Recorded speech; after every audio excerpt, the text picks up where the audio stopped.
It's like archaeology woke up recently and decided to spice up the news with its history-changing discoveries.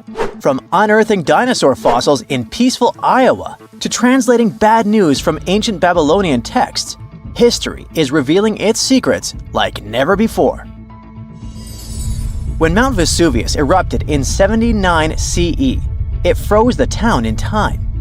Some of the most famous discoveries were heartbreaking, like a mother wearing a golden bracelet, holding her child, or two sisters hugging in fear. At least that's what scientists thought. In 2024, advanced DNA tests shattered these long-held beliefs. The mother from the House of the Golden Bracelet was actually a man wearing a fancy 30-carat bracelet, and the child wasn't even related to him. As for the two sisters, DNA revealed one was actually a man, while the other remains a mystery. Some speculate they were lovers, but the truth is still buried in time. Speaking of rewriting history, another shocking revelation comes from ancient Babylon. Recently, archaeologists translated 4,000-year-old texts that turned out to be heralds of terrible news. These specific texts that were translated are believed to be from Sippar, a city near the Euphrates River in modern Iraq. They talked about lunar eclipses, which is when the Earth's shadow blocks the moon, and for ancient Babylonians, these were warnings. Eclipses could mean everything from floods and famines to chaos in the kingdom. But here's the interesting twist. Babylonians also came up with clever ways to cancel these bad omens, like calling in priests to perform rituals, or consulting oracles for advice. These ancient astrologers took their job seriously since it wasn't just about stargazing, it was about keeping the kingdom safe. Augustus was the first Roman emperor, so we can say he was a big deal. Archaeologists have already found ruins of the villas where he partied, but now they think they've found his final resting place. In a place near Naples, they've found an old structure buried under a villa. They found the equivalent of a modern heating system, something that was probably used to draw warm baths. They also found shelves filled with ancient jars, suggesting the site later became a temple. They're still not sure this was Augustus's last home, but if confirmed, this would be a big deal for world history. While ancient Rome is surprising us, the famous Nazca lines in Peru are also revealing hidden details. These massive geoglyphs, created thousands of years ago, have only been partially studied until now. Scientists trained artificial intelligence to help them scan 243 miles of terrain. With AI's help, they identified over 300 new motifs, including llamas, stick figure people, and strange heads. The algorithm, originally developed to decode charred scrolls from Mount Vesuvius, has doubled the number of known glyphs. The past is getting a serious digital upgrade. Meanwhile, in Bulgaria, archaeologists made a surprising discovery in a place few would expect: a sewer. In 2024, researchers unearthed a nearly intact 6.8-foot-tall marble statue of Hermes, the Greek god of travelers and trade, hidden beneath layers of soil. Experts believe it was placed there for safekeeping after an earthquake in 383 CE damaged the city's infrastructure. At that time, paganism was declining and Christianity was rising as the Roman Empire's official religion. Many pagan idols were being destroyed, but it seems some locals secretly preserved their deities by hiding them underground. Searching the bottom of the River Thames is probably worse than looking under your bed. The riverbed collects all kinds of discarded treasures, including a legendary typeface. In the early 1900s, two men created the Dove's typeface for printing books, but after a bitter falling out, one of them threw every single metal letter into the river. A century later, in 2014, a designer trying to revive the typeface began searching for the lost letters. In just 20 minutes, he started finding them. With the help of divers, more were uncovered, and today, some of the lost letters are on display in a museum. Not much goes on in Iowa, which is why finding a huge 13,000-year-old mastodon skeleton made headlines. In 2022, a researcher received a photo of a massive femur believed to belong to a prehistoric animal. It took 2 years to secure funding for excavation, but in 2024, archaeologists finally dug in. After 12 days of work, they uncovered a well-preserved mastodon skull, the first ever found in a Midwestern state. This discovery would make Indiana Jones jealous, especially since it happened in Petra, the ancient Jordanian city featured in one of the movies. Archaeologists uncovered a 2,000-year-old chamber beneath Petra's treasury, containing at least 12 skeletons, along with iron and bronze artifacts. The chamber, built by the Nabateans, sheds new light on their afterlife practices, which remain largely mysterious. One of the most intriguing finds was a ceramic chalice clutched by one of the skeletons. Back in Peru, archaeologists made a groundbreaking discovery that turned Peruvian history upside down: a female ruler. At the 1,600-year-old site of Pañamarca, scientists uncovered a throne room decorated with colorful murals. These murals depict women spinning and weaving, men carrying a crown, and even a crowned woman speaking to a birdman. The discovery suggests that Moche women weren't just spiritual leaders, but rather had real political power too. Tiny houses are mainly a modern thing, but archaeologists think they found one in ancient Pompeii. Unlike traditional Roman homes, which had grand atriums for entertaining guests, this house had none. But what it lacked in size, it made up for in artistry. Inside, scientists found a painted altar decorated with birds of prey, sparrows, snakes, and plants. The altar held ceremonial items like a lamp and an incense burner, still holding traces of fragrant herbs. In 2021, researchers scanning the Baltic Sea found a massive stone wall hidden beneath the waves. The Blinker Wall, stretching over 1.5 miles, could be Europe's oldest man-made structure. Sitting 68 feet below the surface, it's built from around 1,400 small stones placed between 300 giant boulders, some weighing up to 142 tons. Dating back over 10,000 years, the Blinker Wall predates Stonehenge and France's Karnak stones, meaning it was likely built when the area was dry land. Scientists believe it may have been a reindeer hunting tool, guiding animals into a lake where hunters could strike. Oh, and then there's the granite slab that was found in Egypt's Abydos area. At first, it was thought to belong to 2 important people from ancient Egypt, but a recent discovery showed it was actually part of the sarcophagus of Pharaoh Ramses II, one of the most famous Egyptian rulers. A researcher found a special engraving on the slab that had Ramses II's name on it. Ramses ruled Egypt a long time ago, and after he died, his tomb was looted, so his body and belongings were moved around a few times. This new discovery shows that after Ramses' tomb was robbed, some of his things were used again. The finding also teaches us that ancient Egyptian tombs were often looted, and the things in them were reused. Recently, something unexpected happened during a dig in Norton Disney, back in England. While searching for ancient coins and brooches, a volunteer from the Norton Disney History and Archaeology Group stumbled upon a mysterious Roman dodecahedron. This small hollow object, made of copper alloy with 12 pentagonal sides, was buried for 1,700 years, but was surprisingly well preserved.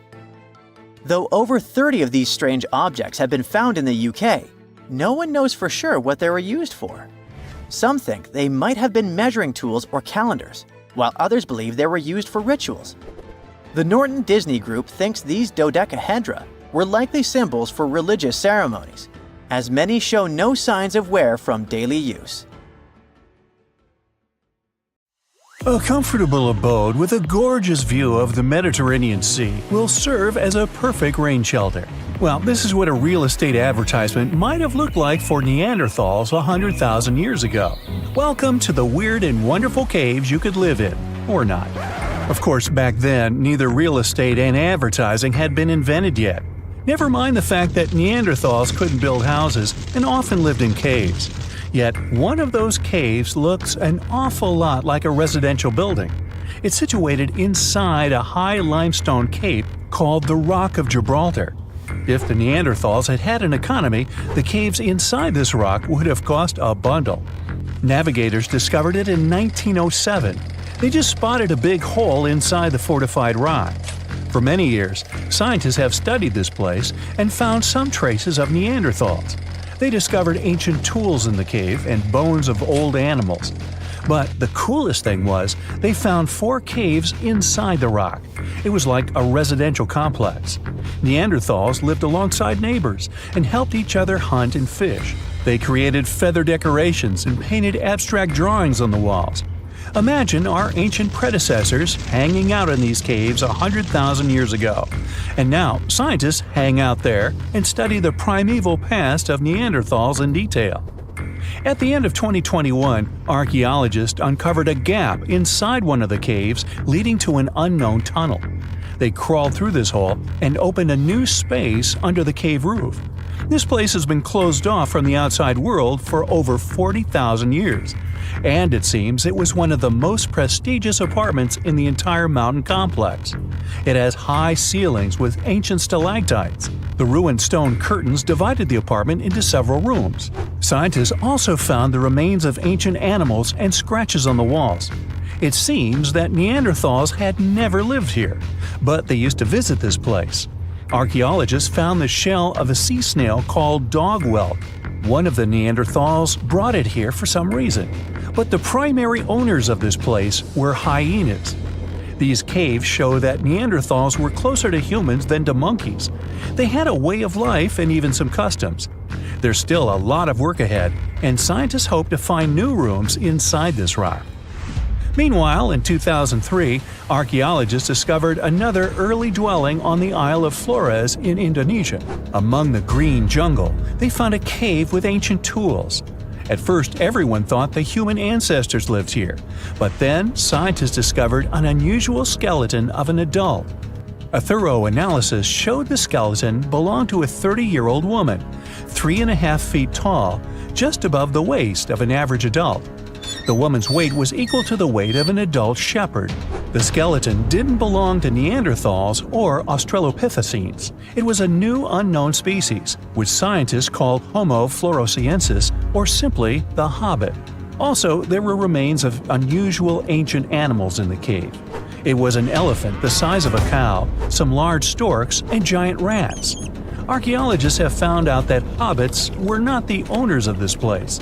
The main inhabitants were the rats the size of a cat. Maybe they were fighting the hobbits. Some analysis shows that Homo floresiensis wasn't our direct ancestor. They were in a separate branch of evolution. The hobbit skeleton looks more like that of a monkey than of modern humans. In 2009, in the dense jungle of Vietnam, archaeologists discovered Son Don, the largest cave in the world. If you go inside the cave and shout, you'll hear your echo a long time. In some places, the height of this cave reaches half the height of the Empire State Building, and the total area is larger than one central block of New York. Son Don is one of the 3 caves in the Vietnamese jungle. Many intricate mazes connect these caves. Inside, you can find unique plants and trees that live separately from the outside world. It's a real underground jungle. In some places, you can find collapsed ceilings that let the sunlight in. Besides unusual trees and plants, ancient stalactites hang there. Some limestone deposits are more than 450 million years old. They were here even before dinosaurs appeared. There are also many rivers in the cave. Rainwater coming down from holes in the ceiling has formed them. Fast streams resemble slides in a water park. They lead to unknown underground labyrinths. Scientists have studied only a small part of all these caves. The next unusual cave is in New Zealand. Hundreds of thousands of fireflies live inside. Each of them glows with a blue light. Together, they light up the cave. It may seem to you that you're on another planet, but you can't stay there for a long time. Special air measuring devices are everywhere. Scientists monitor the level of carbon dioxide necessary for the normal existence of fireflies. These insects are sensitive to the environment. If there are many people in the cave, or they stay there too long, the park staff will ask them to leave the place. It's like you're literally stealing oxygen from the fireflies. We've seen some pretty amazing caves so far, but how about a scary one? We're going to the desert of Yemen's Al-Mara province. What we're looking for is not a cave, it's just a black hole in the ground, right in the middle of the desert. It's big, the size of a basketball court. It's not its size that could scare you, but what's inside. Scientists are still not sure what it is. From the depths of this black abyss, a disgusting smell of rotten eggs constantly comes out, and sometimes you can hear some strange, frightening sounds. The blackness of the giant hole in Yemen absorbs all the sun's rays, so you won't see what's there even with a powerful flashlight.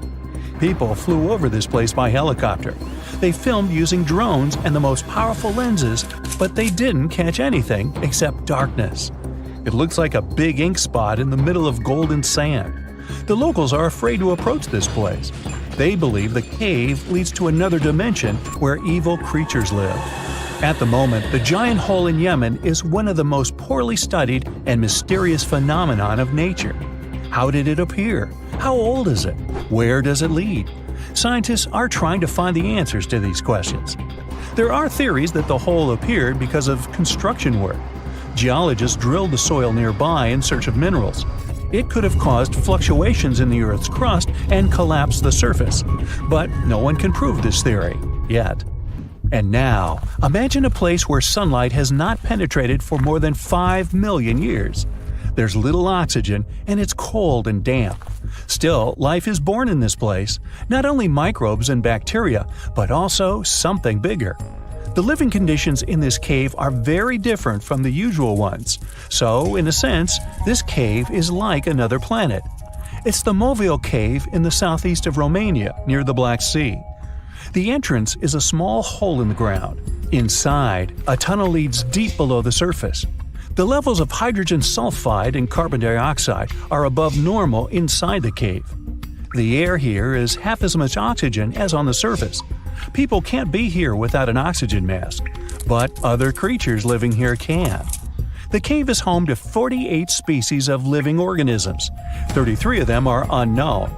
Here you can meet some unusual insects, white snails and white spiders, millipedes with huge whiskers, transparent shrimp, and unique species of leeches. They all live here thanks to the little bacteria autotrophs. They absorb carbon dioxide and release food particles. Bacteria feed on it. Other larger organisms feed on these bacteria, and some bigger organisms eat those little ones. In the end, everyone gets food. In this cave, evolution has created a biological system separate from the rest of the world. We've all been afraid of the dark at some point in our lives, haven't we? I mean, do you remember getting tucked into bed by your mom or dad after they read you some scary fairy tale with monsters and dragons or even dinosaurs? But just as your parents were about to turn the lights off and silently step out of your room, you remembered. What if there was something hiding under your bed? Or worse, what if some spooky creature was stuck somewhere in the closet? You could probably get up and check, but it was too dark out there. Wouldn't it be great to have some source of light that would come from within your body? You could always use it whenever you get surrounded by darkness. Unfortunately, as humans, we aren't able to do that. But there are a bunch of creatures out there that can, in fact, light themselves up. That's thanks to a little something scientists call bioluminescence. Animals and fish living in the ocean tend to have this talent more often than others. And you can find these creatures anywhere, close to the surface or deep down at the bottom. 2.5 miles deep if you have a knack for numbers. These creatures use their light for a lot of things, like communicating with other members of their species, luring in prey, and even scaring away enemies. Bioluminescence is basically an organism's ability to emit its own light. Chemistry has a lot to do with it. Such animals use two chemicals, one called luciferin and the other called luciferase. Add a bit of oxygen and bam! Light! Should you ever wonder if you actually observe bioluminescence or if someone just dropped a glow stick in the ocean, be on the lookout for neon blue, green, or even red sparkles in the sea. They're usually spread over a large area. This can even make the water look like glitter or a starry sky. You can thank squid, tiny crustaceans, and algae for this romantic atmosphere. Now, I've got another unusual phenomenon for you. How about a golden waterfall? I'm not kidding, it actually exists, and it's a natural phenomenon. To see it, you have to drive to Yosemite National Park to the Horsetail Fall. Make sure to plan your trip in winter or early spring. That's the only time during the year when you can see this awesome phenomenon. It doesn't need any scientific explanation. It's nothing more than sunlight at dusk hitting the waterfall in such a unique way that it makes it look like a river of lava. Or gold, your choice. That's the reason why during this time of year, the Horsetail Fall is also named the Fire Fall. Unfortunately, this phenomenon is becoming less and less visible within the years, mostly because of drought and other issues connecting with the melting of snow. So, should you ever decide to visit, keep an eye on the waterfall since the effect is very brief. Ever heard of a dirty thunderstorm? It's also called volcanic lightning. Apparently, specialists looking into the phenomenon have yet to fully grasp what it is. When a regular thunderstorm happens, particles with positive and negative charges collide, hence the giant spark we call lightning. It also makes a lot of noise, which you can recognize as thunder. But when a volcano is erupting, some of the volcanic ash particles get electrically charged, and while getting projected into the air with a huge force, they collide and cause electrical discharges. This whole process makes it look like there's lightning coming from the volcano itself. Imagine all that ash, gas, and smoke coming from the crater, and then add some electricity to the mix. It'll make the whole picture look really bizarre. No wonder this phenomenon is called the dirty thunderstorm. Now, how about clouds that look like waves? Those are called asperitas clouds, and they're actually quite close to the ground, unlike your regular day-to-day clouds. The name comes from the word aspero, which in Latin translates to rough or uneven. On rare occasion, you may spot such clouds when the weather is calm, but they're mostly associated with thunderstorms. These clouds appear during unstable atmospheric conditions, and surprisingly, they don't produce rain. Even though they do resemble dark storm-like clouds, they also create random patterns, tricking your eyes into thinking you're looking at the surface of the sea from under the water. Another impressive kind of cloud is called mammatus clouds. What makes them so special is a series of bulges emerging from the base of each cloud. One such cloud enters a level in the atmosphere where the wind direction changes. You can see these wave-like patterns in the sky. Australia is the place for you if you like surfing, but not all the waves you can catch there are made of water. Near a town called Hayden, there's a mysterious wave made out of rocks. This granite formation supposedly dates back to 2.63 billion years ago. That's way before dinosaurs started hanging around the planet. Standing at 49 feet high and 360 feet long, the wave was formed as a result of two processes: weathering and erosion. There's softer sediment at the base of the wave rock, which was chemically weathered by groundwater. Winds and rain did the rest of the job, causing the erosion of the rest of the formation. Its red, yellow, and gray stripes are made of iron hydroxide, carbonates, and other chemical compounds that were washed down by the rain. You've made it to Australia, so stick around a bit more. There's one more location here that seems unreal. You'll need to fly over this one, however, if you want the best picture. In the western part of the country, surrounded by green woodlands, there's a series of lakes. They're all a staggering shade of bright pink. Out of them all, the most famous is Lake Hillier, a 2,000-foot-long reservoir. It's surrounded by both sand and a forest of eucalyptus trees. This makes the cartoon-like hue of the lake stand out even more. One of the many theories explaining the color of these mysterious lakes is connected with algae. These algae appear to gather high levels of a substance called beta-carotene, which has a red-orange pigment in it. Another explanation involves haloarchaea. Those are microorganisms that sometimes look red. Even if you don't enjoy flying, the lakes are great for taking a swim. They're not toxic, even though they have loads of salt in them. This means you'll be able to stay afloat easily, and the water won't damage your swimsuit.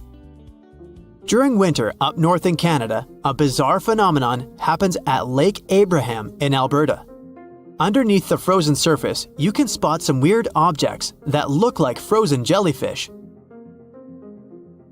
It's definitely not the case, as these creepy formations are just frozen methane bubbles.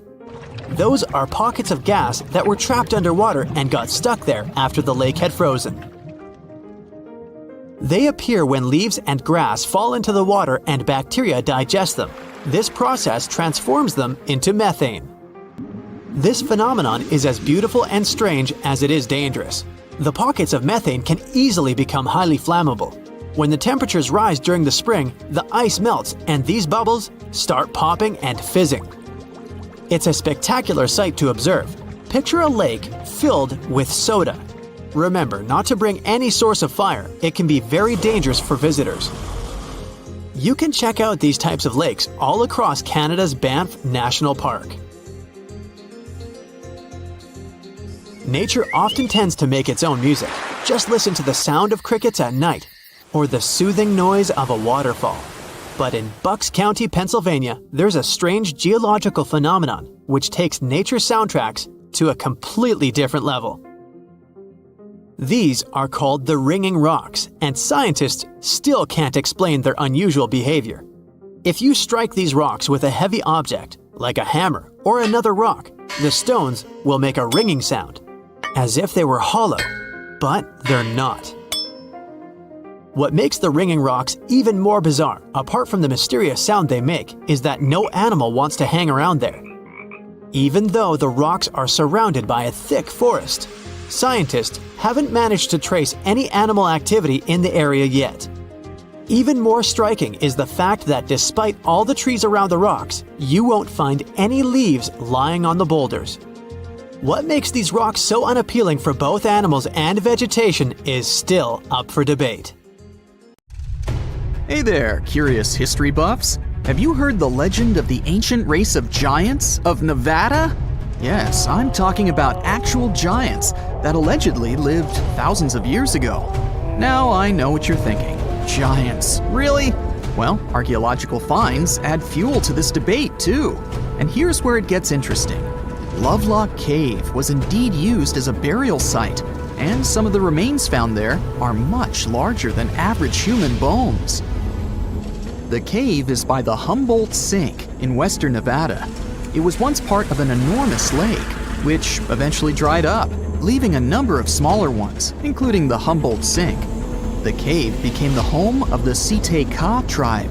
According to the legend, these red-haired giants were so big that they had to be buried in the cave itself. Indeed, later on, archaeologists discovered 8 to 10 foot tall skeletons. This legend started to unfold when a mining engineer named John T. Reed talked to the locals in 1886. Once Reed saw the cave, he knew he was onto something. The news spread soon, but the cave was attracting another type of attention too. The deposits of a fertilizer known as guano were discovered inside the cave. So a mining company began excavating the precious resource in 1911 and soon shipped more than 250 tons of the fertilizer to San Francisco. Unfortunately, some of the human remains and artifacts were neglected and lost in the mining process. This led to an official excavation in 1912 and 1924. After the top layer of guano had been mined, strange objects started to surface.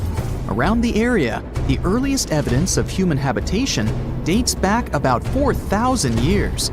The Lovelock culture lasted for some 3,000 years, and they left us with 10,000 stunning artifacts.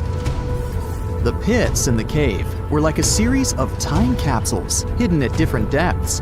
Archaeologists determined the age of each pit by its depth. It turns out that many different groups used the cave for storage over a really long time, and the things they stored there give us a really cool glimpse into their cultures. It's like a giant ancient storage unit full of hidden treasures. What have the researchers found besides the giant bones, you might ask? Some other bodies were mummified using a method similar to the one applied by ancient Egyptians. These remains also had something in common with the bodies discovered as far south as Lake Titicaca. Both mummies had some red hair. Yet, there are scientists who believe this reddish hue is the result of the interaction with the environment in which the bodies stayed. So, while the story of the red-haired giants may be a wild and intriguing tale, not everyone is convinced. Some experts believe that the bones found in Lovelock Cave are simply the remains of prehistoric animals, like mammoths or sloths. But others insist that there's something more to the story. Other relics, such as finely crafted baskets and exquisite duck decoys made from tule fibers, were also found there. In any case, this cave is worth the attention it gets. By the way, you can still visit this cave today and see the pits of different depths with your own eyes. But let me tell you one thing. It's in a hot, dry, and isolated place. Archaeologists have made another discovery that seems to be straight out of a legend. They think they found the palace of the one and only Odysseus, who was the legendary Greek king of Ithaca and the hero of Homer's epic poem. Move over, Indiana Jones. We've got some real-life adventure happening here from around 1300 BCE. Apparently, this is the only palace mentioned in Homer's epic poems that hasn't been found. The excavations have been made on the Ionian Islands, and the view from the ruins found on the island of Ithaca are exactly as described in the Odyssey, says the professor who led the excavation team. Known to the ancient Romans as Ulysses, the Greek hero took 10 years to return home to Ithaca after the fall of Troy. For many years, Homer's other epic, called the Iliad, which tells the story of the protracted siege of Troy by the Greeks, was regarded as a myth too. But then, in the 1870s, Troy was rediscovered in modern-day Turkey's Çanakkale city. So, if they found Troy, who's to say they couldn't find Odysseus's home? The researchers were following Homer's words as a roadmap. The excavation site has a building complex with 2 levels. It has important finds, such as storerooms and workshops, a complicated drainage system, and fragments of pottery. It also has a well from the 8th century BCE, which is around the time when Odysseus is believed to have been the king. Yet, not everyone is convinced that the team has actually discovered the home of Odysseus. A British researcher named Robert Biddlestone insists that Homer's description of ancient Ithaca isn't very similar to the island that now has its name, and that Odysseus's kingdom was actually on the Isle of Cephalonia. However, Italian archaeologist Adriano La Regina might have a more realistic approach to this debate. He says that whether this find has a connection to Ulysses or not, what's more important is the discovery of this royal palace.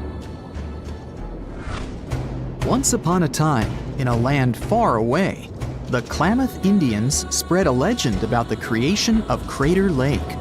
Okay, maybe this land is not that far away, and it still exists. You can find it in south central Oregon, in the western United States. Anyway, the legend has it that this lake was formed in a vicious battle between 2 volcanoes, Mount Mazama and Mount Shasta. Then the spirits of earth and the sky, which are Lao, who ruled the below world, and Skel, the chief of the above world, joined the fight. It turned into a geological drama. During the battle, darkness veiled the land. The fight was over when Mount Mazama collapsed and sent Lao back into the underworld. Then the rain filled the pit and created a lake in the place where the mountain had once stood. Flash forward to our time. Scientists have discovered that Mount Mazama did erupt 7,700 years ago. Artifacts found in the area prove that the legend indeed contains some details about the explosion. The tale says that red-hot rocks were flying through the sky. This happened during the volcanic eruption that caused the mountain to collapse. This created the volcanic caldera, which later on got filled with water. What makes this legend came true story unusual is how long it has existed. According to researchers, these types of verbal stories lose their credibility within 600 to 700 years. That's why the legend about the creation of Crater Lake is so unique. So many generations, for hundreds of years, have been accurately passing down the information. This volcanic crater lake is now in a national park. It's famous for its deep blue color. The water in it is extremely clear. If you visit it today, the water you'll see won't be the same as for someone who will visit the place 250 years later. Because there are no rivers flowing into or out of the lake, the existing water evaporates and the lake gets filled again by rain and snowfall. Basically, every 250 years, the water is replaced. Plus, this lake is almost 2,000 feet deep, which makes it the deepest lake in the United States. Swimming is okay in the lake, but there's only one legal and safe trail to get to the shore. There are other activities, such as fishing and boat tours. Shared human experiences, such as birth, marriage, and aging, may explain why certain tales are shared globally.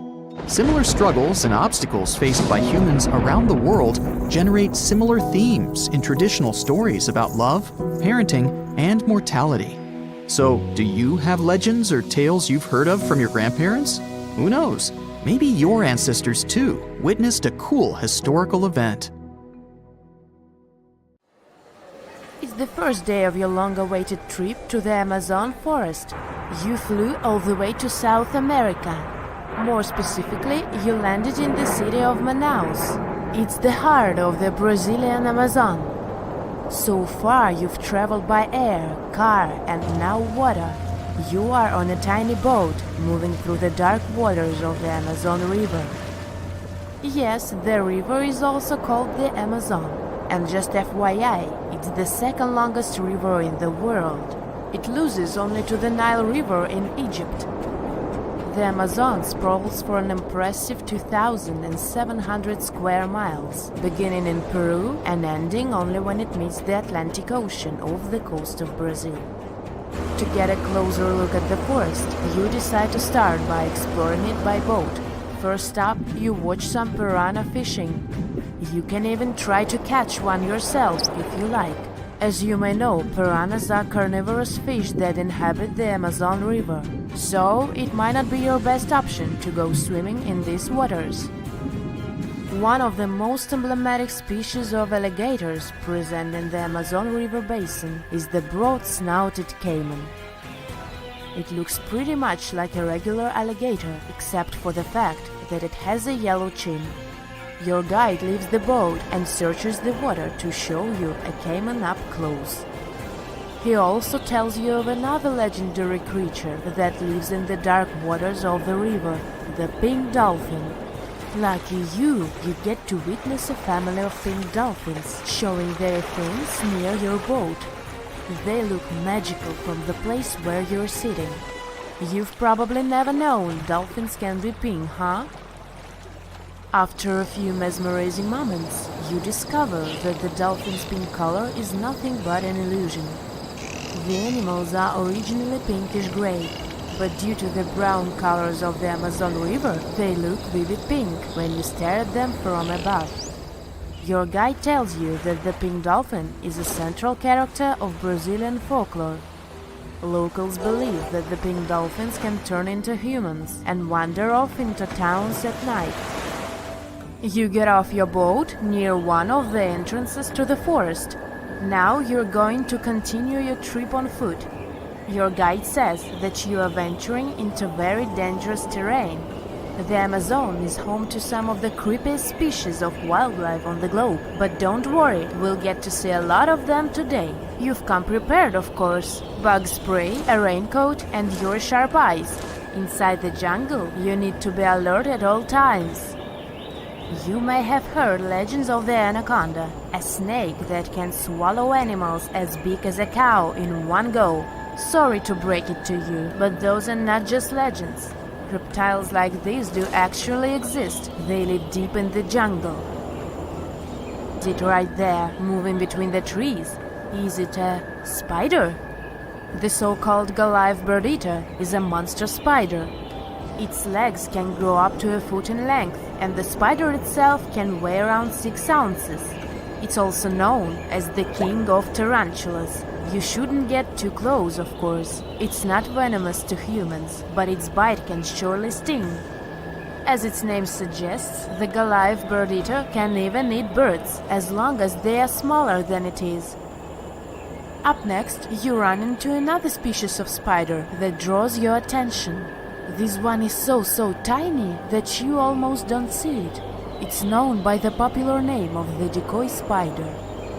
You see one of its creations, a gigantic spider built by the tiny Cyclosis spider in order to scare off large predators. This is as amazing as it is creepy.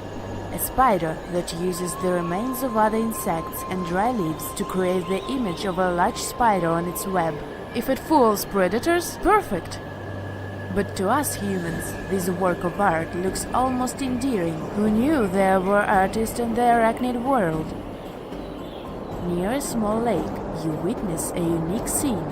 A large snake is slowly slithering its way toward a lizard that is resting on a rock. The lizard seems obvious to the presence of the dangerous reptile, but right as the snake is preparing to attack, the lizard flies the scene in its iconic way. The so-called basilisk lizard is famous for its ability to walk on water, or rather run across the water. This isn't an illusion, just a matter of balancing. The small lizard moves its legs on top of the water very fast, while its long tail serves as a counterweight. I wish I could do that. If you've ever wondered what a frog looks like on the inside, you've come to the right place. Right in front of your eyes, there is a rare local species of frog. It's known as the glass frog.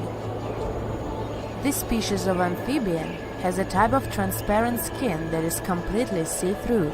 In other words, you can see the frog's interior with astounding clarity. It's as if you had X-ray vision. Moving on with your journey, soon you come across a pond. Floating on its water is probably the biggest water lily you've ever seen in your life. These huge plants are also known as the Victoria Amazonica. They can measure up to 8 feet across and hold the weight of a grown-up person. But I wouldn't recommend trying to climb on it if I were you. Just cause, you know, it's the Amazon forest we're talking about. The wildlife here is amazing, but the forest itself is also a sight. There are over 80,000 species of plants and trees grown in the Amazon rainforest. In fact, you can find 10% of all the world's wildlife in this jungle. An estimated 400 billion trees grow on the gigantic area the forest occupies. Of course, this place is bound to be biodiverse, right? You won't be able to witness this phenomenon during your trip, but your guide tells you about a unique species of tree that is famous for being able to walk. Yep, you've heard correctly. There are walking trees in the Amazon rainforest. They don't have legs or anything like that, but they do move around in search of better lighting conditions. The Amazon canopy is so thick that only 1% of sunlight can reach the forest floor. Because of this, some trees end up getting less sunlight than others. The so-called walking palm trees seem to be adapted to this situation. They grow new roots, which helps them move for 1 to 2 inches per day. They can walk up to 65 feet per year.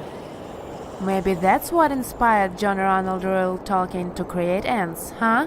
Those are pretty similar tree beings that roam freely around the world. I kid you not, it's not only wildlife that inhabits the Amazon. Actually, over 30 million people live in the forest.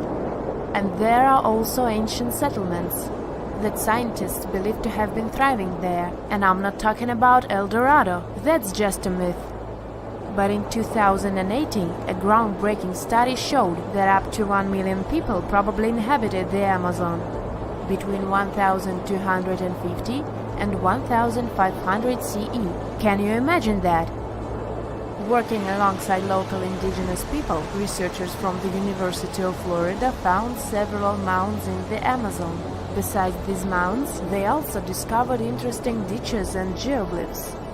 After mapping all of these recurring mounds, scientists understood that this was a sign of an ancient settlement.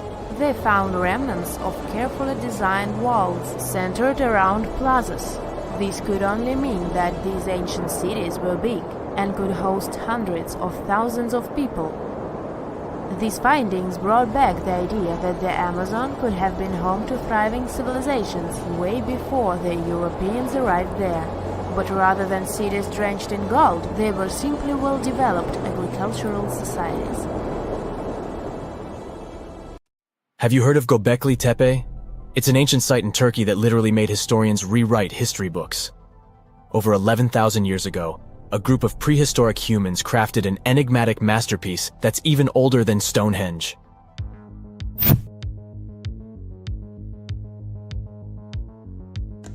Before its discovery, archaeologists believed that people didn't know about iron and weren't good at making pottery. They were sure that settled life only emerged with the need for agriculture. But Göbekli Tepe changed this belief.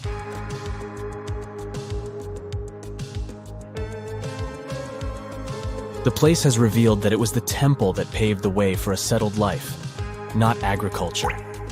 Until this discovery, researchers believed that farming was the catalyst for sedentary living. Meet Professor Schmidt, the guy whose findings changed this theory. He managed to prove that hunter-gatherer communities laid the very foundations of this way of life.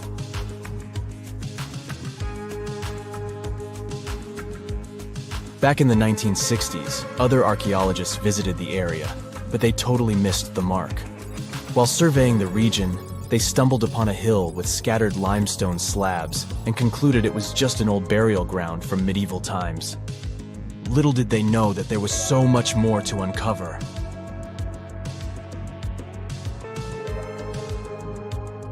In 1994, Schmidt embarked on his own survey of prehistoric sites in the area. Surprise! He instantly realized he had discovered something truly extraordinary.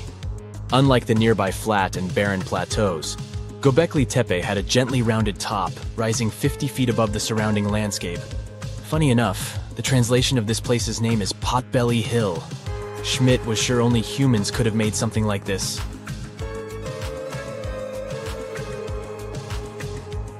Those broken limestone pieces that were mistaken for gravestones turned out to be way more exciting. It was like stumbling upon a hidden treasure. The pieces took on a whole new meaning, and Schmidt with his team was about to dive into the secrets waiting beneath the surface. To their surprise, they found no traces of a settlement, no hearths for cooking, no houses, and none of those adorable clay figurines commonly found in nearby sites of similar age. However, they uncovered that those ancient people used tools like stone hammers. So, Schmidt and his team put their heads together and took a wild guess at the age of Göbekli Tepe's stone structures. Their estimation got backed up by some limited carbon dating done right at the site. The ancient vibes of this place were finally starting to make sense. It was like a puzzle slowly coming together.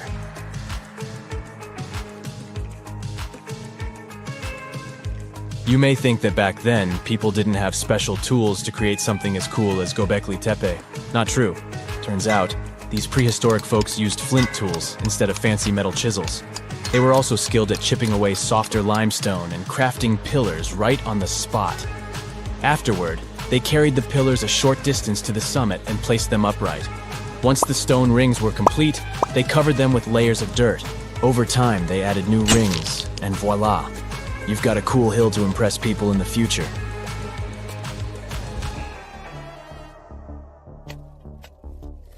During their first year of excavation, the team went through 15,000 pieces of animal bones from wild creatures. These people didn't have pet animals or grow their own food. They hunted wild animals for their meals. But things were about to change, because the place had everything they needed to start farming. Scientists say they had wild sheep and wild grains that could be domesticated. And guess what? Just 20 miles away, geneticists found evidence of the world's oldest domesticated strains of wheat at a prehistoric village.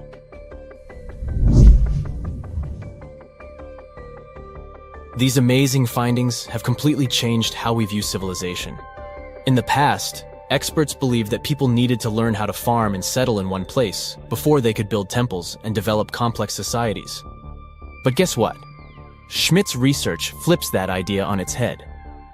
He claims that the incredible effort put into constructing these astonishing structures actually set the stage for the development of advanced societies. It means that societal and cultural changes happened before agriculture.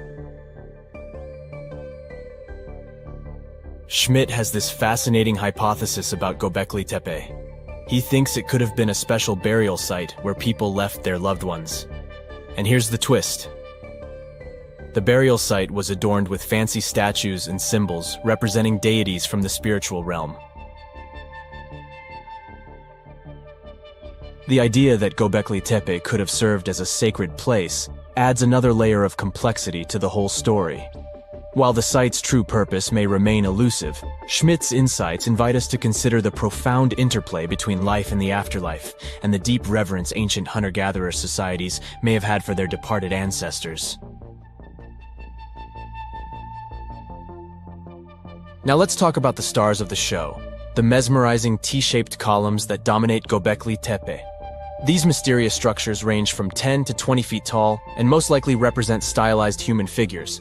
But one figure stands out from the rest, the three-dimensional lion relief. This depiction really fires up our imagination. Why?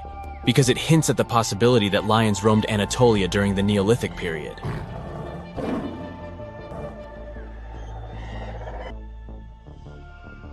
These standing stones are arranged in circles and placed in rectangular pits. Each circle has a similar setup.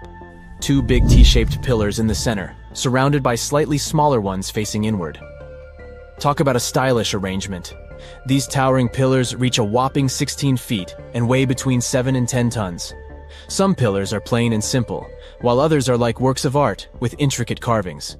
Foxes, scorpions, and vultures come to life, crawling and twisting on the pillars' sides. But it's not just animals depicted on these stones. Some pillars have abstract shapes representing humans, and even small carvings of clothing items. Some of them even have belts. Now, there's one pillar that stands out from the rest like a rock star. This super old stone pillar suggests that a comet crashed into Earth.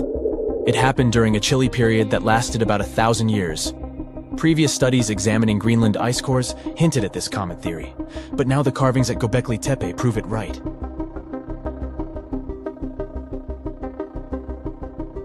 The carvings on the pillars are like a historical comic strip. They even show a headless human figure. Researchers fed the images into a computer and discovered their connections to constellations, indicating that this temple might have been an ancient observatory. It's like our ancestors were trying to document this cataclysmic event in their own unique way. Archaeologists have been excavating and researching Göbekli Tepe since the mid-1990s, peeling back layers of history and providing us with a deeper understanding of the intricate relationship between various elements.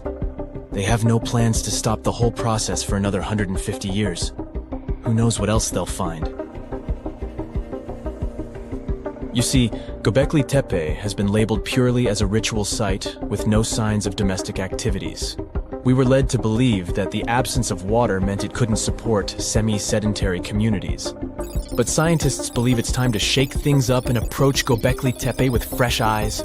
It's time to question what we believed before and use new evidence and different ways of thinking. Like, there might have been a group of people living in the area who didn't stay in one place all the time. They moved around a bit but still had their own civilization, living in the area semi-sedentarily. Göbekli Tepe is not just home to a single temple, but an astounding collection of over 20 ancient structures. As archaeologists delve into the depths of this wonder, they are unraveling its unique layout, featuring two prominent focal points at the heart of each establishment, complemented by smaller structures and dividing walls. What's even crazier is that in this area, there are over 200 obelisks, which are narrow tapering monuments. Scientists have recently discovered Leonardo da Vinci's hidden passages under a medieval castle in Italy. They followed a newly found 15th century sketch by the creator of the Mona Lisa and found one of the unexplored architectural wonders from the age of the Renaissance. Construction of the Sforza Castle started back in 1358, but it was destroyed about a century later during a local crisis. Then, in 1450, Francesco Sforza, the Duke of Milan, decided to rebuild it on the old ruins. After he passed away, his son Ludovico took over and kept improving the castle. He brought in some of the best artists of the time, including Leonardo da Vinci, to decorate its walls. We can still see Leonardo's frescoes today in the Room of Wooden Boards. While he was working at the castle, da Vinci also recorded some historical underground passages hidden beneath the outer wall. The drawing, dated between 1487 and 1490, was found at the Institut de France in Paris. The sketch is highly precise, and it proves that Leonardo was really interested in fortification design and was great at documenting existing structures. Historical records show that Ludovico ordered the building of an underground passageway that led straight to a basilica, where his wife was buried. Ludovico married Beatrice in 1491, and they had a happy but tragically short marriage, as Beatrice passed away while giving birth in 1497. The Duke locked himself away for weeks, grew a beard, and wore only black clothes while he was mourning his beloved wife. The secret tunnel may have stretched over a half a mile and would let Ludovico visit her grave in private. It could have served as an escape route if the castle was ever under siege. The existence of the tunnels remained one of the mysteries of the Renaissance for years, as no one knew for sure they were there. But now, scientists finally uncovered the secret history. They used a combination of ground-penetrating radar and laser scanning to build up an accurate 3D model of all the structures under the castle. They found the tunnels da Vinci alluded to in his drawings, and it looks like they may have only been a small part of a whole system of historical underground passages. The goal is to create a complete digital twin of the castle that will not only show all the preserved constructions, but also the ancient ones that are no longer visible. They also plan to add augmented reality to the virtual paths to let visitors discover Leonardo da Vinci's hidden passages. Now, we don't know if the genius actually took part in constructing the hidden passages that scientists recently discovered, but we do know about some other Leonardo da Vinci inventions.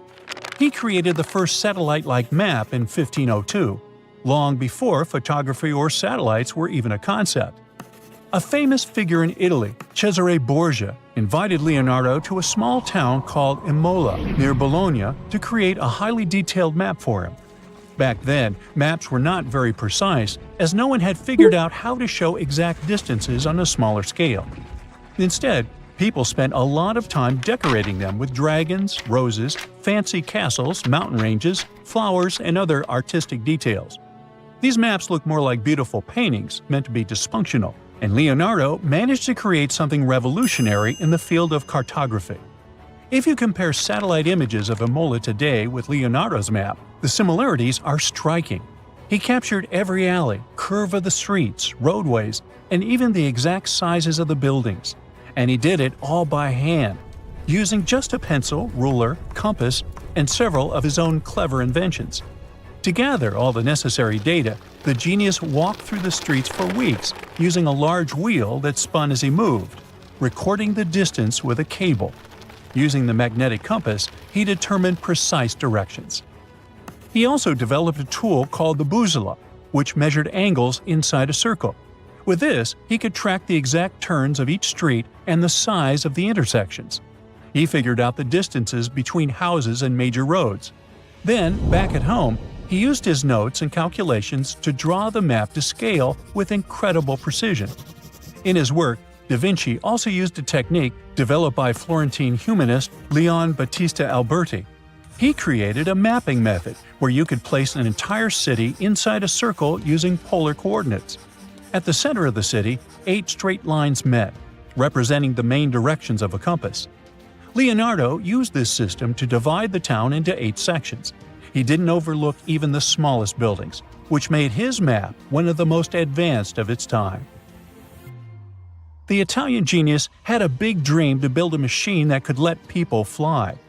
He studied how birds, bats, and kites moved through the air and designed a special flying machine. He believed that if he could copy their movements, humans might be able to soar like them.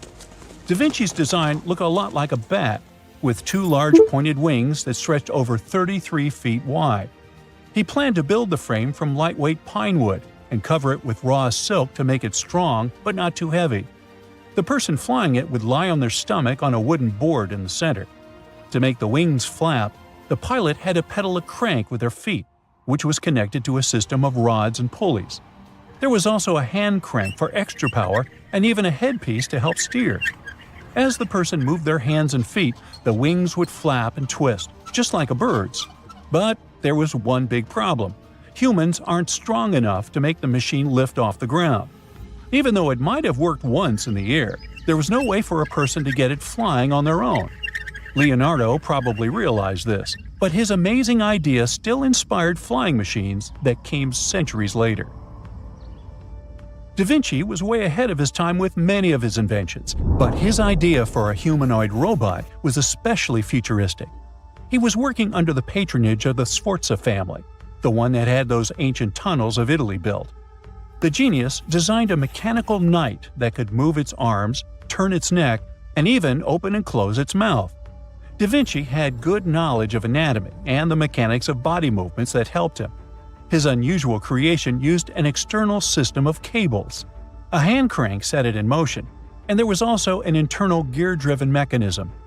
About 450 years later, Da Vinci's detailed sketches of the robotic knight were rediscovered in the 1950s. Several researchers tried to recreate the robot from those sketches. In 2002, a roboticist who developed systems for NASA and Lockheed Martin took inspiration from the old notes and built a functioning model of Da Vinci's robotic knight.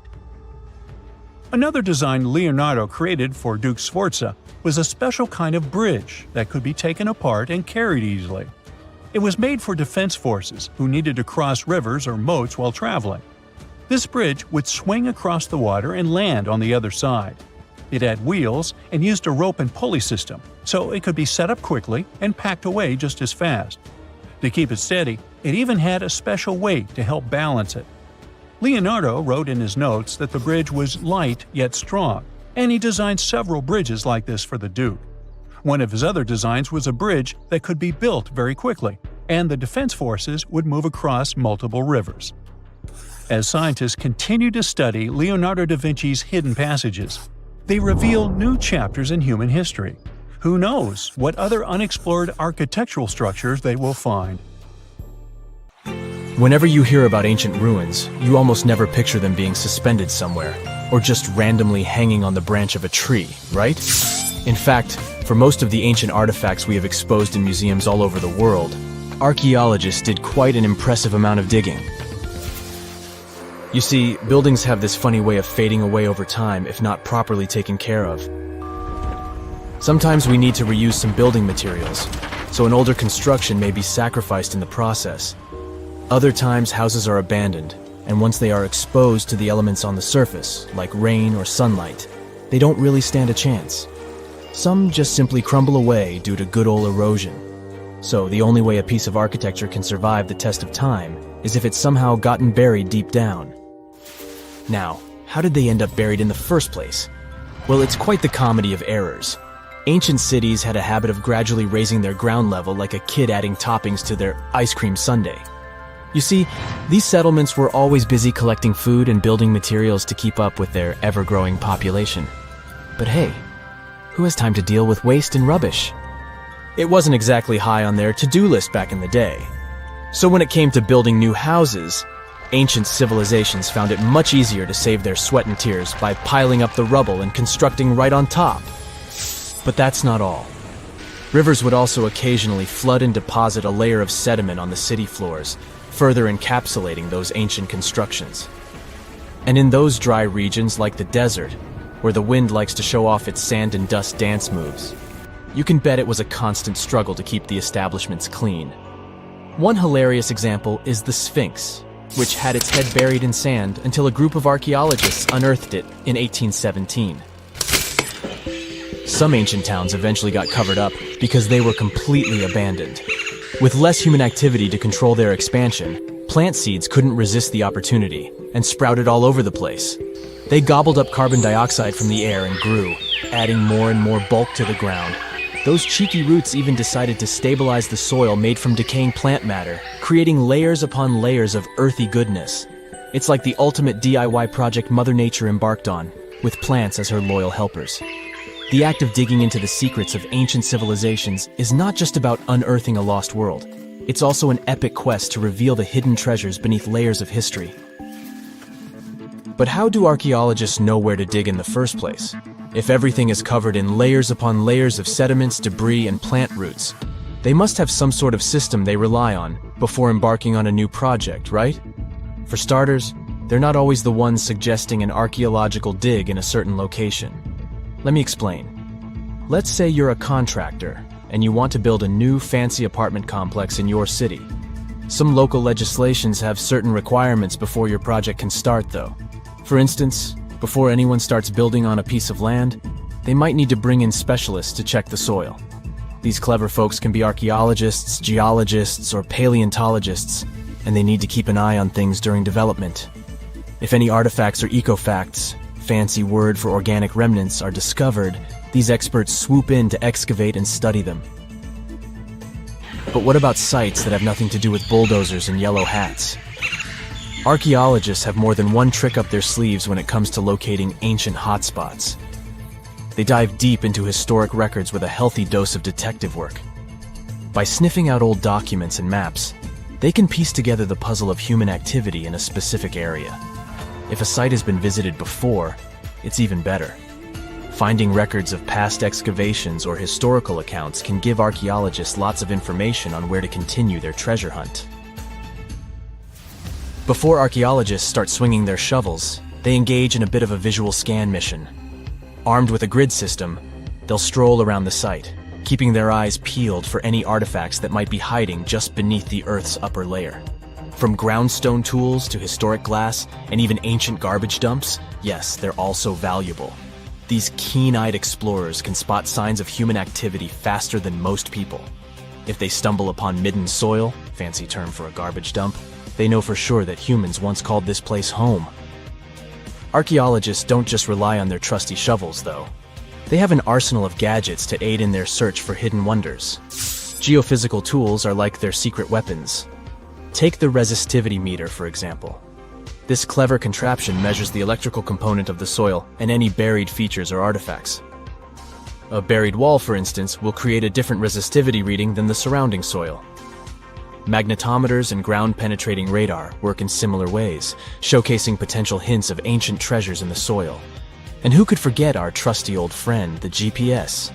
It helps archaeologists map out precise locations, like a high-tech treasure map, leading them straight to their pot of gold. Care to virtually visit some of the most important archaeological sites in the world? Well, follow me. In the United Kingdom, for instance, you'll find this interesting place called Stonehenge.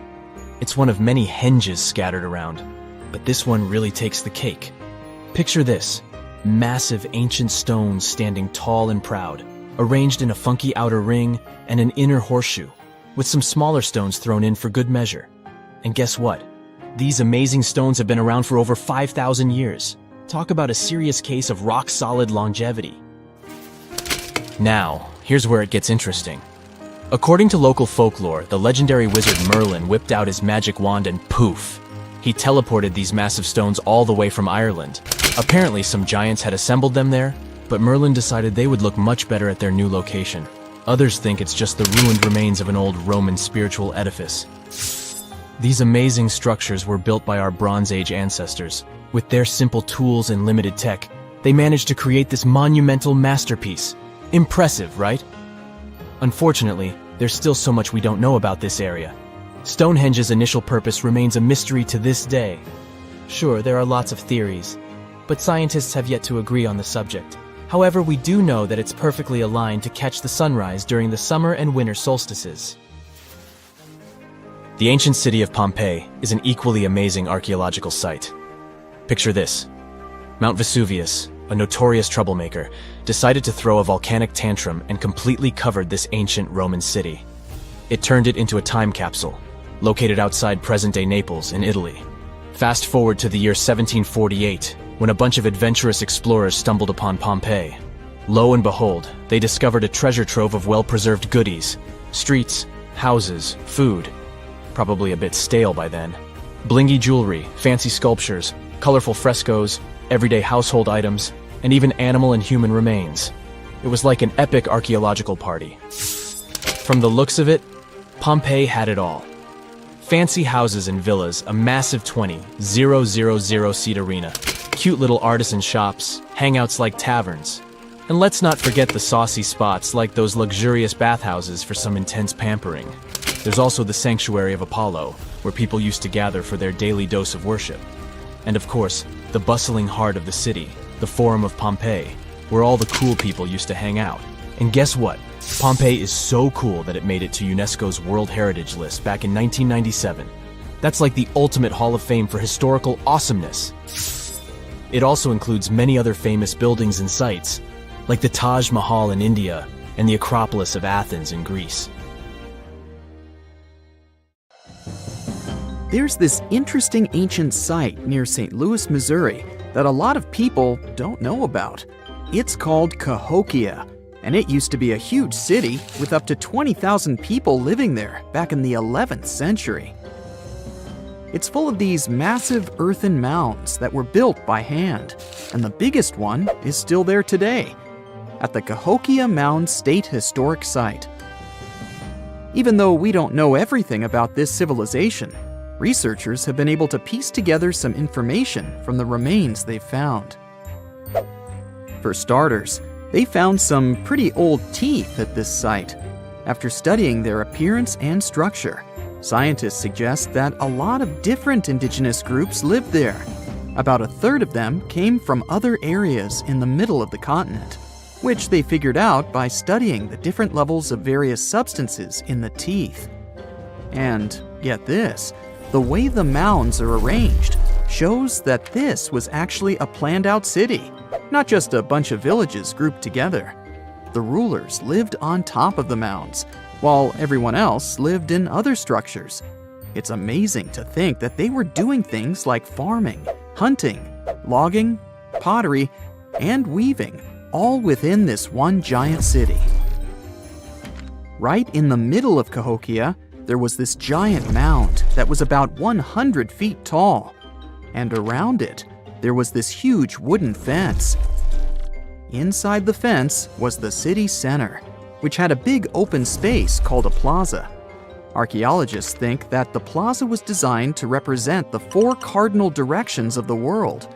It was like the people who built it wanted to create a place that was in harmony with the universe. The center of the city was where they held ceremonies and events, and it was such a big deal that people from outside Cahokia would come to be a part of them too. What became of this city? Hard to tell. Some people think that the reason it fell apart is that they cut down too many trees and the land got all messed up.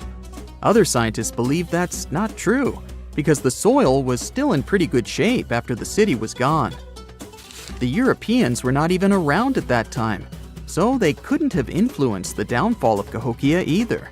There's also one theory that suggests there were fights with other communities that caused the city to collapse.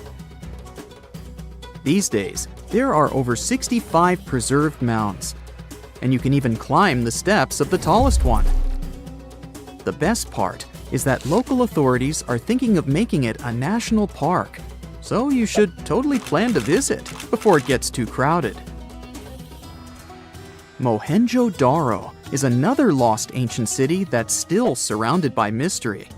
Located in modern-day Pakistan, it was a city that flourished during the Bronze Age, and it was extremely advanced for its time.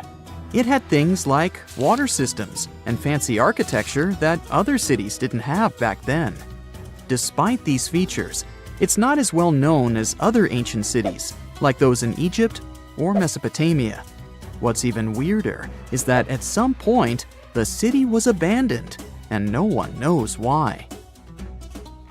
Archaeologists found the city in 1911, but it took a while for them to realize how important it was. Eventually, they uncovered a lot of really interesting things about the city, like its advanced sanitation system. Excavations uncovered over 700 wells, as well as private baths and a large communal bath. Remarkably, even private homes had toilets, and waste was efficiently disposed of through a citywide sewage system. They also had a lot of trade connections and made some really beautiful objects, like pottery, jewelry, and figurines that were sold all over the region. Despite its amazing culture and knowledge, scientists have yet to figure out why the city was abandoned. Some people think changes in the nearby river might have had something to do with it. The writings that the people of Mohenjo-Daro left behind are still a complex code, even for the most skilled specialists, making it even harder to piece together their history. Have you heard of the lost city of Kolmanskop? It used to be a small settlement in the Namib Desert.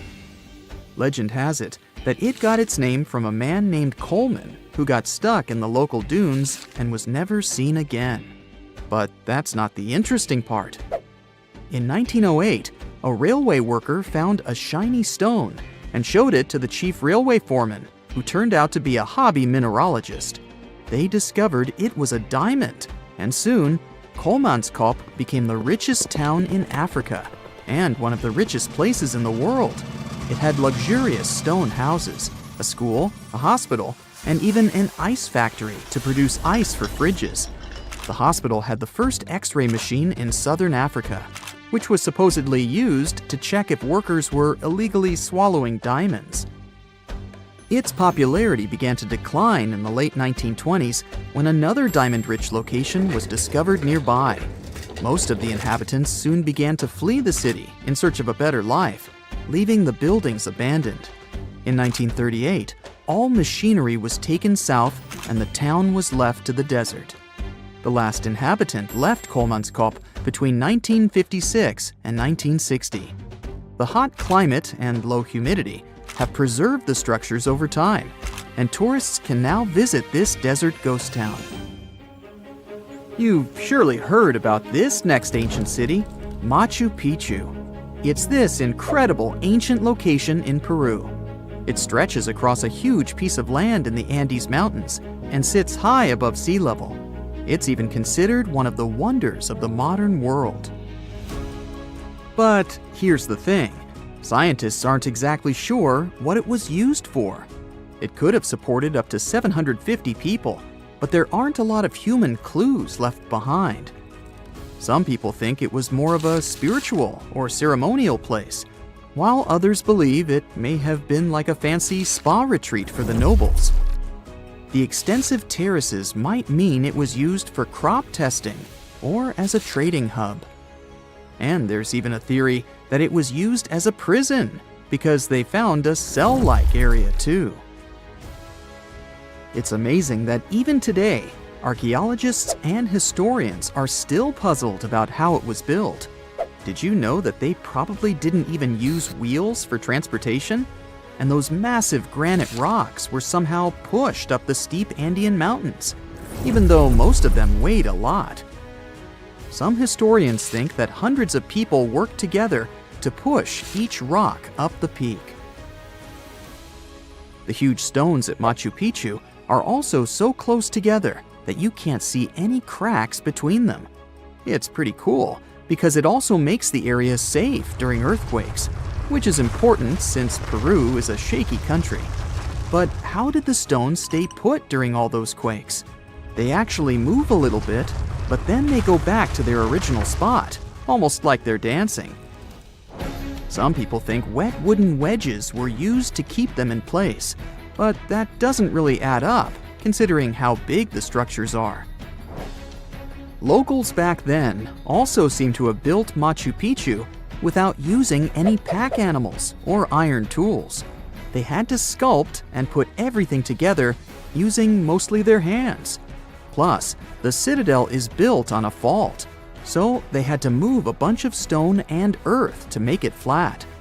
Scientists also think that the real construction is actually underground because of the deep foundations and drainage system. In fact, there's a hidden water system that was just recently discovered using 3D scanning. They didn't even use mortar to put the granite blocks together. They were so precise that you can't even fit a sheet of paper between them. One theory suggests that people that lived there used stone tools made of a harder material than the stone they were cutting. No man shall ever find my tomb. That's what, according to rumors, Cleopatra once said.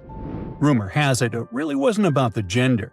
She wanted no living soul to disturb her, and I think she meant that no human would ever discover the location of her grave. But, surprisingly, it was indeed a woman who was closer than anyone before to finally discovering the Queen's resting place. Meet Kathleen Martinez Berry, a criminal lawyer turned archaeologist. She got so intrigued with Cleopatra's story that she packed her bags and went to Egypt with no official support and even no permission from the authorities. All she had was pure determination to find the Queen's tomb. Now, you could say Kathleen had always been ahead of the game. She skipped grades in school, mastered piano, chess, swimming, and martial arts, and grew up listening to top intellectuals debating in her home. And she even got her law degree at just 19, and archaeology was her side passion. She had never actually been to Egypt, never dug up a single artifact. But her fascination with Cleopatra went all the way back to an argument with her father in 1990. That day, she walked into his library looking for a copy of Antony and Cleopatra by Shakespeare. Her dad, Fausto Martinez, a professor and legal expert, casually called Cleopatra a seductress. Kathleen wasn't having it. She fired back, arguing that history had been totally unfair to Cleopatra. The Romans, she said, wanted to destroy her reputation, and for centuries, people had just believed their version of the story. The debate went on for hours, and in the end, her father admitted maybe he had judged Cleopatra too harshly. That conversation changed everything for Kathleen. From that day on, she read every ancient text she could find, especially Plutarch's account of Cleopatra and Mark Antony. The more she learned, the more convinced she became that Cleopatra wasn't just some queen who fell for the wrong guy. She was a genius, playing a dangerous political game to keep Egypt independent. And the more she read, the more she started thinking, what if everyone had been looking for Cleopatra's tomb in the wrong place? That thought stuck with her. When she was caring for her second child, she earned a master's in archaeology. Multitasking. That reignited an obsession that would take over her life, uncovering the truth about Cleopatra. Even though most experts believe that Cleopatra's tomb, along with the final resting place of 13 other Ptolemaic rulers, lies somewhere beneath modern-day Alexandria, Dr. Martinez has a different idea. She believes Cleopatra was buried at Taposiris Magna, an ancient temple dedicated to Osiris, the Egyptian deity of the afterlife. But she still needed an ancient foundation plate. These plates, about the size of a smartphone, were placed beneath important temple structures and often contained inscriptions explaining when and why the temple was built. If she could find a plate that confirmed the temple was dedicated to Isis, Cleopatra's patron deity, she'd have solid proof that this was the right place to look. Nothing could deter Martinez. She excavated the entire temple site, digging deeper than anyone before her. Her team found coins with Cleopatra's name and face stamped on them. It meant Cleopatra had a direct connection to this site. Then, they uncovered something even more interesting: a tunnel used to bring water to people, leading straight from the temple into the Mediterranean Sea. So, if parts of the temple had already sunken into the water, could Cleopatra's tomb be down there too? Martinez needed proof to convince Egyptian authorities to let her search underwater. And, against all odds, she found the missing foundation plate. On it, the pharaoh offered a large area of Nubia to deity Isis. That was it, the confirmation she needed.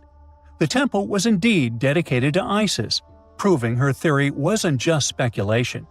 If one temple was on land, Martinez suspected the second temple, possibly Cleopatra's tomb, had collapsed into the sea.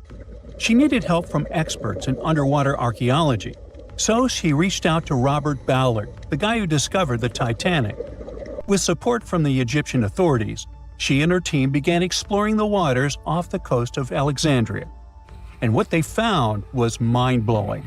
Underwater, they discovered massive stone structures, some standing 6 to 10 feet tall, right where the coastline would have been thousands of years ago. They also found basalt blocks, the same material used in the statues from the first temple. That meant one thing: those weren't just random rocks. They were the remains of a lost city, buried beneath the sea for centuries. Now, we can only wait and see whether Martinez and her team will be able to unravel one of the greatest mysteries of the past left by the outstanding woman that was Cleopatra. Here's some backstory. After her father, Ptolemy VII, passed away, Egypt's throne went to both Ptolemy VIII and Cleopatra, or so it seemed. Cleopatra, just 18 at the time, allegedly married her 10-year-old brother. Yeah, ancient royalty had some different customs, though there's no solid proof of that. But sibling love didn't last long. Young Ptolemy decided he wanted all the power for himself and tried to push Cleopatra out. Forced to flee the country, she didn't just sit around feeling sorry for herself. She raised an army, ready to march back and take what was hers. That's how, at 21, she was already in the Sinai Desert, leading an army and planning her return to the throne. Now, by that time, Cleopatra had already been locked in a powerful political, and not only political, alliance with Julius Caesar. In June 47 BC, she gave birth to a son. In her world, keeping the throne in the family was the name of the game.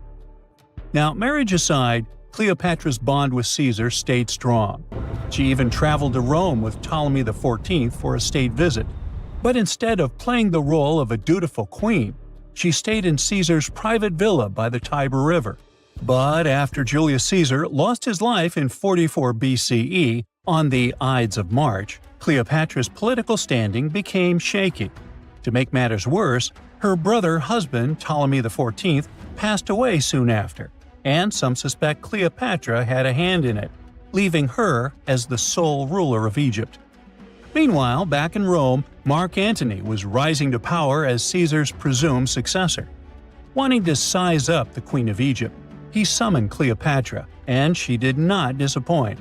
Sailing into town on a lavish barge dressed as a deity, Cleopatra made quite an entrance. Antony was instantly mesmerized, so much so that he left his third wife back in Rome and followed Cleopatra to Alexandria, where their relationship turned into a full-blown royal affair. The two had 3 children together. Together, they waged war against Caesar's adopted son, Octavian, in a battle for control of the Roman Empire. The last time the queen was seen, she was in her mausoleum, dressed in full royal splendor, diadem on her head, lying on what Plutarch called a golden couch. When Antony and Cleopatra lost at Actium, Octavian's forces marched into Alexandria. Cleopatra apparently knew the end was near, so she locked herself inside her mausoleum, surrounded by gold, silver, pearls, and priceless art. Those were the treasures she threatened to burn rather than let the Romans take them. Antony, meanwhile, wasn't going to let the Romans capture him alive. He wounded himself with his own sword, but before he passed away, he was carried to Cleopatra's side. She held him as he took his last breath in her arms. A little over a week later, Cleopatra made her own choice. Rather than face humiliation as Octavia's prisoner, she ended her life. Legend says it was the bite of a deadly asp, though history isn't quite clear on that. At the time, Cleopatra was only 39. Sounds like a rather full life to me. The conditions on this mysterious island might teach us how we can live on Mars one day. Devon Island is, to this day, the largest uninhabited island on our planet. It's located in the Canadian Arctic archipelago, and it's easy to see why people find it impossible to make a home here. The soil stays frozen throughout the seasons.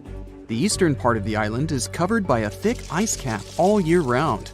Summers here last for less than 50 days, and by summer, I mean that the ground is snow-free. and the temperatures are slightly over 46 degrees Fahrenheit.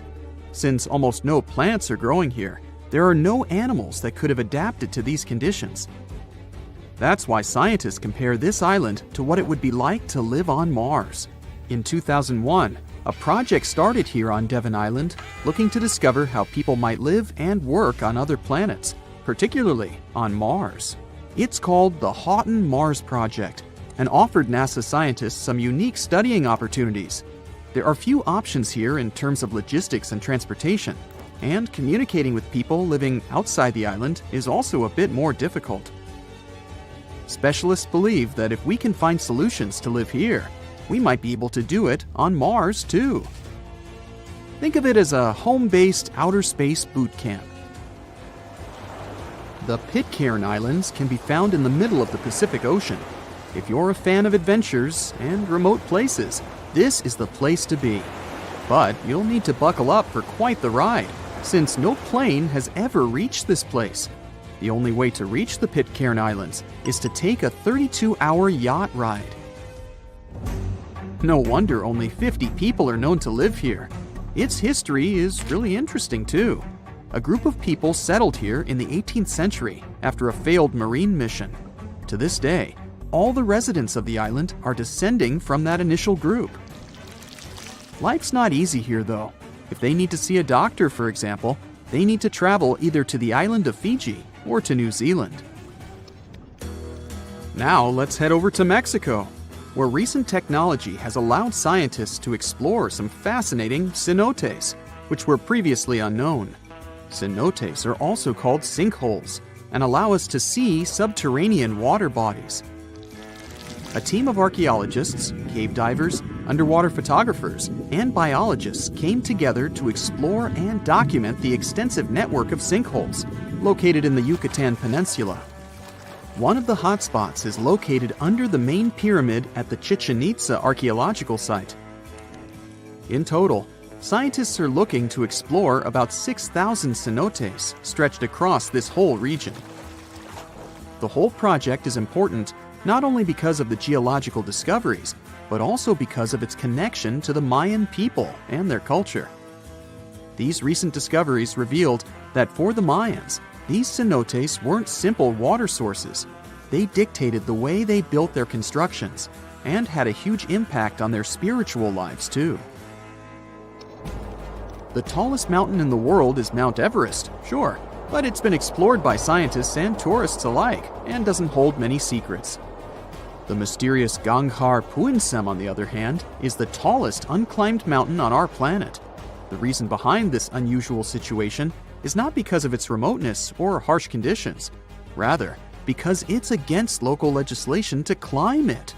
It's located in the South Asian territory of Bhutan, and the name of the mountain translates to the White Peak of the Three Spiritual Brothers. Local tradition dictates that mountain peaks shouldn't be available to humans and need to be left to the higher spirits. Mountains in this region can only be climbed up to 3.7 miles, but Ganghar Puensem tops 4.7 miles. For this reason, there's no official record of any human reaching the peak. Almost all of the previous expeditions have been inexplicably stopped at the midpoint. The next unusual spot should be on any travel enthusiast's bucket list, the island of Madagascar. For starters, it's estimated that about 90% of the species of plants and animals that are found here can't be seen anywhere in the world. But there's one small portion of the island that has baffled both tourists and scientists, the stone forest. It belongs to the Tsingy de Bemaraha National Park and features some unique limestone formations. They look like thousands of spiky towers that stretch hundreds of feet into the air. The distance between these formations can be anywhere from a few inches to the length of a city street. As beautiful as it is, it's really hard to get here. It'll take you a few days to get there from the nearest city. Once you get to the park, it becomes really difficult to explore too. It can take a whole day to go across as little as half a mile. The word Tsingys itself translates to where one cannot walk barefoot. To visit the remotest village in the whole world, you'll need to prepare yourself for quite the journey. From the United States, for example, The easiest route involves a 15-hour flight to Cape Town, South Africa, followed by a 6-day boat ride to reach Tristan da Cunha. Or you could take a month-long cruise through the South Atlantic Ocean, whatever works better. Planning in advance is a must, since only 9 boat visits are made to the island yearly. It's just 7 miles long and right in the middle of the South Atlantic Ocean, stretching a mere 37.8 square miles. There are slightly over 200 residents, and they all farm for a living. They do have internet service, but it's really slow. The people living here speak a dialect of English that is used by the fewest number of people in the world. The town of Coober Pedy in Australia is partially underground. It all began back in 1915, when opal deposits were found in the area. To this day, the town is still the biggest opal mine in the world. People living here figured out that it would be more comfortable for them to stick to the underground, as temperatures above ground can reach 125 degrees Fahrenheit. So, the establishment now has underground stores and galleries. Coober Pedy is also home to the world's first 4-star underground hotel. North Sentinel Island, located near India, is another pretty remote place. Not because of the time it takes to get there or the climate, but because it's home to the world's most mysterious tribe. The population living here is estimated to be between 50 to 400 people and isn't known to have any contact with the outer world. This is mostly because locals don't really enjoy visitors and tend to scare them away, even harming tourists. So, to protect them and their obvious wishes, the island is monitored by the local Indian authorities. It's believed the tribe's people don't have any immunity from modern diseases, so being in contact with foreign people might actually be fatal for the locals. On these French islands, there are no native inhabitants. The Kerguelen Islands are part of the Antarctic lands and are home to just scientists that visit on rotation. At any given time of the year, there are no more than 100 people here, and they're mostly engineers and researchers. There's no plane to get you to these islands, and few tourists are known to have visited them. The island is covered in glaciers, and the soil here isn't friendly to plants or animals. But if you're curious about what this place looks like, you'll need both the money and the time to complete the trip. You can only reach the island by ship, which reaches the shores of Kerguelen only 4 times a year. It isn't cheap to stay in these islands, and you definitely won't find 5-star hotels here. The trip departs from Réunion, and it takes about 28 days to reach the first island. Half of the time will be spent at sea, so be prepared to cover over 5,600 miles of the Indian Ocean. You are lost deep within the jungle in the Yucatan Peninsula in Mexico. There are strange noises all around you, and to make it worse, the sun is setting. Soon, you'll be alone in the middle of an unknown rainforest.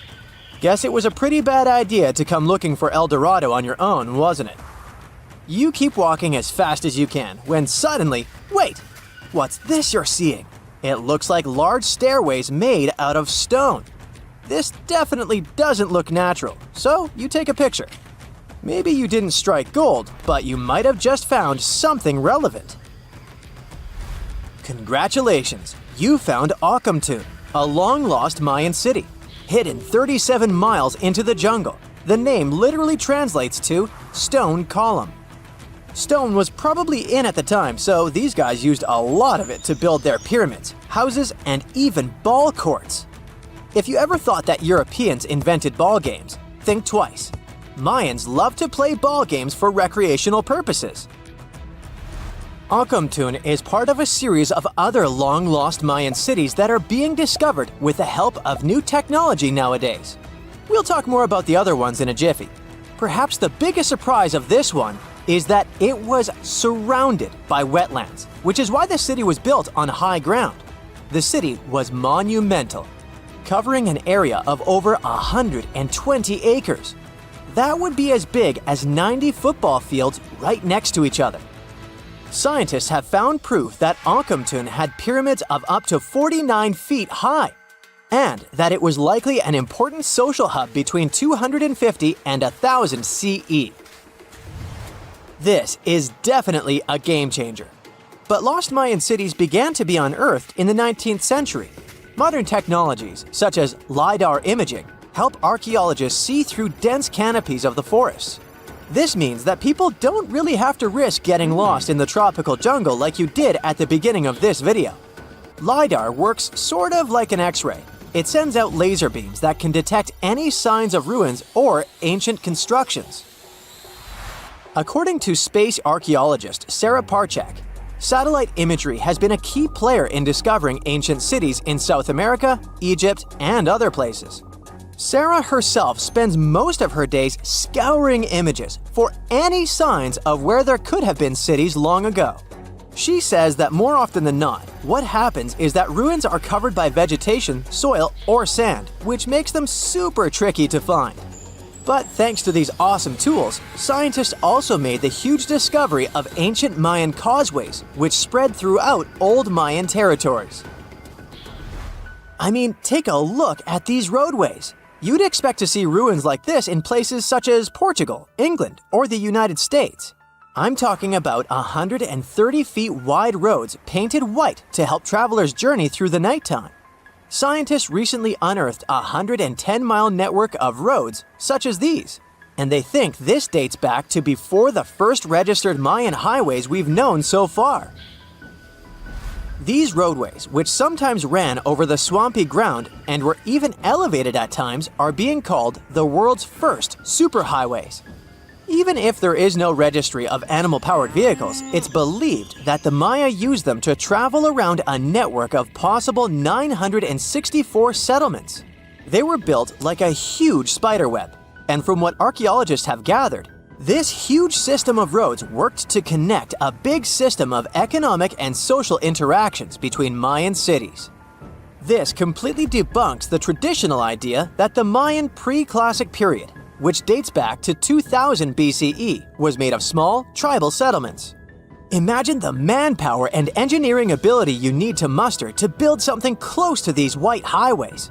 Scientists believe that these causeways were built pretty much the same way as the Mayans built their pyramids, with a mixture of mud and quarry stone. Oh, and using several layers of limestone to make them white. That's pretty cool, right? But let's take a few steps back for a moment to get some context.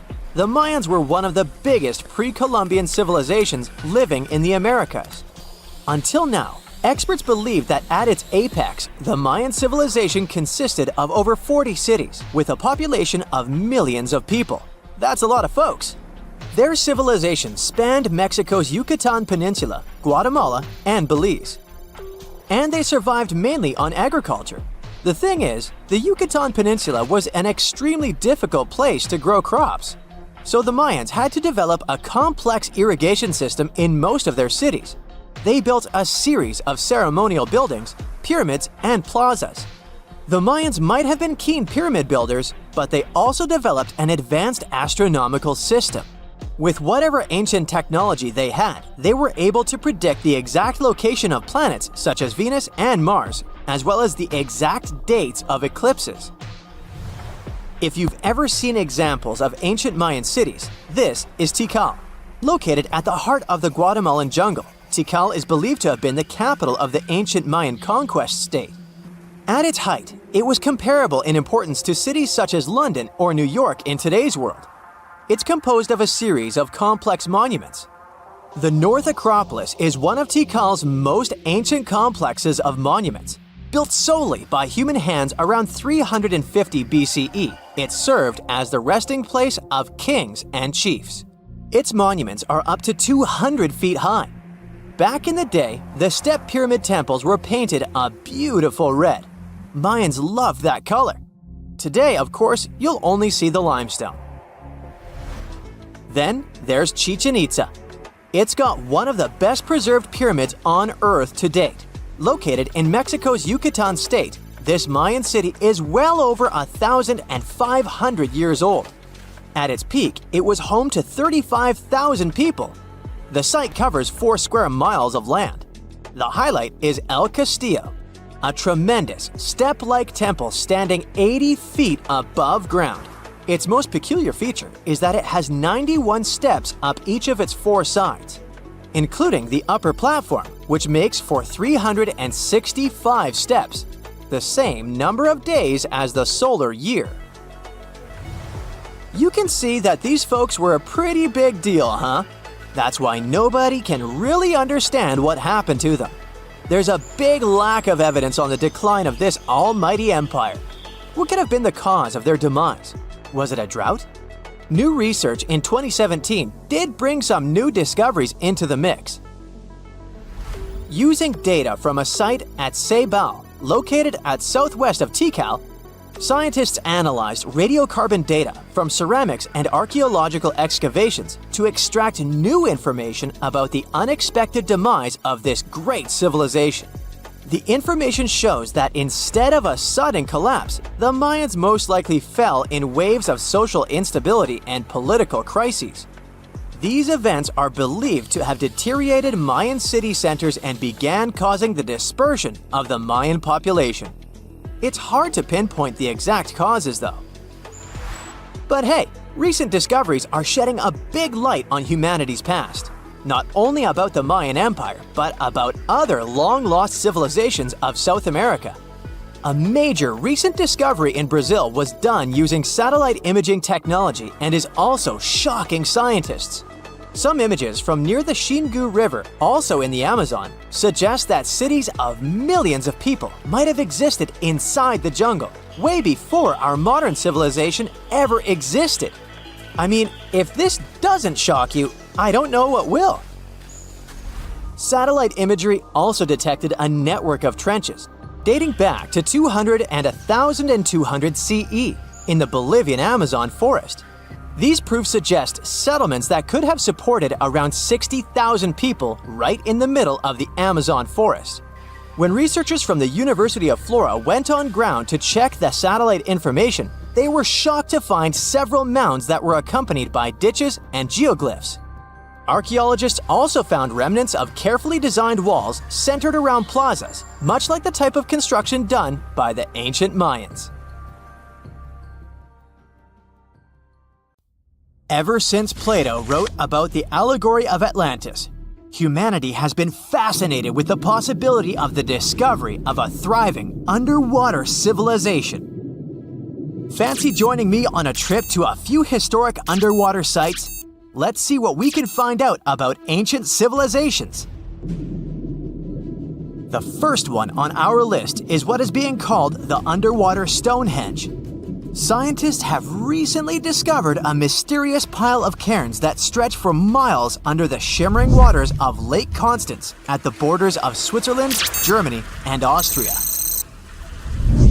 Archaeologists began to explore the site back in 2015, and they haven't been able to understand yet what it was actually used for. What they do know is that there is a 12-mile line of 170 human-made stone cairns under Lake Constance. Scientists say this was most likely the result of a combined work of several villages. The cairn site was probably used for some collective purpose. The formations are huge. Some of them are several dozen feet wide.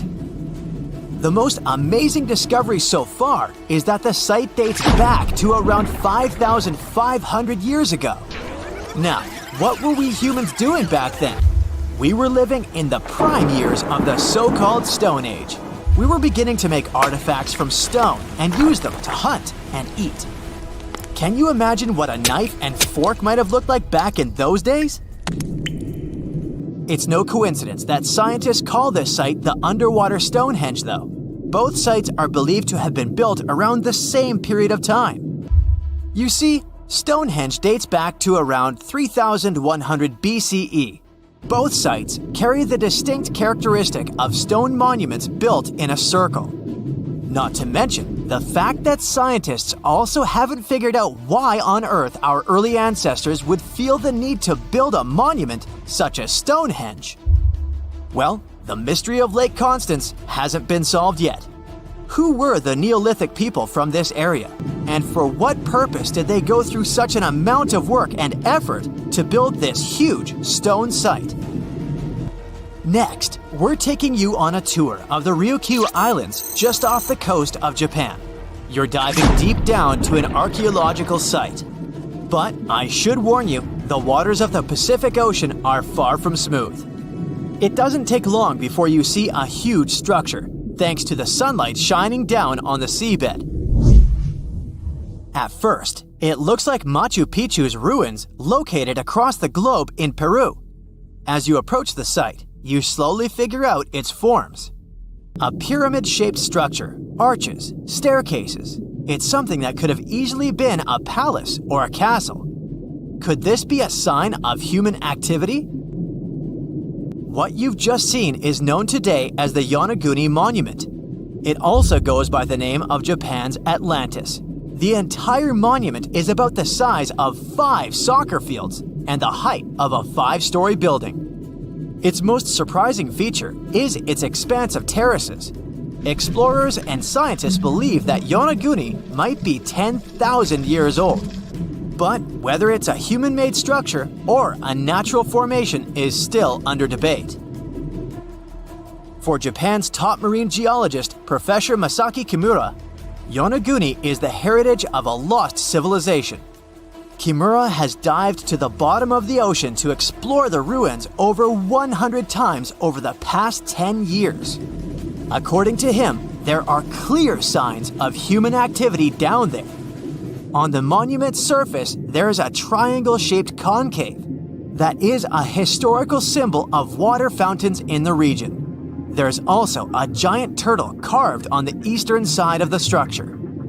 And, according to Kimura, turtles have an important cultural meaning. Several pieces of stone tools have been recovered from the site. Their estimated age is around 10,000 years. However, not all scientists support this theory. For many, Yonaguni is the result of thousands of years of erosion. The fact that the monument is composed of one massive rock leads them to believe it's not human-made. The defined edges and flat surfaces resemble a natural formation in Northern Ireland, known as the Giant's Causeway. The basalt columns look like the ruins of a palace, but they're actually the result of volcanic activity in the region. Now, you're flying to the coast of Greece, 4 hours away from Athens. More specifically, you're in the Peloponnese Peninsula. You dust off an old snorkel and head for a free dive on a bright sunny day. Sometime into the dive, you start noticing patterns on a seabed. 13 feet below the surface, outlines of familiar objects start to appear, one by one. As you continue swimming, what looks like the outline of an entire city emerges in front of your eyes. Are you wondering how water could have taken the whole city? Rocks are perfectly aligned into what appears to be the foundation of a building. This is Pavlopetri, an ancient city you've probably heard about for the first time. It was discovered by Nicholas Fleming, a British oceanographer, when he was on vacation in Greece. He had heard rumors about Pavlopetri's existence and indeed found several artifacts on the seafloor. He went back to the area a year later with the team. They found a site filled with pots, storage vessels, and tools. A kernstone, for instance, is a tool used for grinding grains and turning them into flour. Multiple amphoras indicate that this settlement dates back to the Bronze Age, 5,500 years ago, when people started living in towns. The settlement is believed to have existed for over 2,400 years. Today, Pavlopetri is considered the oldest submerged town ever discovered. And what's impressive is that it wasn't a simple village. It was a vibrant port city with stone buildings, a marketplace, streets, and even squares. The next stop on our voyage is one of today's most famous underwater cities that has been turned into an archaeological park. The city of Port Royal in Jamaica exists only below the surface. But in 1692, it was one of the wealthiest cities in the Western Hemisphere. Port Royal was the center of the British Empire at the time and an important trade city that attracted people from all over the region. it was also home to real-life pirates of the Caribbean.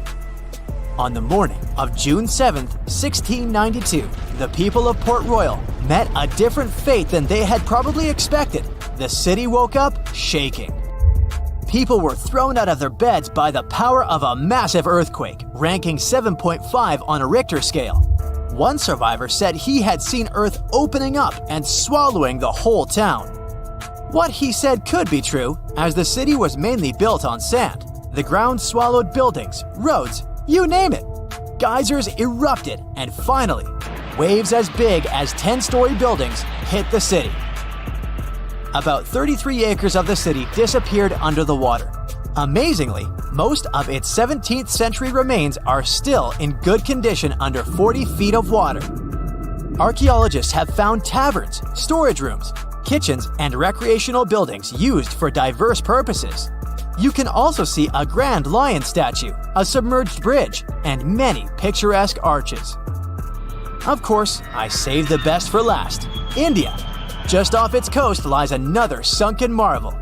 A site known as the Lost City of Cambay is located in the Gulf with a similar name.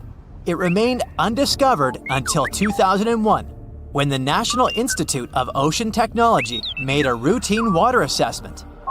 With the help of sonar technology, which sends a wave sound to the bottom of the sea, they found something far beneath the surface. Images showed well-defined geometric shapes spread along a 5-mile stretch. The remains date to more than 9,500 years ago, meaning this civilization was lost at around the end of the Ice Age. Debris recovered from the site included construction material, pottery, beads, sculptures, and even bones. Scientists argue whether these artifacts are indeed from the site, but if they truly are, then the lost city of Cambay might be the oldest civilization in the world. Strange and amazing items are discovered often, but figuring out what our ancestors were up to is pretty tough. Even the experts in lab coats sometimes make mistakes. But it's not just about dusty plates and huge stones. Sometimes there's even humans with large heads. So grab your digging tools and let's travel back to ancient times to explore incredible societies that even scientists can't fully explain. Sardinia may look idyllic now, but I'm not gonna lie, I wouldn't fancy visiting it 3,000 years ago. Rumor has it, terrible giants roamed around this island back then. People even talk about finding human skeletons over 13 feet tall there, although nobody's ever shown anything to prove it.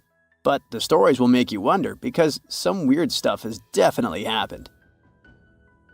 In 1974, over 5,000 pieces of broken stone artifacts were found in a part of the island called Monte Prama, but instead of being displayed in a museum, they were locked up in an underground vault for about 30 years. Sounds a bit suspicious, doesn't it? When they were finally displaced in 2005, scientists put the pieces together to find statues of 38 giant men standing 8 feet tall. Not quite as tall as the legendary skeletons, but still pretty huge. It's thought these statues were made by the Nuragic people, who lived on the island a long time ago. Besides giant statues, they also built over 8,000 massive stone buildings. Perhaps Nuragic weren't giants themselves, but they definitely liked their things big. I do too. I like a big number of likes on our videos. That would be pretty great. Thank you if you liked this and subscribed. Now back to the video. You and I are pretty smart, but we might not be the smartest humans ever. Actually, we might not even be the smartest species. Since 1913, some skull fossils found in South Africa have hinted at a possibly smarter contender called Boskop Man. This human-like species might have lived as recently as 10,000 years ago.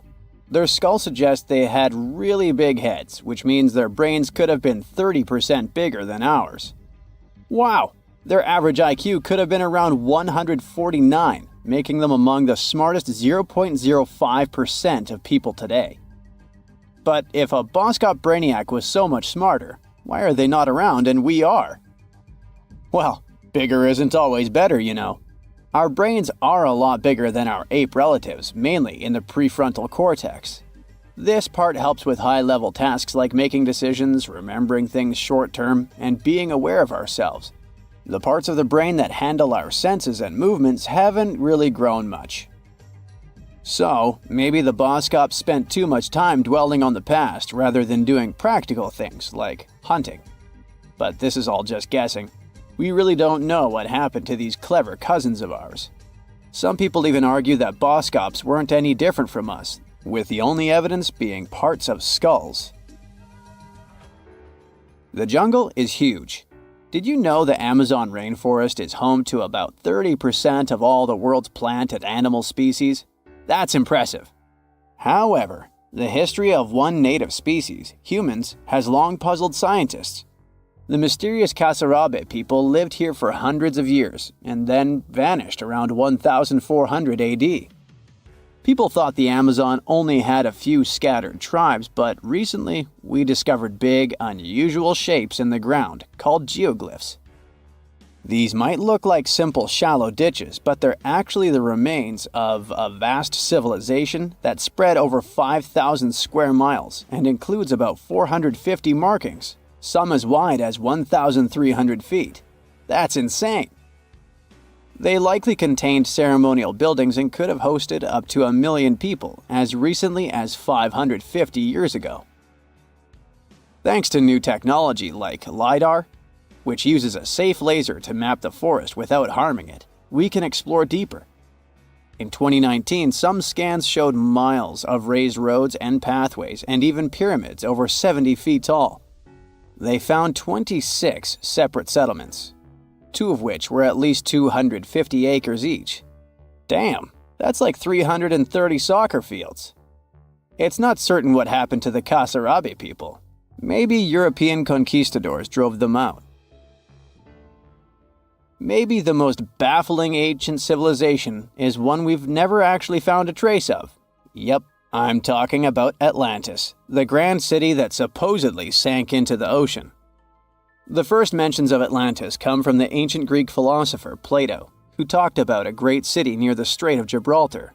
But for ages, everyone just thought Plato made up Atlantis as a perfect version of his own Athens. So why, about 12,000 years after it supposedly vanished, do we still wonder if it might be real? Well, in the 19th century, U.S. Congressman Ignatius Donnelly wrote a book giving 13 reasons why he thought Atlantis was more than just a myth.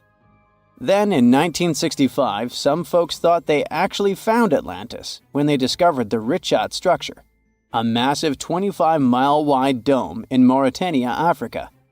It's so big that you can see the whole thing from space. 2 astronauts flying over the Sahara Desert spotted this giant eye staring back at them and thought they'd made the discovery of a lifetime. Unfortunately, there's no solid evidence linking this structure to Atlantis. It's believed to have formed from volcanic activity about 100 million years ago. But it does look suspicious, doesn't it? Still, we're no closer to knowing the truth. Imagine going back to about 3,300 BCE and finding yourself in South Asia. Welcome to the Harappan civilization. These people were way ahead of their time. They had cities like Harappa and Mohenjo-Daro, complete with baked brick houses, sophisticated drainage systems, and even public baths. This place might have had over 5 million people, making it one of the densest regions at the time. They also invented a system of standardized weights that was incredibly useful for traders. And trading they did. These people had connections stretching all the way to the Middle East, thanks to their great skills in metallurgy. They even had a form of ancient branding. The seals were used to stamp clay on tray goods. Despite being so advanced with a thriving urban life, there's a whole bunch of mystery shrouding their language and script. We've got bits and pieces of their writing, but no one's deciphered them yet, even with all the technology we have today. We also still don't know how exactly their society worked. It looks like they didn't flaunt their social status as much as other civilizations. No grand palaces or massive monuments. Instead, their largest buildings might have been granaries. They sure were practical. Unfortunately, all good things must come to an end. Around 1800 BCE, this bustling civilization started to decline, possibly due to shifts in river patterns. As the environment changed, the Harappans packed up, moving towards more hospitable lands. Ever heard of the Minotaur? The beast with a bull's head and a man's body, hunting the bravest travelers in a massive maze. Well, this wasn't just any old tale. It was one of the most popular dramas of the ancient world, and it was inspired by this place, the island of Crete. The Minoans lived here during the Bronze Age. They had stunning palaces, amazing frescoes, and a culture so rich it still fascinates historians to this day. They built places like Knossos, which was so complex with its multi-story buildings and elaborate hallways that it might have inspired the whole labyrinth myth. Their engineering was so ahead of its time that even their drainage systems were more advanced than what many of us have today. Let me know in the comments which of these stories you find the most fascinating, and thanks for watching. See this place on the map? Yeah, right there. It's estimated that around 100 people have vanished or lost their lives here. Why, you ask? Well, it seems they were all looking for this guy, Percy Fawcett. He was a British colonel, famous for his sharp blue eyes, perfectly groomed beard, and signature hat. He looked like a character from Pride and Prejudice, but lived more like Indiana Jones. In fact, this character was inspired by Fawcett's story. But his disappearance in 1925 was more macabre than any movie plot. Colonel Fawcett was bold. Not the ask your neighbor's Wi-Fi password kind of bold. I'm talking full-on, I don't care that much about my life bold. He used to be a soldier in Sri Lanka and even did a secret spy gig in Morocco, but he needed more. So in 1906, Fawcett started exploring parts of Brazil and Bolivia where no one had dared to go before. His mission was to create secret, mind-blowing maps. Okay, that doesn't sound too risky, but trust me, it was. If you want to explore the world nowadays, you just open Google Earth and, well, that's it. No danger, no adrenaline, just maybe one or two creepy street view photos. Ew. But we're talking about the beginning of the 20th century, when satellites and this weird Google car didn't exist. Back then, if you wanted to fill in the world map, you actually had to explore the land on foot. So that's how Colonel Fawcett ended up in South America. And he became famous for his expeditions to map out the wild Amazon. He was the first guy to record the locations of waterfalls in that region, for example. But then he got obsessed. Blame it on lack of sleep or whatever sketchy Amazon jungle juice he was sipping, but suddenly he was like, I'll bet there's an ancient advanced city hidden somewhere around here. Spoiler alert, there wasn't. But he was hooked on that idea. Hanging out with native Indians for so long convinced him that large groups could totally thrive in the middle of a massive rainforest. And of course, Fawcett loved a good old adventure story, especially the ones from the 16th and 17th centuries, written by European explorers.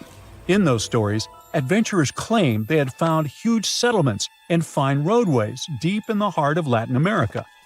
But Fawcett's all-time favorite story came from a manuscript written in 1753.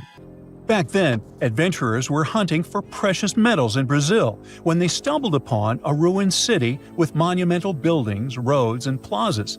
Oh, and every corner had a Roman-style spire. Naturally, the colonel was all in to find it. Too bad no one told him this manuscript is mostly considered a forgery. Yep, this story is as real as Snow White's. But then, things got weird. The settlement described in that manuscript was supposedly located in the northeast side of Brazil. But now, he's saying there's an advanced civilization in Mato Grosso, which is in a different part of the country. So he decided to name this new place the City of Z. Back in the 1920s, the colonel launched 2 separate expeditions to find it, but both trips failed, as he faced terrible weather, fever, and of course, exhaustion. Now, tell me in the comments, what do you think Fawcett did after 2 failed expeditions? Option A, he quit. Option B, he called his mom. Option C, he tried again because he didn't get the memo that the universe is clearly saying stop. Well, of course, option C is the right answer. This is relentless Fawcett we're talking about. So, 3 years later, the colonel finally gathered enough cash to launch yet another expedition in search of the City of Z. All he needed was a crew of people crazy enough to join him. Famous and experienced explorers were begging to come along. But nope, Fawcett decided to take his son and his best buddy instead. In January 1925, this brave trio set off on their journey.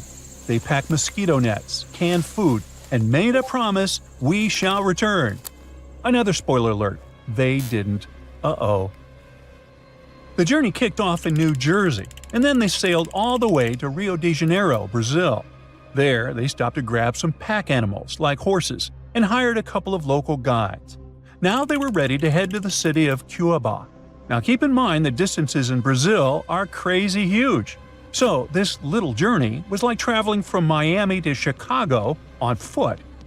3 months later, they finally ventured into the jungle for the first time. And that's when the fun really began. The crew faced piranha-infested rivers, an endless maze of thick trees, and the worst part, bugs. The constant annoying zzz of a gazillion mosquitoes wouldn't let them sleep, and Fawcett's best friend's foot got huge from tick bites. But the colonel didn't have time to babysit his friend's princess foot. Oh no, he was too obsessed to take a break. In fact, at some point, he was so far ahead of his companions that he had to camp alone for a night. On May 29th, Fawcett finally came to his senses. There was no City of Z. But did he let that stop him? Not really. He unpacked their gear and sent the local guides back to Cuiabá.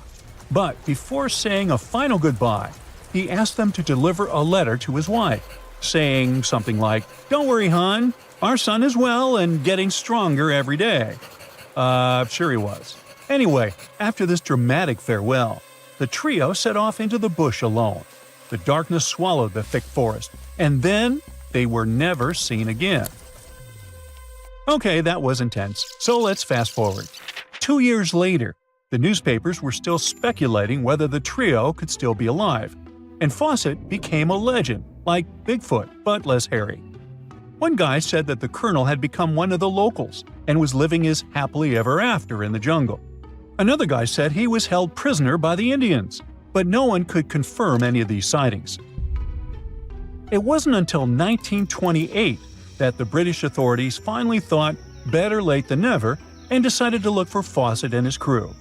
By that time, they were sure their expedition had perished, but they still needed proof. And after days and days of surviving the jungle's worst nightmares, they found, well, nothing. But in a weird way, this mystery inspired more explorers to look for them. It's estimated that about 100 people have passed away in this process, and a few have followed in the explorers' footsteps by disappearing without a trace. So, what really happened to the expedition? Researchers have pointed their fingers at everything under the sun. Parasitic infections, starvation, drowning, jaguar attacks, you name it. Some even say Fawcett dove headfirst into mysticism and started an occult community in the jungle. The Brazilian anthropologist Orlando Vilas-Boas was probably the one who got the closest to solving this case. Back in the 1950s, he was working with the Kalapalo Indians when they suddenly admitted to, getting rid of Fawcett. They even had bones to prove it. But it turns out a forensic analysis showed that the remains didn't belong to the colonel. So we're back to square one, and nobody knows, to this day, whatever the heck happened to them. Fawcett's quest, as we know it today, is based on some pretty questionable sources. But there is a possibility that he wasn't living in Delulu land after all. Recent discoveries suggest that his idea of a sophisticated jungle city wasn't just pure fantasy. In 2024, a massive ancient city was found in the Amazon, hidden beneath dense vegetation. Evidence suggests it was built around 2,500 years ago, and it was surprisingly advanced, featuring houses and plazas, all connected by an incredible network of roads and canals. But this city was in a forest in Ecuador, not Brazil. So who knows? Maybe the legendary City of Z is still out there. Ooh. There are many myths around arguably the greatest structure ever built by humans, the Great Wall of China. Some say it's so grand that it's visible from space.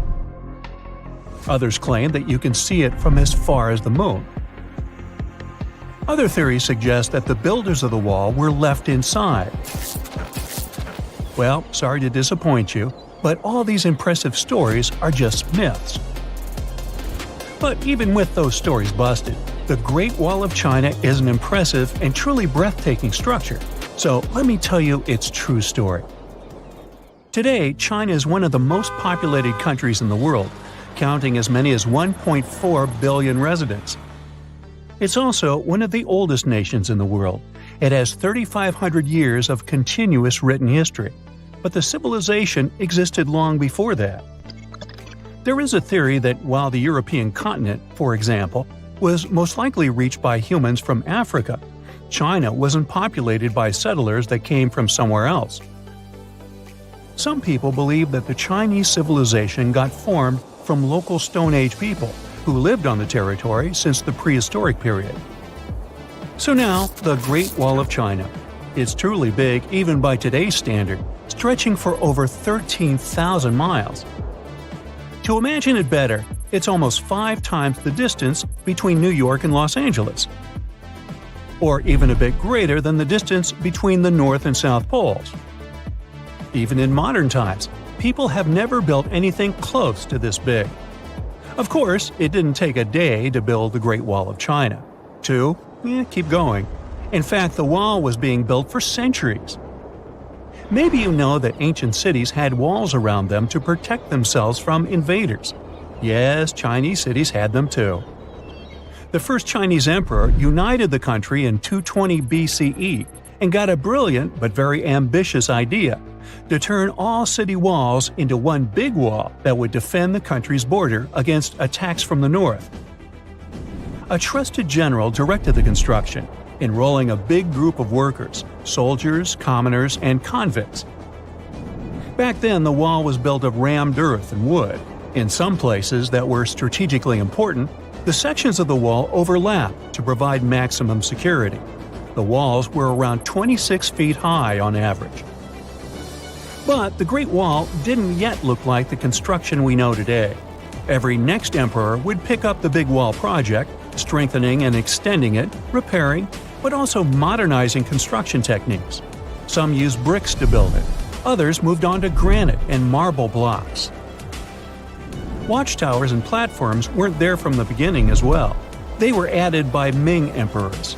The watchtowers made it possible to communicate with other parts of the wall through smoke and fire messages. So, the wall is quite inconsistent in terms of material, but it only adds more charm to the construction and shows how much effort and time it took.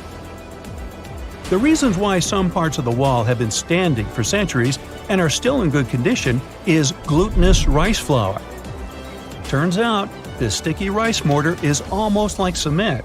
It's very strong and waterproof, sealing the bricks so tightly together that even sneaky weeds can't grow between them. You may also notice that some bricks have writings carved on them. They were left by the workers who were building the wall. The purpose of those writings is quality assurance. They contain such information as location, quantity, and responsible officials. So, in the case of some problems with the quality of materials or constructions, it would be known who should be held accountable for it. Recently, a research group has looked through official historical documents of the Ming Dynasty that ruled China from the 14th to the 17th centuries. They came across records of secret doors in the Great Wall, so they decided to find them. They used a flying robot to capture continuous centimeter resolution photos of the wall. They photographed 90% of the wall that was built during the Ming Dynasty and discovered the remains of over 220 secret doors along the wall. Some of them have a specific width and height that allows only one person to go through. Others are large enough to allow 2 horses to pass at the same time. Why are the doors there? Well, the Great Wall's main goal was to protect the country from the enemy. Building doors that could let the enemy in would undermine the whole point of having a wall. So, of course, the doors were secret passages. They perfectly matched the surroundings topographically, and the exit on the outside was camouflaged with bricks so that it was almost completely indistinguishable from the brick wall. The wall was never just a defensive wall, and it was never completely closed. It could be opened on demand. It was also a structure used for trade and commerce, communication between inside and outside the wall, and of course, for defense and spying. Some doors were used for trade with the other side. Through smaller doors, a person would sneak out to spy on the enemy that lived on the other side. The hidden gates were also useful for a sudden attack. As you remember, some gates were camouflaged with brick on the outside. The exit was so indistinguishable that the enemy had no idea exactly where it was located. The inside entrance for Chinese soldiers was hollow, so they could walk through the wall and break the camouflaged exit gate from the inside, starting their surprise attack. Now, even though the main point was to prevent outsiders from getting into the city, the wall wasn't too effective on that matter. It could still be climbed over or marched around. So the wall was being watched at all times, and the guards gave signals to the troops if they saw the enemy approach. Also, the wall provided more time to mobilize and bulk up the country's forces or lure the enemy troops into a difficult strategic position. The construction stopped at the end of the 19th century. The wall lost its strategic and military importance due to technological advances. Over the centuries to today, only 8% of the Great Wall is in good condition, and the rest is damaged. Also, around 1/3 of the wall has disappeared without a trace, due to both natural erosion and human damage. I guess you could say it's now just a pretty good wall. As you remember, the first parts of the wall were built out of rammed earth and wood. These are not the most unfailing materials if we're talking about thousands of years. Also, destructive farming methods have turned large areas into a desert and contributed to erosion. Also, many bricks were taken away from the wall in the last century to be used in building farms and houses. The wall is being deconstructed stone by stone even today, but this time by tourists. Quite a few of them take a stone as a souvenir. That's a total of a lot of stones, considering that over 10 million tourists visit the Great Wall every year. Since 1987, the wall has been a UNESCO World Heritage Site, highlighting that it has an outstanding importance to humanity. The wall is one of China's 56 World Heritage Sites, second place among countries with landmarks protected by UNESCO. Who's first, you ask? Well, the top spot, with 58 World Heritage Sites, belongs to Italy. And do you know that the wall isn't only a famous tourist attraction, but also the location of the Great Wall Marathon? It's a marathon that was established in 1999 and is one of the most challenging ones in the world. You guessed right, people run along the wall, including all the steps. There are 3 distances, so that participants can run a full marathon that is 26 miles, a half marathon that's 13 miles, or just have a fun run of 5 miles. At some point in its long and very interesting history, our dear planet Earth was sort of snoozing, just doing its planetary thing, spinning around the sun. And then, bam, life starts getting fancy. Plants and animals start strutting their stuff, showing off their complexity. Fast forward a bit, about 65 million years ago to be exact, and a cosmic disaster strikes, or at least that's what we presume. An asteroid probably smashed into Earth, wiping out the dinosaurs and other big animals.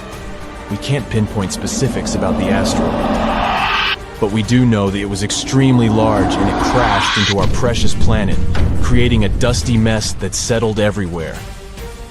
You can still find remnants of that dust layer in sedimentary rocks today. If you dig beneath it, you'll uncover a whole bunch of fossils. These prehistoric creatures were living it up before the asteroid crashed the party. Think of it as the planet going on a cleaning spree, leaving a bunch of empty spaces waiting to be filled. And guess who took the opportunity? Mammals! These furry little critters were the ones to rise to fame. But why is it that this disaster became such a great opportunity for mammals? It's pretty simple, actually. With no big bullies around, they grew, multiplied, and had a population expanse. All kinds of mammals joined to fill in the blanks. Primates, rodents, basically, the whole furry gang. We're talking about placental mammals, marsupials, and even egg-laying mammals, adding some serious variety to the mix. We like to think of primates as our closest relatives here on Earth. What's their story? Well, around 63 million years ago, just a couple of million years after the dinosaurs' final dance, the primates decided it was time for a family reunion. They split into two groups, the dry-nosed primates, who became the cool monkeys and apes we know today, and the wet-nosed primates, who went off to become lemurs and aye-ayes, hey-hays. The fun didn't stop there. About 58 million years ago, the dry-nosed primates began their own little mission. One special guest called the tarsier, arrived on the scene, featuring big eyes that were perfect for late-night shenanigans. This tarsier took a different path from its primate relatives, embracing its unique niche and evolving separately. To this day, the tarsier is the only primate that feeds exclusively on meat. These little guys have a taste for insects, small birds, rodents, and even lizards. But that's not all that makes them unique. Their eyes are twice the size of their brains. Also, their heads can do a full 180-degree spin, just like an owl. Because of their features, the tarsiers are the true kings and queens of the night. With their superpower of ultrasonic tracking, they can spot their prey instantly. Plus, their legs and feet are like springs ready to launch them into action. They've got this special ankle bone called the tarsus, which gives them those epic leaping skills. Hence the name, if you were wondering. But let's leave these little critters to rest and get back to our story, shall we? About 55 million years ago, the Earth cranked up the heat, literally. This sudden hot pod was a bit too much for many deep ocean dwellers and plants to handle, and they bid their farewells. But hey, every goodbye is an opportunity for something new, right? The oceanic mammals known as cetaceans, saw their chance and took it. They splashed into those empty niches, becoming the rulers of the sea. In this category of creatures, you can find the blue whale and the dolphin. A special primate guest made an appearance around 47 million years ago. Scientists now affectionately call the fossil of such a creature Ida. This little wonder caused quite a stir, initially hailed as the missing link in human evolution. But here's the hilarious part. It turned out Ida was not one of us dry-nosed primates, but a cheeky wet-nosed one. Moving forward to 40 million years ago. This is when another big event happened in the primate world. The New World monkeys, our distant cousins, decided to take a different path and branch off from our lineage of Old World monkeys. They packed their bags and set off to conquer South America, where they're still living it up today. What's the difference between the two, you might ask? Well, one crucial thing that sets them apart is the fact that the Old World monkeys had nostrils that pointed downwards. Around 25 million years ago, another troop of apes entered the scene, and these guys had something special, the lack of a tail. These unique creatures would go on to become our closest relatives. We're talking apes and great apes, the cool gang who share a whole lot of genetic similarities with us. The first ape to break free from the monkey madness was the gibbon. About 18 million years ago is when this little acrobat swung into the picture. A few million years later, the great apes made their grand entrance too. Orangutans were the pioneers, venturing into the wilds of southern Asia. We're getting closer and closer to the present. It was 7 million years ago when the great apes took a major fork in the evolutionary road. One path led to our ancestors, the future Homo sapiens, and the other path led to chimpanzees and bonobos. These two primate branches remained united for a few million years before finally going their separate ways. 5.6 million years ago, a game-changing ape called Ardipithecus made its way into our evolutionary history. It had a special talent, bipedalism. That's right, this was one of the first apes to walk on 2 feet, probably making its primate buddies raise an eyebrow or two. The real showstoppers, however, arrived around 4 million years ago, the Australopithecus crew. These were the earliest members of the Hominina hominina subtribe. Our tribe. What made them so special? Well, probably the fact that they brought some serious tools to the game. Stone tools, to be precise. It seems that at some point in their evolution, these clever primates started using stones to make their lives easier. Now here comes a crucial turning point in our story. About 2 million years ago, our ancestors faced a food shortage. Survival of the fittest was the name of the game, and two strategies emerged. Group 1 went for stronger jaws, allowing them to chomp on tough foods like nuts. Group 2 had a different idea. They opted for weaker jaws, but bigger brains. They wanted access to a wider range of food options. Obviously, the bigger-brained group took the prize. And here's where our gang comes into play. Around 2.5 million years ago, a type of primate also known as handyman made its mark on history. These clever beings had larger brains and knew how to put those neurons to good use. About 1.9 million years ago, a new star emerged, Homo erectus. These creatures not only walked upright, but also had brains that were almost twice the size of the handyman's. They took the world by surprise, becoming the first of our direct ancestors to venture out of the African continent. They even knew how to tame fire. Approximately 700,000 years ago, the world witnessed a culinary revolution. The earliest evidence of cooking appeared. And around 500,000 years ago, our ancestors decided it was time to become a bit more fashionable, donning the first evidence of clothing. Our very own species came to be just 300,000 years ago. Told you we were late to the party. But the world was never the same after the appearance of Homo sapiens, the anatomically modern humans. Alongside our other relatives, we emerged, ready to conquer the world with our innovative minds and complex societies. The exact path of our evolution remains a bit of a mystery. But what we do know for sure is that Neanderthals joined the party around at some point too.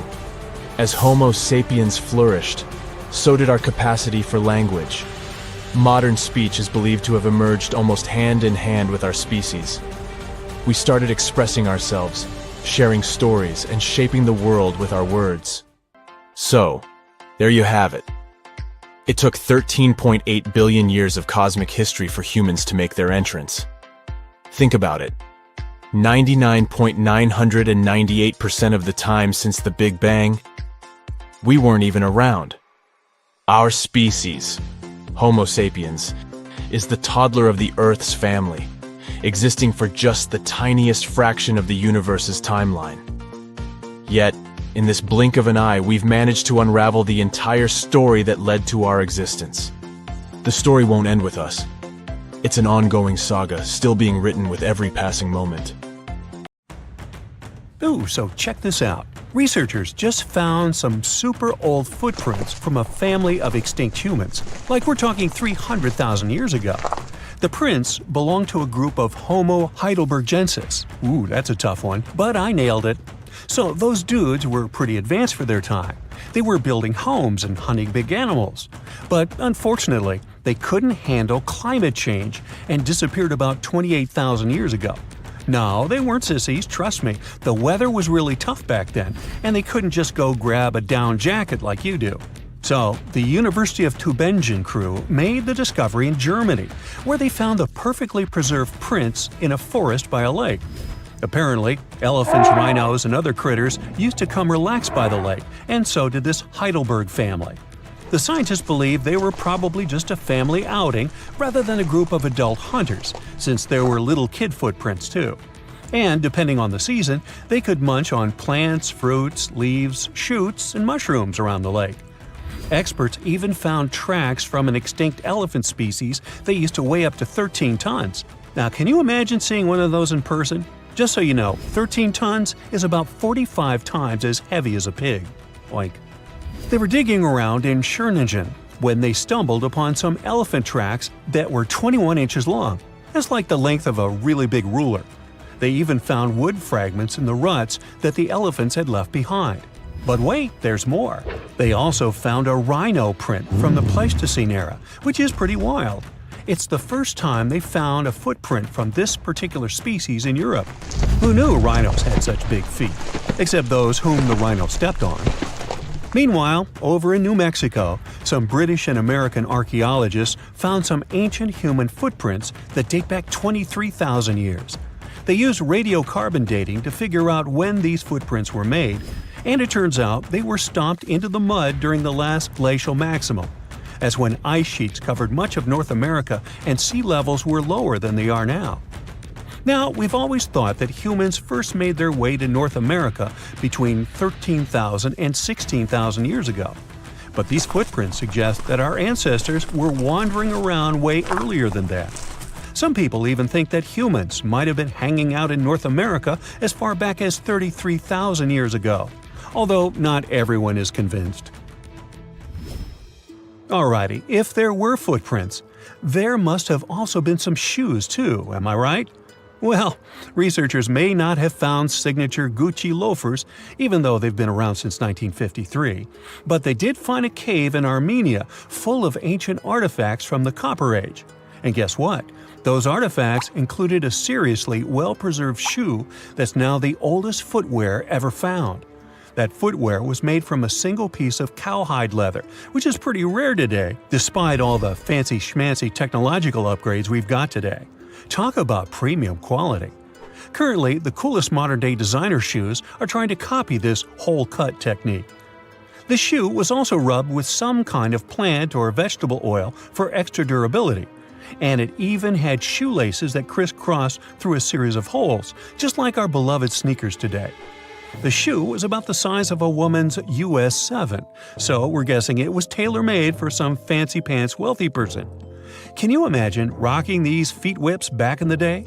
They were possibly the talk of the town. Now, since we're talking about shoes, have you ever had that gross feeling when you step in something sticky? Especially if you're wearing a brand new pair of white sneakers? No, not what you're thinking. I'm talking about chewing gum. It's a total buzzkill to have it stuck to your shoe. A super cool British archaeology student named Sarah Pickett found a 5,000-year-old piece of Neolithic chewing gum made from birch bark tar while on a dig in Finland. It even had tooth marks in it. Who knew our ancestors were into chewing gum too? Apparently, birch bark tar has antiseptic properties, so it's believed that Neolithic peeps chewed it to help treat mouth and gum infections.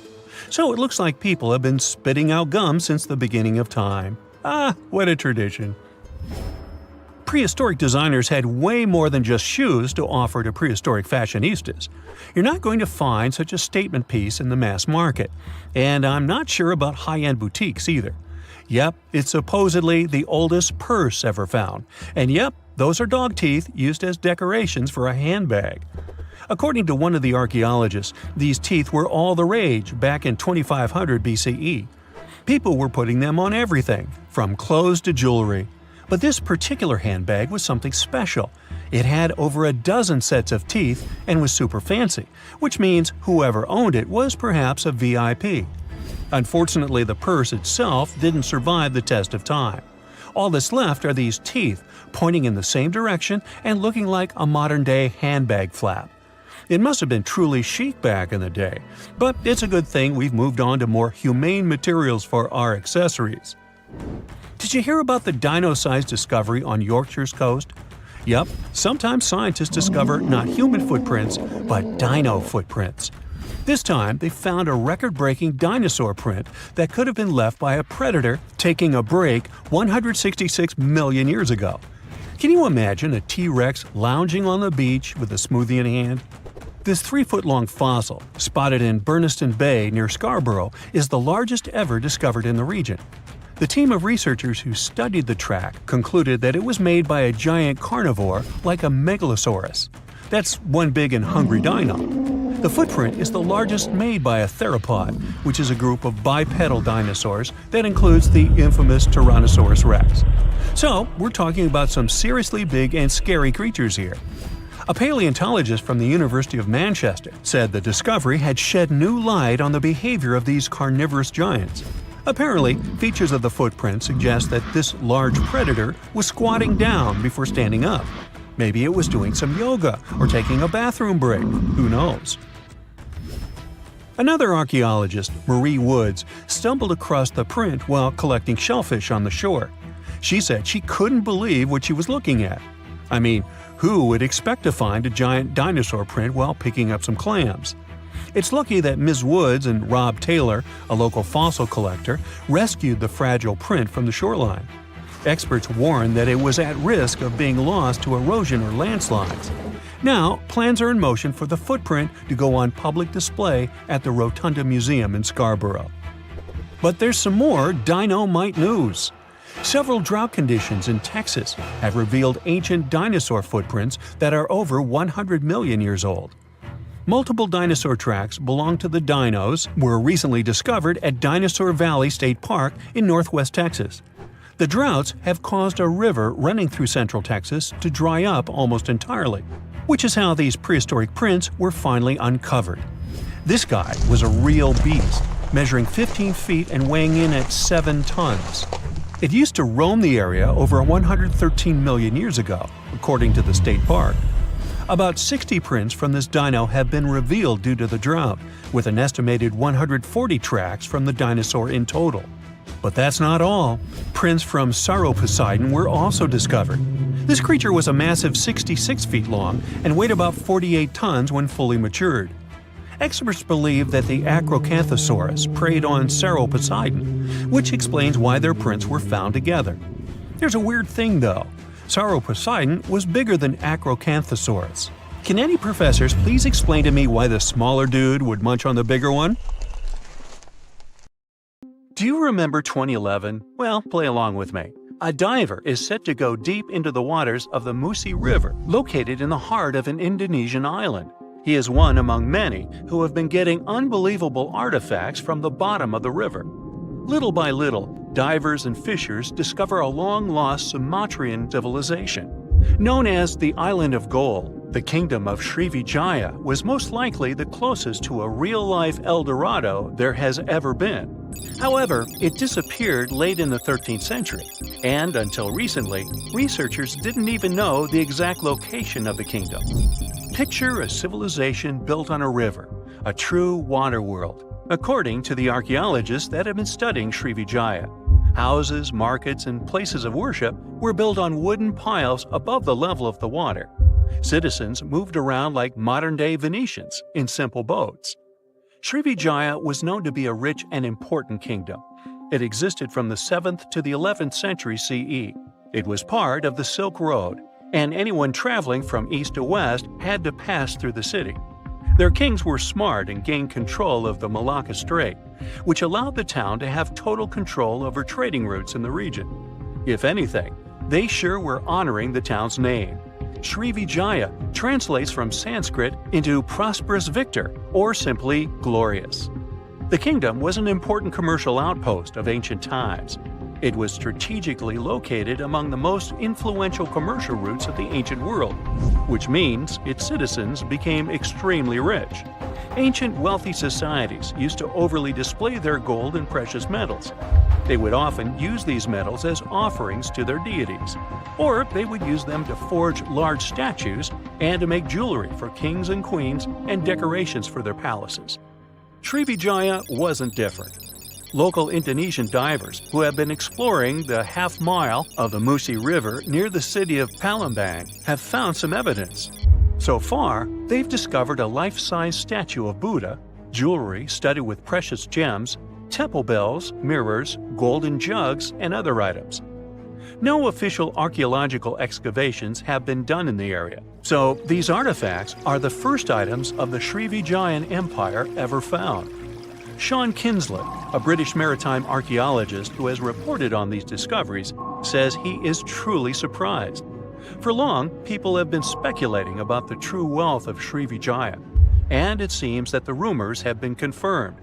We're starting from ground zero, he says. We don't know what clothes the people of Srivijaya wore, what their tastes were, what kinds of ceramics they like to eat off. Even though this discovery has brought excitement to the scientific community, there is a downside.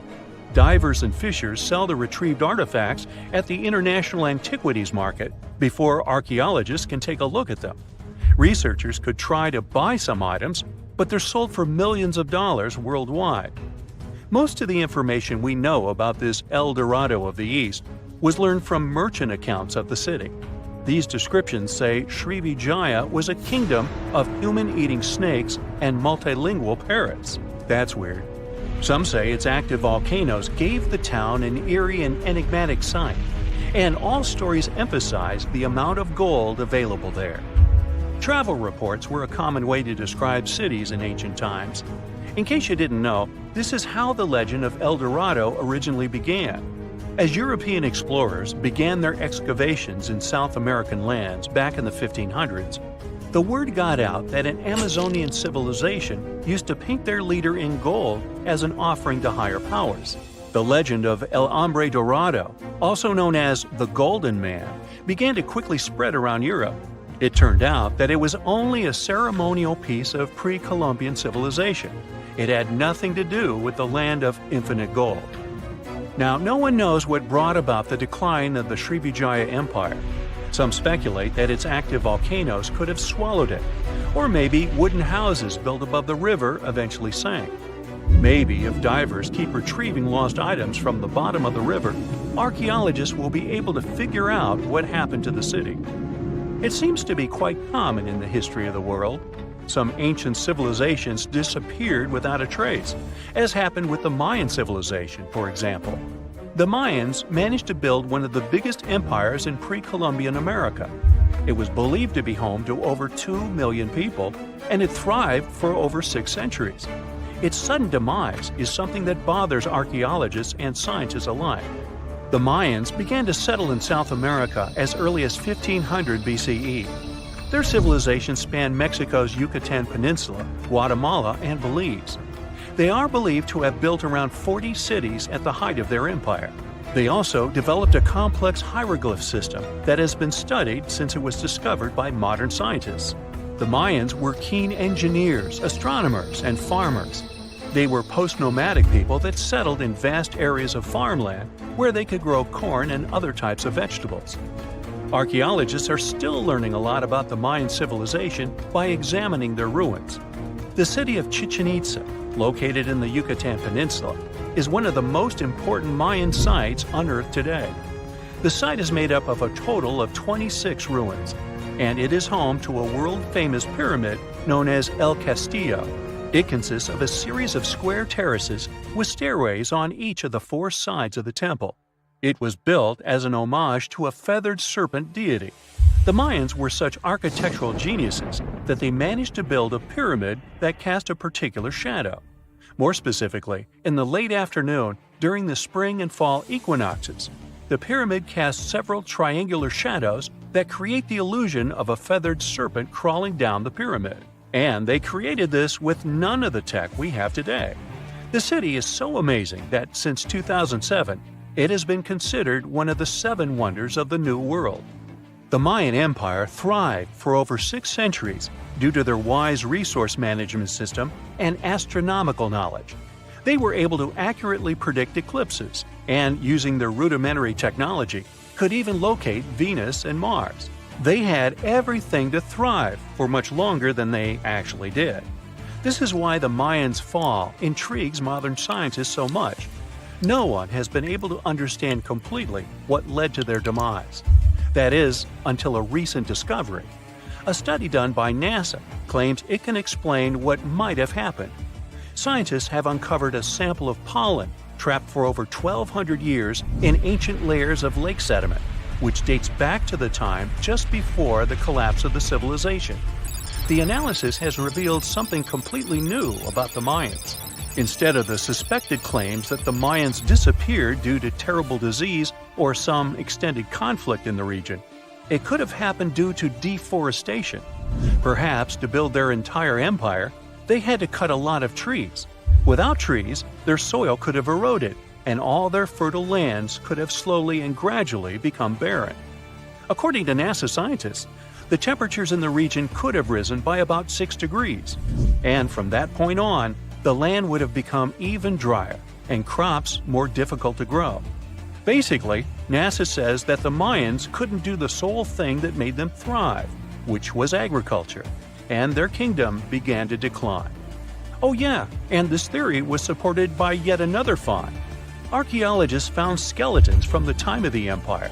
Those had prominent signs of malnutrition. This theory might really shed new light on Mayan history. It could explain what brought down such a powerful civilization. So, what do you say? Which theory is true? Have we actually managed to find out the reason for the fall of the Mayan Empire? This just in, the world's oldest pyramid was built during the last ice age. And I'm not even talking about Egypt. I'm saying our ancestors might have spewed a 27,000-year-old pyramid in West Java. Gunung Padang is not exactly shouting pyramid. It's more of a mound with huge scattered stones tossed all over it. But local people seem to revere it, and they have for centuries. It wasn't until recently that the Indonesian authorities decided to excavate a bit deeper to see what all the fuss was about. They ended up finding the remains of a human settlement. It was rather unexpected, since the mound is pretty high up. This excavation could only prove there were humans in the area as far back as 45 BCE, which sounds reasonable. It was up to an Indonesian geologist named Donny Hillman to prove that Gunung Padang is the world's first pyramid. He used all sorts of new technology to support his claim. Our guy used carbon dating, which digs deep into the earth and takes whole chunks of soil. He found layers and layers of constructions, like he was digging up Rome and finding ancient buildings buried in the ground. His research proved that there had been caverns and even rooms down there, which could only mean one thing: humans. As for the rocks located up in the mound, they were most likely strategically placed by the people who lived there back in the day. They needed a place to meditate, so they arranged things in a harmonious way. Their smooth surfaces wouldn't be the result of years of erosion, but the works of great sculptures, the Michelangelos of their day, let's say. If this is all for real, then human civilizations began way before we think they did. Our ancestors, the Paleolithic humans, didn't have what it took to be considered a civilization, especially not the tools and knowledge to build pyramids. They needed a lot of masonry skills, which weren't all that available during the last ice age. His peers don't share this view, though. They could believe Hillman's theory if he had found evidence such as charcoal and bone fragments, but he didn't. Flint Dibble, another archaeologist, says that without concrete evidence of human activity, there's no proof of an actual pyramid. In this case, all the data proves is that the soil in the mound dates back to 27,000 years ago. He thinks the rocks on top of the mound just slipped down the hill, like rocks normally do. Only a complex society would have managed to build a stepped pyramid like they claim it was. But according to Bill Farley, an American archaeologist, there's just no reason to believe there were any settlements in Indonesia during the last ice age. Now, just so you know, the oldest known ancient society with this kind of knowledge is probably 11,000 years old and used to occupy the region of modern-day Turkey. Take a look, Turkey's Göbekli Tepe. It's also not a pyramid, but it's the oldest monolithic construction made by humans. Back in the Neolithic period, a lot of people settled there, and there are proofs for it. For example, the walls there are covered in ancient drawings of clothing and wild animals. Until recently, the title of the world's oldest pyramid went to a three-sided construction known as the Djoser Pyramid in Egypt. Djoser is located just a few miles south of the Giza complex in a town called Saqqara. It made its way to popular culture more than once. In the 18th century, it became a common feature in European paintings. Young men from the cultural elite did a grand tour around the world, and Saqqara was at the top of their list. It was also featured in the video game Assassin's Creed, with a digital representation way more accurate than many historical drawings of the thing. That was kind of a big deal in ancient Egypt, to build pyramids for kings to spend their afterlives. And if you thought the Khufu pyramid was the oldest one in the world, well, Djoser was built 70 years ahead of that time. The development of new technology has allowed archaeologists to make groundbreaking discoveries, and a new, or should I say ancient pyramid in South America might win the title in dispute. It turns out that pyramids were also pretty fashionable in the Americas in the old days. Among them are the iconic pyramids of Guatemala's Tikal Temple Complex, the same ones that appeared in Star Wars No. 4. But to find the oldest pyramid in the Americas, one would have to travel to Peru. Deep in the Peruvian desert, archaeologists stumbled upon a sprawling ancient metropolis known as Caral. At first, researchers believed that the settlement was pretty recent, since the site was way too complex for ancient technology to handle it. As we said, Caral is a desert town, like Las Vegas, but without all the hoopla. This means no easy access to water, and for cities like these to thrive, they need a considerable irrigation system, which leads us back to complex technologies. The Peruvians surprised us all with this new discovery. This site was huge, filled with an amphitheater, houses, and religious buildings. The whole thing probably sprawled through 370 acres.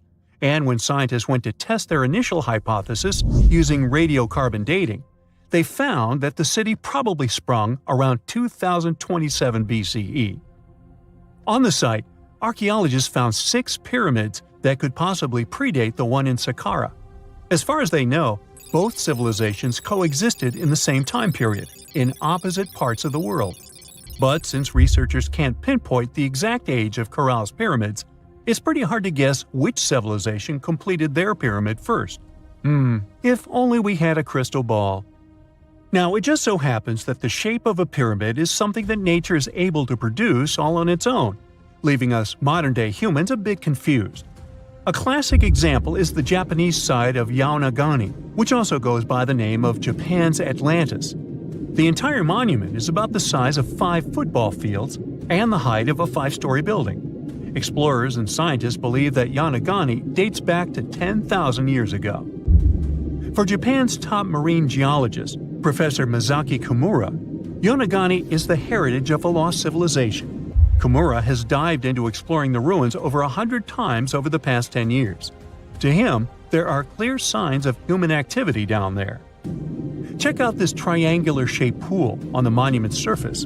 Kimura thinks it's actual proof of humans, because this triangle-shaped concave is a historical symbol of water fountains in the region. As it happens with a lot of these cases, not all scientists are convinced the same. For many, Yaonagani is probably the result of thousands of years of erosion, and the fact that the monument is composed of one massive rock leads them to believe it is not really human-made. Sure, these huge basalt columns may look like the ruins of a palace, but they're most likely the result of the intense volcanic activity in the region. And speaking of natural formations that really look like a human made it, a pyramid on Mars has been a hot topic lately. Humans have been keenly trying to prove that there is life on Mars for quite some time. But some are stretching it really far, saying that little green or gray people built a pyramid on the planet to try and build their own civilization. This picture was taken over a decade ago by the Mars Reconnaissance Orbiter, the MRO, but it started to resurface recently. It shows what looks like a 3-sided pyramid. Some people claim that the smooth side of the pyramid could only be the effect of otherworldly work. Then science comes along and explains that Mars is home to one of the deepest canyon systems in the whole solar system. The so-called pyramid is located in what is known as the Kandor-Chasma region. This Martian region has a bunch of similar formations that are nothing more than the result of erosion. Nothing supernatural going on there, apparently. You're walking down the street. You see a strange-looking antique shop called Ageless Trinkets of Mr. Bright. You're curious, so you enter there. You take a look at all the weird stuff. Suddenly, an old folded parchment paper catches your attention. It's a world map, but something's off with it. Instead of showing the countries as you know them, it shows the locations of 4 mythical lost worlds and civilizations. Mr. Bright, the shop owner, comes next to you after realizing your shock.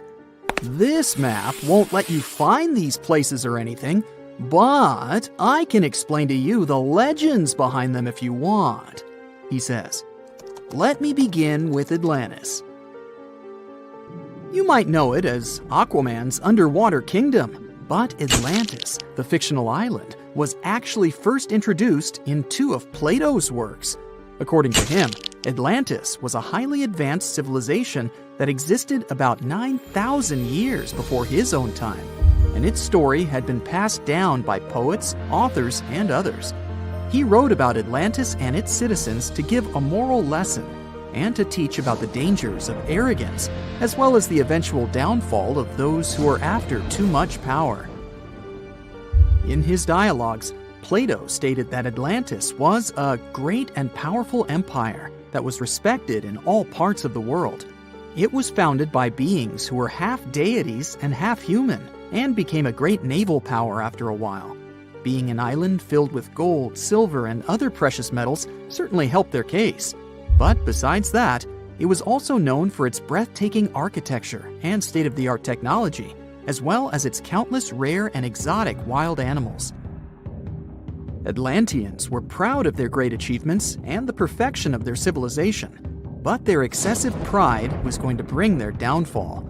They believed they were so superior that they could gain control over any nation. This led them to launch a series of invasions. They conquered many of the Mediterranean lands, but when it was time to enter Athens, Athenians pushed back with an extraordinary force, so the Atlanteans were finally defeated.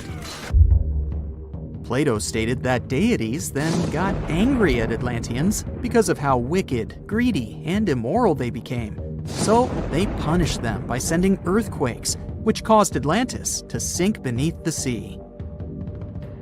Although the earliest written records of Atlantis were Plato's works, some people still believed his story to be based on truth and tried to identify the island of Atlantis with actual countries.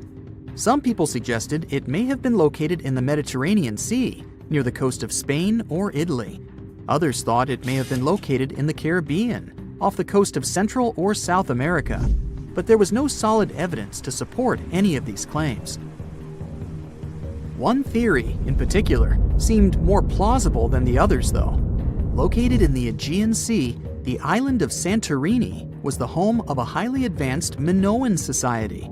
However, due to a huge volcanic eruption, it was destroyed about 3,600 years ago, causing the Minoan civilization to suddenly disappear. These similarities between the fictional Atlanteans and the historical Minoans made Santorini a good candidate for the speculations. Yet again, there were still major flaws with it, such as how the time when Plato said Atlantis was destroyed doesn't coincide with the time of Santorini's eruption. So Atlantis still continues to be regarded as nothing more than a popular legend in the scientific world. Now, let's move toward the northeast direction on the map, Mr. Bright says. According to Celtic Breton mythology, there once was a magnificent city called Ys, also known as Caris, that towered over Douarnenez Bay in France's Brittany region. It was the most wealthy city in the entire Atlantic. It was especially famous for its beautiful gardens and buildings, and its citizens were all living comfortably and happily there. Dahut, who was King Gradlon's daughter in Breton legends and literature, had a deep love for the sea. She begged her father to build a city at the edge of the sea, and that is how the city of Ys was established. Little did she know that she would be the one responsible for the destruction of her father's beloved gift. You see, since the city was surrounded by the sea, it needed to be protected by a dike equipped with floodgates, and these gates could only be opened at low tide. And the only one who had the keys to these gates was the king himself. One day, a handsome red knight arrived at the city, but couldn't pass the gates. Dahut was so taken by him that she wanted to let him in. She knew that her father was the keeper of the only key to the city, so she sneaked into his room and stole it from him. Then she gave it to the Red Knight so that he could enter the city and they could be together. However, the Red Knight turned out to be the Prince of Darkness, and he intentionally left the gate open to the raging sea. The waves soon swallowed all of Ys. King Gradlon was able to escape on his magical horse, but Dahut couldn't. She turned into an evil mermaid who lured sailors into the sea. Today, if you go to Quimper, a city in Brittany, northwest France, you can find the statue of King Gradlon riding on his horse. Although the city of Ys is a legend, Brittany coast locals believe that on the days when the waters are calm, you can still hear the tolls of the city bells deep under the sea, if you listen carefully. Mr. Bright then points at the Indian Ocean on the map and says, "Now, have you heard about Lemuria?" Back in the mid-1800s, a few scientists suggested that there was once a continent that existed in the Indian Ocean, somewhere close to the south of modern-day Sri Lanka. The first one to popularize this theory was the British lawyer and zoologist Philip Lutley Sclater. In his paper, The Mammals of Madagascar, he stated that he found lemur fossils in India and not in Africa. However, this discovery was extremely shocking to him because of the fact that lemurs' original homeland, Madagascar, is much closer to Africa. He proposed that this was possible only if some larger continent connected the two once. He stated that this continent must have eventually sunk to the ocean floor. He then named it Lemuria, and hence the theory was born. People who came after Sclater took his theory a step further and thought that Lemuria was also the home of an extinct race of humans called Lemurians, who had 4 arms and enormous bodies, and were also the ancestors of modern-day humans, as well as lemurs. Of course, as new scientific discoveries were made on plate tectonics, evolution, and the study of DNA, the theories regarding the fictional continent called Lemuria were debunked. The last fictional land on the map is Agartha, Mr. Bright says. Taking its roots from Eastern mysticism, one legend says there's a kingdom called Agartha that is located deep beneath the surface of the earth. It's where all 4 corners of the world are connected by paths and tunnels. It is said that there's a secret entrance into Agartha hidden in the Gobi Desert, and it's built by Agarthans themselves using advanced technology that can't be detected by us, the surface folks. According to some beliefs, Agartha exists to counterbalance the energies of those who live above the surface. While we live in a state of rush and heightened emotions, this world beneath us is the total opposite. Some even say that those who escaped Atlantis fled here to continue their lives inside the Earth's core. And yet, others think it's actually a land that's crawling with all kinds of monsters. But there's no need to be scared, since modern science proved Earth's core is not actually hollow and is a solid hot iron ball. So you can cancel your journey plans to the center of the Earth if you've made any. Thanks, Mr. Bright.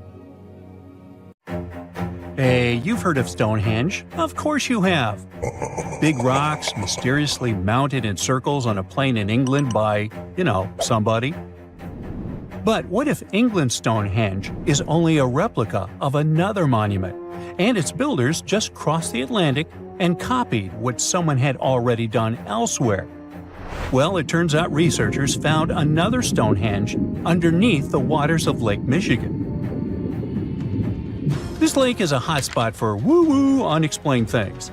A bunch of disappearances, plane crashes, and now this, an ancient underwater monument that looks strangely enough like Stonehenge. We couldn't help ourselves and needed to dive deep into this story. A ring of massive stones, arranged in a way that felt all too familiar. They saw 2 circles, an outer one and an inner one, sitting 40 feet below the surface. But this wasn't just a random pile of rocks. These stones had been placed there purposefully by human hands. And by doing some further research, they discovered that they were staring at a structure that's over 9,000 years old. Think about it. This Stonehenge beneath Lake Michigan predates the pyramids. It predates Stonehenge itself by about 4,000 years. All of this information was enough to startle scientists at Northwestern Michigan University. But that was before they found this out. One of the stones had a carving, a faint but clear petroglyph of a mastodon. Mastodons kind of look like the ancestors to our modern-day elephants, but they have been extinct on planet Earth since 10,000 years ago. So, whoever built this underwater Stonehenge needed to be alive at the same time these creatures roamed our planet. This discovery raised many questions among scientists. I mean, why on earth would they go through all this trouble to lay rocks at the bottom of a lake? Well, first things first.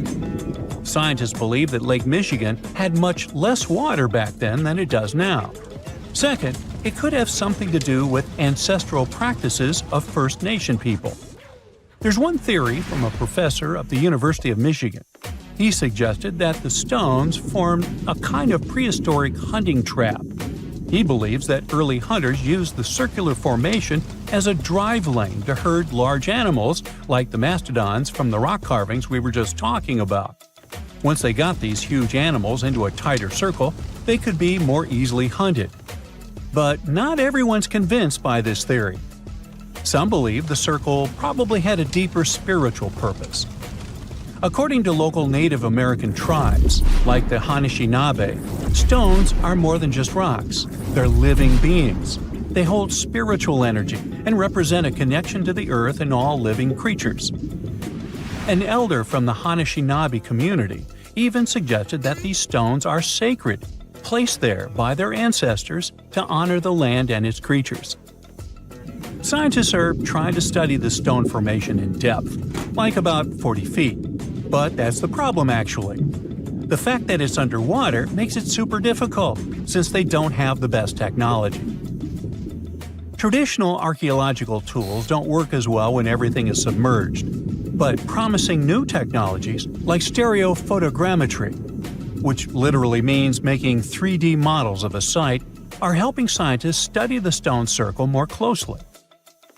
Still, research is slow and expensive, so it's hard to know when this mystery will come to a close. As we said, Lake Michigan is a hot spot for unexplained phenomena. Its lakebed is filled with shipwrecks, such as the Thomas Hume, a sturdy American schooner. It also collects debris from airplanes that have suddenly gone missing while flying the area, such as Northwest Airlines Flight 2501 that disappeared in the 1950s. Some people even call the area the Lake Michigan Triangle, suggesting paranormal activities like what happens in the Bermuda Triangle might be going on. The lake spans over 22,000 square miles, which means it's almost two-thirds the size of the country of Ireland. In 2024, scientists were able to access another one of Lake Michigan's mysteries, the wreck of the Margaret A. Muir schooner. This 130-foot-long sailing ship sank over 130 years ago. The discovery was announced just recently by the Wisconsin Underwater Archaeological Association, the WUAA, whose team found the shipwreck sitting 50 feet below the surface just off the shores of Algoma, Wisconsin.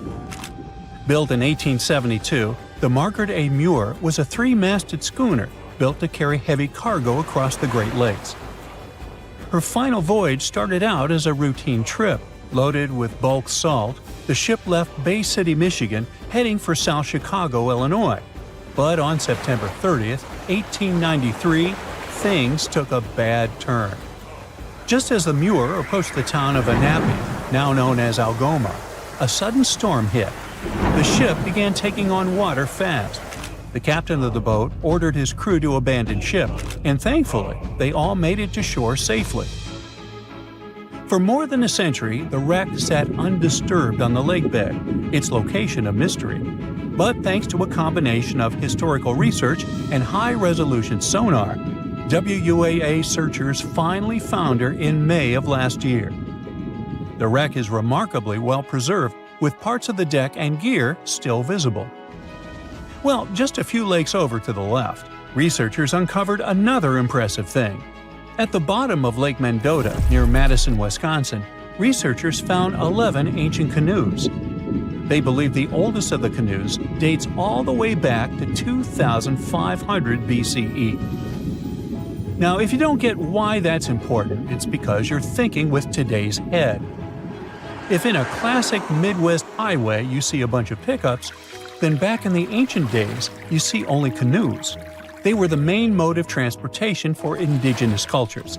They were used to fish in deep waters, trade goods, and travel long distances. The reason why scientists were so excited with its discovery is because they had never found any proof of what canoes were being used for in this region back then. And to understand the local cultures that inhabited the area during this time period, they needed to have some information on that. This exciting discovery was announced by the Wisconsin Historical Society in May 2024. The first canoe, which they believe is around 1,200 years old, was pulled from the lake in 2021. Then a second one was dug up in 2022. And now divers have found at least 11 more canoes along what would have been an ancient shoreline, long since submerged. One theory is that these canoes were intentionally sunk to keep them from freezing or warping in winter. It's possible people stored them in the same spot for generations. Or maybe this is just a small part of a much bigger settlement. Historians do believe there could be an ancient village hidden under the water of the lake. Divers have already found stone tools, like net sinkers used for fishing, but the village itself hasn't been located yet. Truth is, while the Great Lakes often steal all the thunder, scientists point out that smaller lakes like Mendota have stories too. The Wisconsin Historical Society is working closely with Native nations to piece together more about the lake's history. You'll need to believe me when I say there is a third Stonehenge, all the way under the waters of Lake Constance, Switzerland. I mean, think of it like Stonehenge's cousin. Archaeologists began to discover this back in 2015, when they found a line of 170 man-made stone cairns under the lake. Scientists say this was most likely the work of several villages, and that the cairn site was probably used for some collective purpose because, well, the formations are huge. Some of them are several dozen feet wide, and they can build up to 6 feet. The most amazing discovery so far is that the site dates back to around 5,500 years ago. So around the time the original Stonehenge was being built. Some of the facts that link them together are their construction dates, as well as the distinct characteristic of stone monuments built in a circular format. Scientists don't know much about this site yet, but hey, I see a pattern manifested all over the world, don't you? Welcome to Rapa Nui, better known as Easter Island. It's a tiny speck in the vast Pacific Ocean, 2,200 miles away from the coast of Chile. This island is most famous for its eerie moai statues. This place is also home to one of the most mysterious writing systems in the world, called Ronga Ronga. We found it on 27 small wooden tablets. For years, historians have been arguing about the true history of these tablets, and now we might have found the truth. Humans first set foot on this island in the 12th century. For many years, it was home to the Rapa Nui people. They were pretty isolated out there in the Pacific Ocean until Europeans arrived in the 1720s. Europeans brought with them lots of troubles, leaving only a small fraction of the native population alive. Later in the 19th century, a missionary, Eugene Iro, went to the island and discovered the wooden tablets with intricate symbols carved on them. He wrote how marvelous they are, but there are hundreds of them on the island, and that they can be found in every household.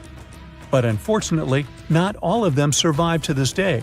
We've only got 27 of them. Some of them were heavily weathered, burned, or otherwise damaged, and now they're scattered all over the world in museums and private collections.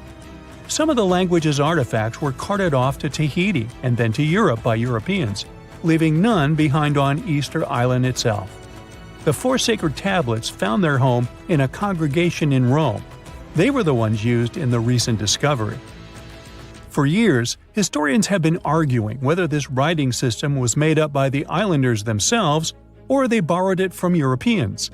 To find the truth, they decided to use a technique called radiocarbon dating. All organic materials like wood, charcoal, and so on contain a tiny amount of a radioactive form of carbon called carbon-14. When life comes to an end, things stop taking in carbon-14, and the amount they had starts to decay over time. By measuring how much carbon-14 is left in a sample, we can assume how old this sample is. This is how we learn the age of many fossils and artifacts. So, they looked at the age of some Ronga Ronga tablets.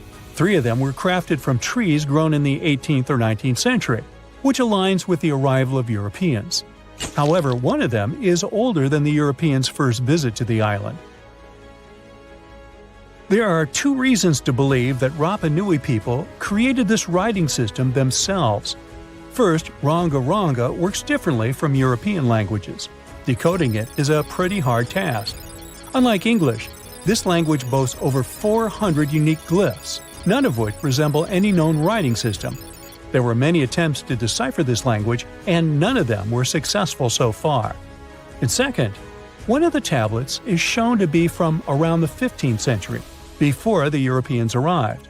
The problem is that radiocarbon dating can only tell us when the wood the tablet was made from was cut down, not when the writing was put on it. And since we've only got one tablet to go by, this isn't enough to be completely sure. On the other hand, why and where would they preserve cut wood for over 200 years just to grab it and write something on it one day?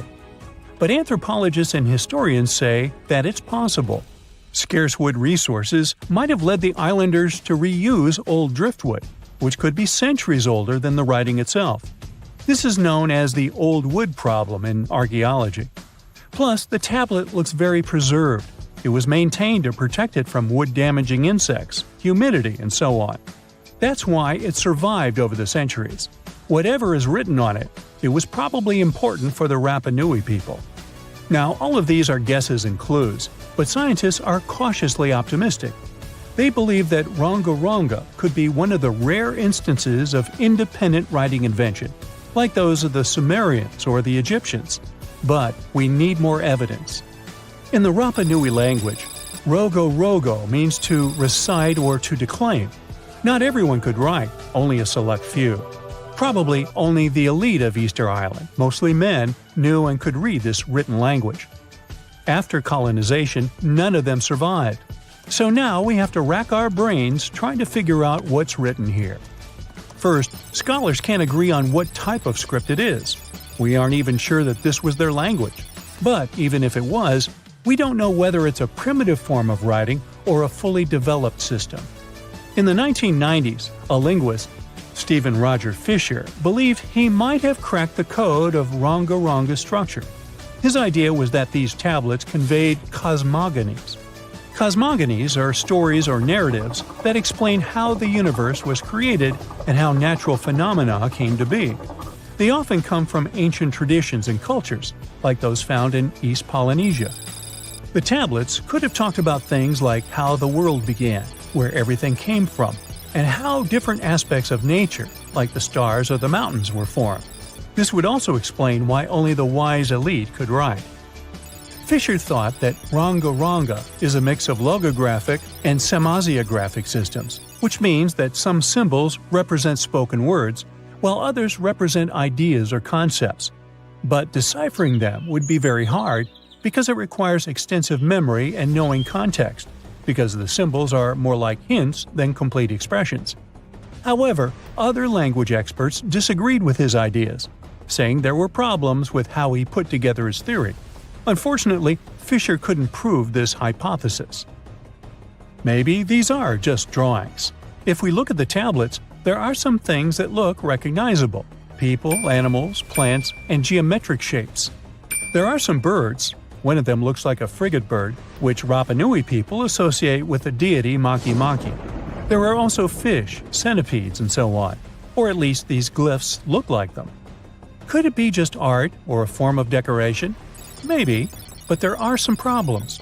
The glyphs show a high degree of complexity and structure. They also keep the same style. For example, there are several symbols that show something human-like with a raised hand. The only difference is different heads. As if it wasn't complicated enough, this unique writing style also uses a system known as reverse boustrophodon. This means that each alternate line is flipped upside down, resembling nothing seen elsewhere. We don't know why they would turn the tablet upside down after each line. But all this shows that they had some sort of system and organization behind these symbols. Plus, it seems like they use these tablets every day for some practical purpose. But there's some hope for the future. New technology, like AI and other computer programs, might help us understand lost languages. We already started creating algorithms that could help us solve other mysteries, like the Voynich manuscript. Academics even organized the Vesuvius Challenge, a machine learning competition that, in 2023, cracked the riddle of the ancient Herculaneum scrolls. The scrolls were buried under volcanic mud after the catastrophic eruption of Mount Vesuvius in 79 AD. In real life, the scrolls are very fragile, so deciphering them would be a very hard task. But with digital scanning and machine learning, it's much easier. They have a rich history. They most likely belong to the personal library of an Epicurean philosopher named Philodemus.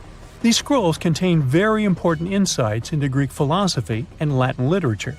If we decipher more of them, we'll learn more about the rich history of the Roman Empire. We all grew up believing that Stonehenge is the world's most ancient observatory, but now it has some serious competition for the title. Nabta Playa was built more than 2,000 miles away in southern Egypt and thousands of years before Stonehenge and even the pyramids of Giza. In 1973, a Bedouin guide stumbled upon a strange group of huge stone formations while crossing the Sahara Desert. He led American archaeologist Fred Wendorf to the site, located about 60 miles from the Nile. Wendorf's friend and colleague claims the team found the stones while stopping for a bathroom break in the desert.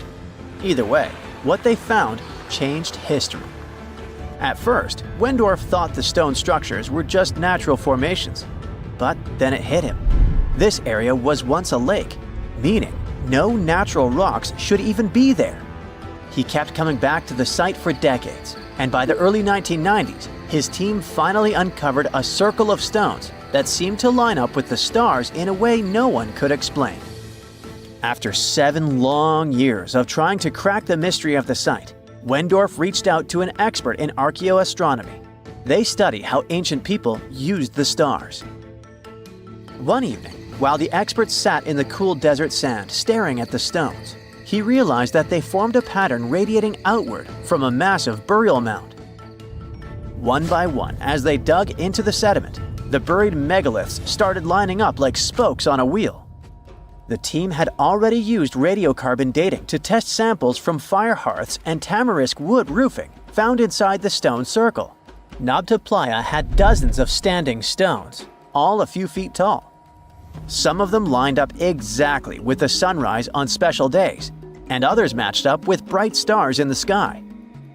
Inside the big circle, there were 6 special stones that may have been used for rituals or marking important times of the year. Around them, 29 standing stones might have worked like a simple calendar to help people know when it was time for something important, like the summer solstice, the longest day of the year. When the sun rose in just the right spot, it was a sign that the rainy season was coming. The stone circle once aligned with the brightest stars in the northern sky: Arcturus, Sirius, and Alpha Centauri. Some stones even pointed to the constellation Orion. By tracing Arcturus's movement across the sky, they figured out that it matched perfectly with the circle around 4800 BCE. That means it was the oldest astronomical site ever discovered. And the people of Nabta Playa may have been watching the stars thousands of years before telescopes were even invented. It looks like it had a huge meaning for people living and traveling through the desert. Over 10,000 years ago, the long, cold, and dry ice age that lasted for tens of thousands of years was finally fading away. Northern Africa got massive monsoons and rains that filled up seasonal lakes. So, parts of the desert turned into short-lived oases. For the nomadic people who roamed this harsh land, these summer rains were everything. Their entire way of life revolved around cattle.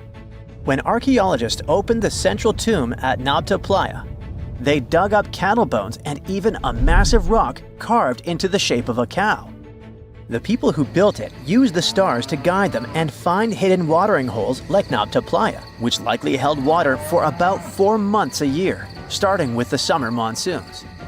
But there was no North Star back then, so instead, they navigated using bright stars and the way the sky seemed to spin in circles above them. When the lakes were full, the standing stones would be partly submerged, and from the western shore, you would see the reflection of the stars on the dark water. Nabta Playa is way less famous than Stonehenge, perhaps because its stones were buried and the famous site in England was open to visitors for thousands of years.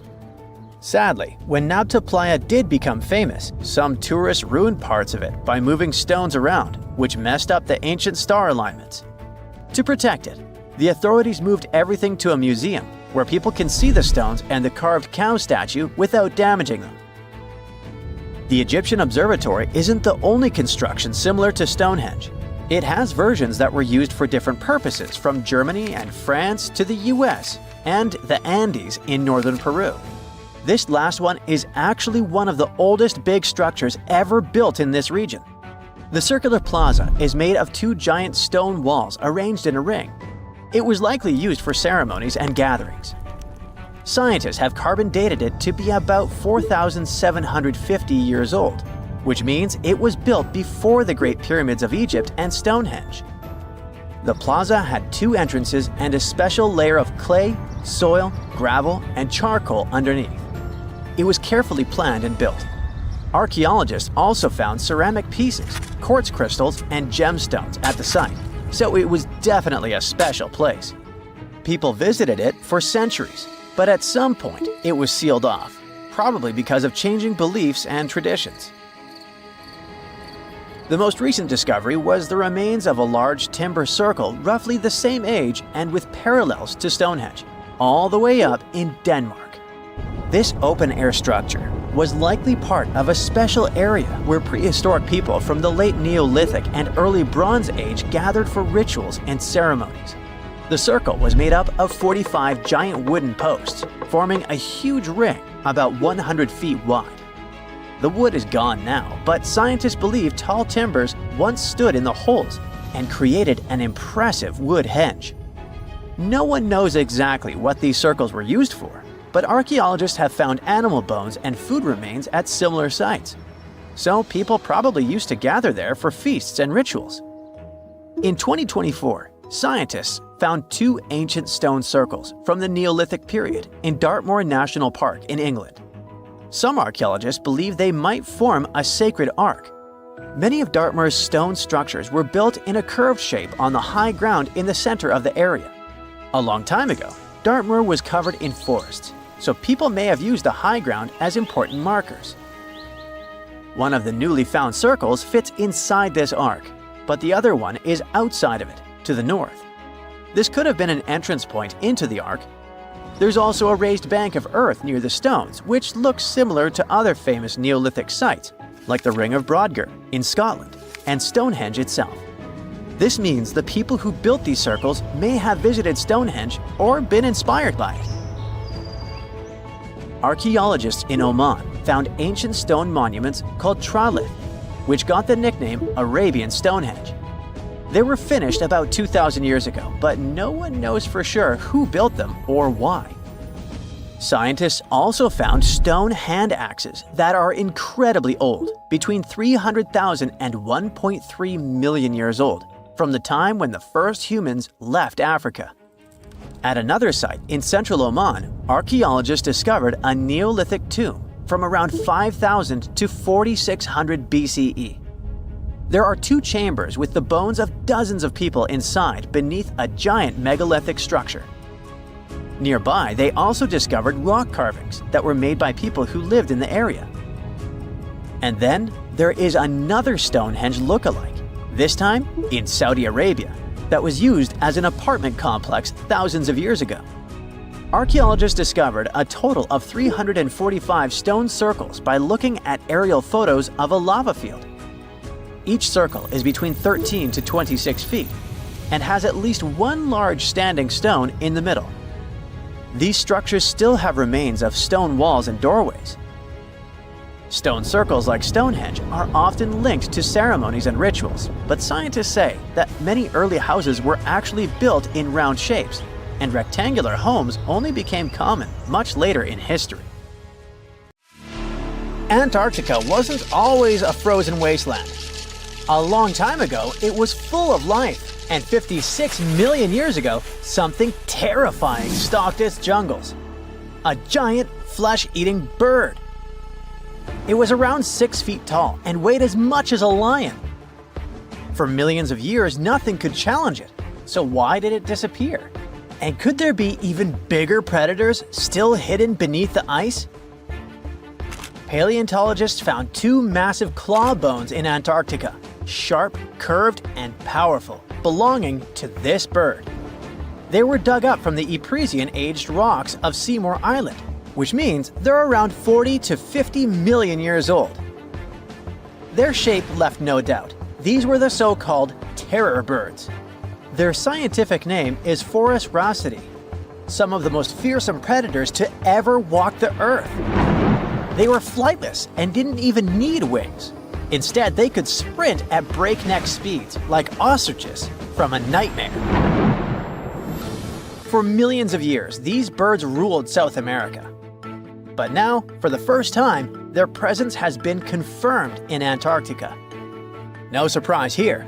Back then, South America and Antarctica were still connected, allowing animals to easily commute between continents. So these birds probably migrated south to adapt to life on Antarctica's prehistoric landmass. It didn't just survive here, it thrived. But at some point, this nightmare of an animal vanished.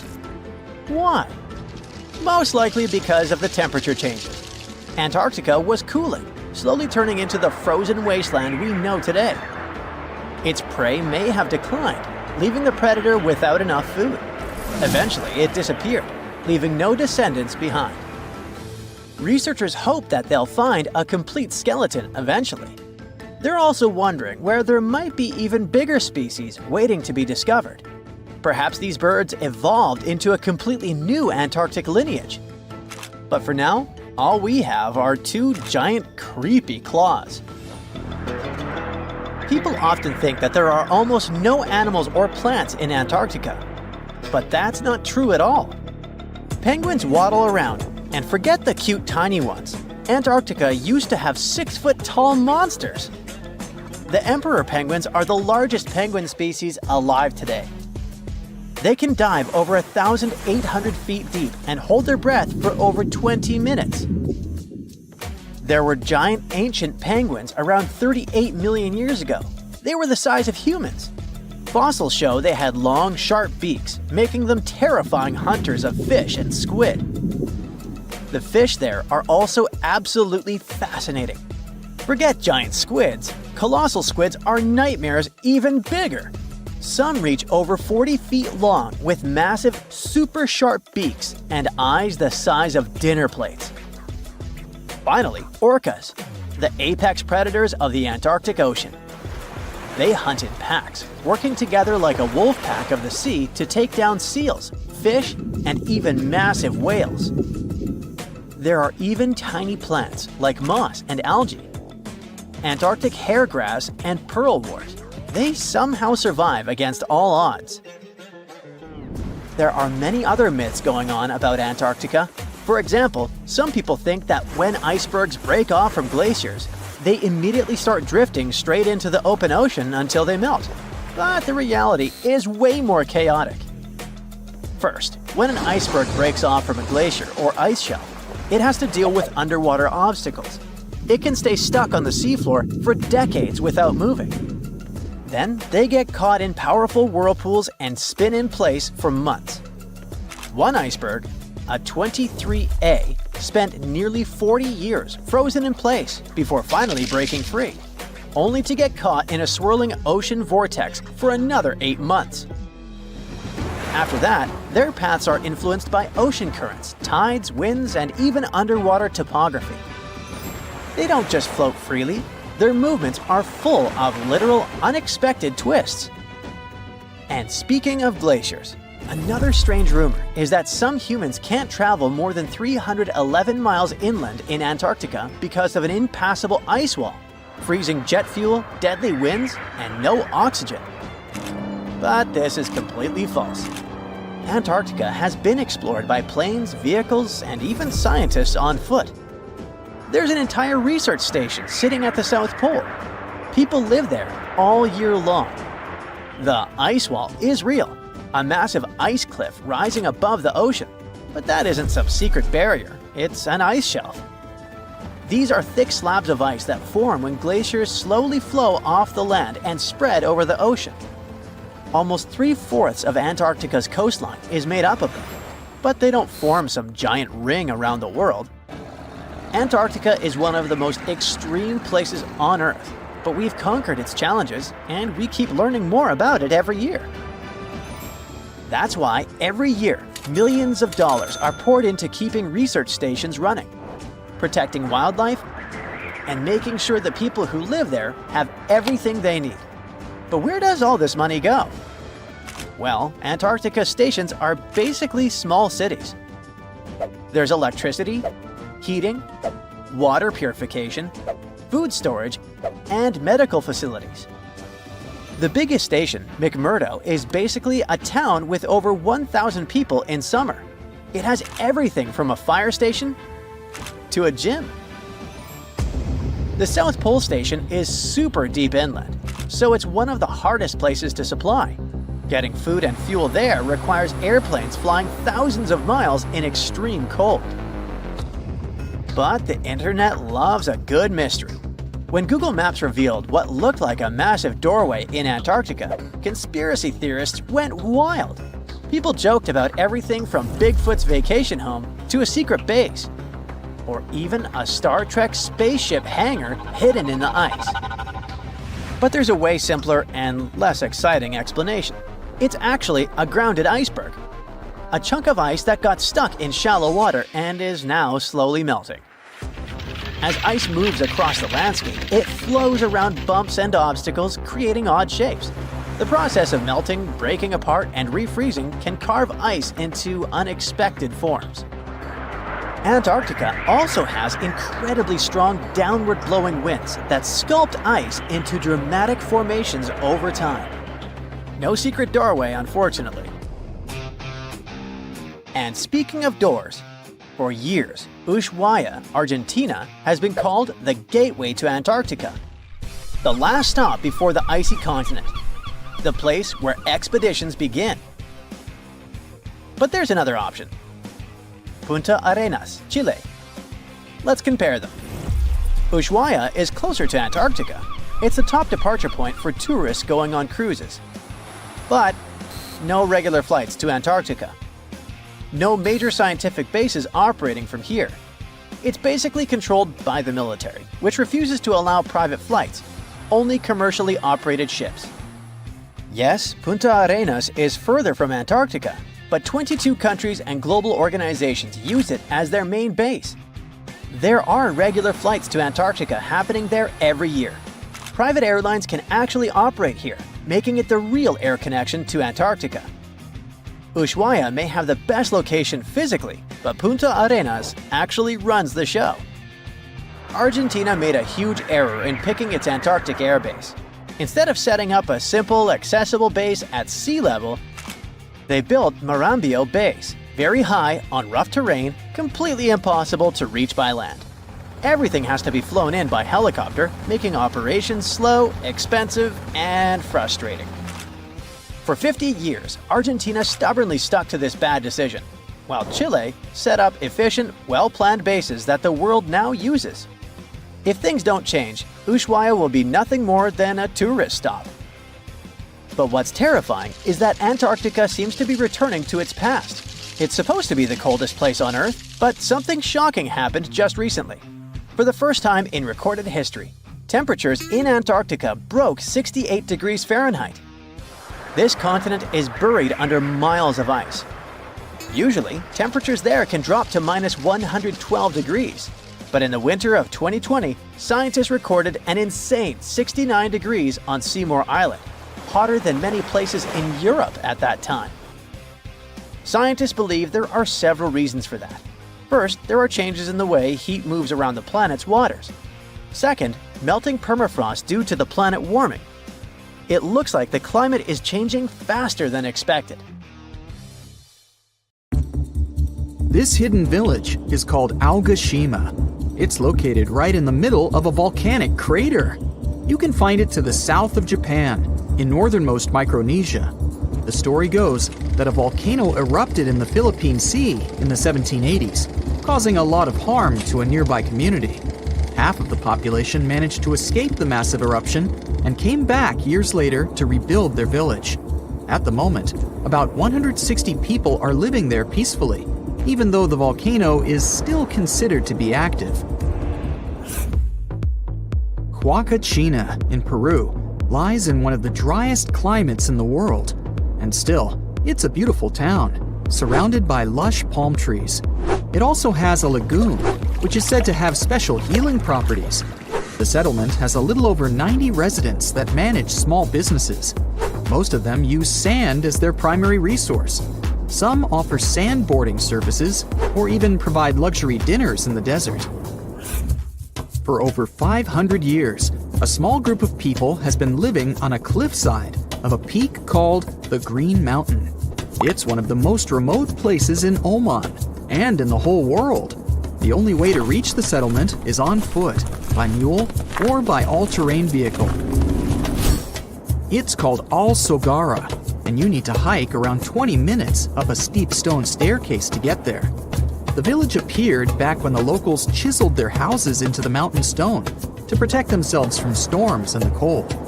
5 families of the Al-Sharaki tribe still call this place home, about 25 people in total. A lot of other villages like this one can be found in the region, but Al-Sogara is special because it's the only one that is still inhabited. Up until 14 years ago, there wasn't even electricity or telephone lines here. The nearest road you could drive on was 9 miles away. Since there were no schools, people had to learn how to read and write at home from their elders. To this day, the villagers continue their traditional practice of building their homes by carving them directly into the mountain rock. One of the most beautiful Greek gems is Monemvasia, a castle town located in southeastern Peloponnese. It was designed to be invisible from the mainland for added protection. You can only see it from the sea, and to reach it, you need to follow a narrow pathway that connects it to the mainland. That's actually how its name came into being. It translates to a single passage. Monemvasia was built in the Middle Ages, exclusively carved in the mountain rock. These days, a lot of old mansions have been turned into guest houses and boutique hotels. Not only is the architecture amazing and beautifully preserved, but it's also surrounded by crystal clear waters. A town with no roads? Pack your bags for Giethoorn in the Netherlands, if you don't mind traveling by boat. The town is very peaceful, probably because everyone here travels by canals. Even the mail gets delivered by water. Since there's no car traffic and people rarely move around, the town is really quiet. So quiet that the loudest sound one can hear is the quacking of a duck every now and then. It initially started as a movie set, but Hobbiton in New Zealand still exists, even after the filming of The Lord of the Rings and The Hobbit was finished. Tours to the charming set town are now available. There are 44 Hobbit holes in total, though only a few of them are actually open to the public. The isolated cliffside village of Gasadalar in the Faroe Islands has a population of only 11 people. It's mostly known for its scenic waterfall, which falls directly into the Atlantic Ocean. You could only reach it on foot, hiking through the mountains not so long ago. However, a tunnel has been constructed recently, making the place easily accessible by car. The 1980s musical Popeye had a custom set built on Malta.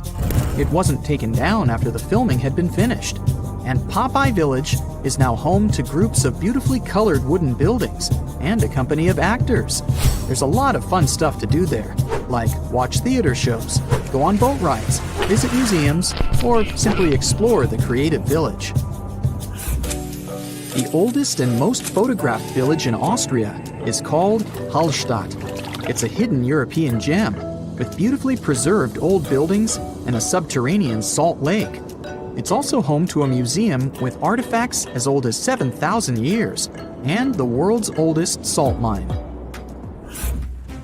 Fort Bortange in the Netherlands is a small establishment shaped like a star. Creative parts aside, it was built this way for defensive purposes. It gave the guards of the fort a strategic advantage because they had a perfect 360-degree view. These days, the construction is perfectly preserved, including its old buildings, cobblestone streets, wooden windmills, and sophisticated bridges. In Morocco, there's a traditional earthen village made entirely from clay bricks. You can find it in a valley close to the Atlas Mountains, 32 miles from the capital of Morocco. Merchants who followed the trans-Saharan trade route went through this town, carrying spices and gold. As the trade route became less and less popular, many of these fortresses were abandoned and are now preserved relics. It's one of the best places for skiing in the world, but it's still hidden from the public. No wonder the locals call it the secret side of the valley. Located in Austria, the tiny village of Varth has only a couple hundred inhabitants. Not only is it the snowiest village on Earth, but it also has access to one of the biggest ski slopes in the world. Its popularity increased a bit in 2013 when the construction of a high-speed road was completed nearby. Virano in Italy is one of the most colorful islands in the world. Because of its vibrant colors, it almost looks tropical. It features emerald green waters, beautiful houses, and a 17th century bell tower. Its lace-making tradition brought Leonardo da Vinci to the island back in the 1400s. He bought a piece of cloth there and later used it for the design of the famous Dome of Milan. If you have a UK passport, you must be familiar with the beautiful small town of Bibury, as its scenery is featured in your ID. It's surely one of the most charming towns in Europe, as it's made up of stone buildings standing on the River Colne. The image in the UK passports is that of Arlington Row, a line of weavers' cottages that date back to the 14th century. The town of Coober Pedy in Australia is partially underground. It all began back in 1915, when opal deposits were found in the area. To this day, the town is still the biggest opal mine in the world. People living there figured out that it would be more comfortable for them to stick to the underground, as the temperatures outside can reach 125 degrees Fahrenheit. So, the settlement now has underground stores and galleries. Coober Pedy is also home to the world's first 4-star underground hotel. To visit the most remote location in the whole world, you'll need to prepare yourself for quite a journey. If you're traveling from the United States, for example, the easiest route is a 15-hour-long flight to Cape Town, South Africa, followed by a 6-day boat ride. Only after that will you reach Tristan da Cunha. Or you can take a month-long cruise across the South Atlantic Ocean, whatever works better for you. Planning in advance is a must, since there are only 9 boat trips to the island yearly. The island itself is just 7 miles long. Sitting right in the middle of the South Atlantic Ocean, it covers a mere 37.8 square miles. The 300 residents are all farmers. They have the internet, but it's really slow. As for a phone network or a local newspaper, neither is available. The inhabitants of the island speak a dialect of English that is used by the smallest number of people in the world. Scientists discovered the largest water reservoir in the Oregon Cascades. It's hiding underground, holding more than twice the water volume of Lake Mead. Let me specify. It contains at least 19.4 cubic miles of water, which is almost 162 trillion bottles of water. If you drank 1 bottle a day, it would take you around 444 billion years to finish your stock. No wonder this underground aquifer discovery is so awesome. The Cascade Mountain Range, which contains the largest aquifer on Earth, stretches about 700 miles from Northern California to British Columbia. The high Cascades in Oregon have younger volcanic rocks, around 8 million years old. The Western Cascades are much older, 45 million years. They boast deep canyons and valleys. Scientists study the transition zone between these two areas to understand how water moved through volcanic rock and how volcanic processes had evolved over time. In the process, researchers measured rock temperatures at different depths. That's when the underground aquifer discovery happened. Normally, deeper rocks should be hotter because it's closer to the Earth's interior. But to everyone's surprise, in several areas, the temperature stayed the same even at greater depths. Well, this was a strong clue that water was flowing through the rock and cooling it down. In other words, the Cascades function like a natural water tower, storing and slowly releasing water into rivers and streams. These geological water findings are important for two main reasons. First, it's our potential water source for the future. Such a massive amount of water stored underground could be an important resource. So far, we don't know how long it will remain in its current state and how resilient it's going to be to changes. So, we need more research to properly manage its use.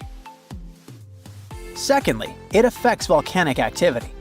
When water seeps deep underground and reaches magma, it instantly turns into steam, creating extreme pressure that can trigger explosive volcanic eruptions. Understanding how much water is stored in volcanic rock could help predict future eruptions and the risks they pose. Now, even though this discovery is exciting, there are still many unanswered questions. Like, how does this water move through the volcanic rock? Or how much of it is actually usable as a water resource? Since this underground reservoir depends on rain and snow, a series of dry years could cause big problems for both water supply and volcanic stability.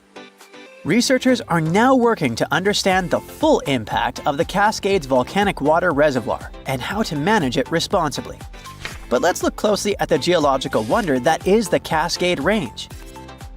Picture this: a massive mountain range stretching all the way from Northern California up to British Columbia, cutting right through the middle of Oregon. That's the mountain range we're talking about. In Oregon alone, it's about 260 miles long and up to 90 miles wide, covering 17,000 square miles. Whoa, that's bigger than each of the 9 smallest US states. The coolest thing is that the Oregon part of this mountain range is basically built by volcanoes, and apparently contains at least one volcanic rock water storage. The range itself exists because of something called the Cascadia Subduction Zone, where the Juan de Fuca tectonic plate, a chunk of Earth's crust under the Pacific Ocean, is slowly getting shoved beneath North America. As it sinks, the intense heat and pressure force water out of the oceanic rock. It lowers the melting point of the surrounding mantle and creates magma. That magma rises up and fuels the Cascade volcanoes. This is part of the Ring of Fire, the giant belt of volcanoes circling the Pacific. So, in a way, the Cascades are part of a much bigger volcanic system that's constantly shifting and changing.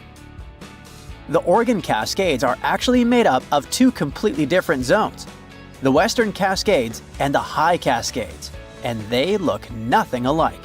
The Western Cascades are the older part. They formed around 45 million years ago. These mountains are rugged and deeply carved up by rivers. Some canyons are as deep as 3,700 feet. This part of the range used to be volcanically active, but over time, erosion has taken over, reshaping the land. The High Cascades, on the other hand, are much younger and way less eroded. Around 8 million years ago, the volcanic activity shifted, and new eruptions filled in old canyons, smoothing out the landscape. Eruptions kept piling up fresh lava, and rivers in this region didn't have as much time to create deep valleys like they did in the Western Cascades. That's why if you look at the 2 regions side by side, one looks jagged and carved up, while the other looks smoother and more built up. Some of Oregon's most famous volcanoes are located in the High Cascades. I'm talking about Mount Hood, Mount Jefferson, the Three Sisters, and Crater Lake, which actually formed when Mount Mazama erupted and collapsed in on itself. Unlike smaller volcanoes that pop up, erupt for a bit, and disappear over a few months or years, these giant volcanic centers have been active for thousands of years. And because they've been around for so long, they have way more complex magma systems. They produce everything from basalt, which is a runny, fast-moving lava, to andesite, dacite, and rhyolite. And rhyolite is the type of magma that leads to huge explosive eruptions. So, while some of these volcanoes might just ooze lava, others have the potential for devastating blasts. Another amazing thing about these long-lived volcanoes is that their underground magma chambers stay hot for a really long time. That's why the Cascades are one of the best places to tap into geothermal energy. There's a ton of heat just sitting beneath the surface, waiting to be used. Oh, and don't forget about the Cascades volcanic water reservoir. Who knows how we will use it in the future? Now, we already know that the Cascades are part of the magnificent Ring of Fire, Earth's most explosive zone. Imagine a massive horseshoe-shaped belt wrapping around the Pacific Ocean, stretching for about 25,000 miles. It's one of the most geologically active areas on the planet. This is where Earth's tectonic plates are constantly shifting, colliding, and grinding against each other, creating some of the world's most powerful earthquakes, volcanic eruptions, and deep ocean trenches. The Ring of Fire follows the meeting points of multiple tectonic plates, and they all surround the giant Pacific Plate. These plates aren't just sitting still, they're always on the move, pushing against or sliding beneath each other at their boundaries, known as fault lines. When this happens, you get everything from deep-sea trenches to towering volcanoes and violent earthquakes. One of the most extreme examples of this activity is the Mariana Trench, located east of Guam. At 7 miles deep, it's the deepest ocean trench on Earth. It was formed by a process called subduction, where one tectonic plate is forced beneath another, sinking deep into the Earth's mantle. The Mariana Trench is one of the most mysterious places on Earth. It's insanely deep, with crushing pressure and total darkness. So for a long time, people thought nothing could live down there. But it turned out that life existed even at the very bottom. In 2005, scientists found a tiny single-celled organism in the Challenger Deep, the deepest part of the Mariana Trench. They also came across colorful rocky formations and weird sea cucumbers. The Mariana Trench also has hydrothermal vents, which are basically underwater hot springs. Even though the water there is super hot and acidic, strange creatures and microscopic life forms still manage to survive there. The Ring of Fire is also responsible for 90% of the world's earthquakes.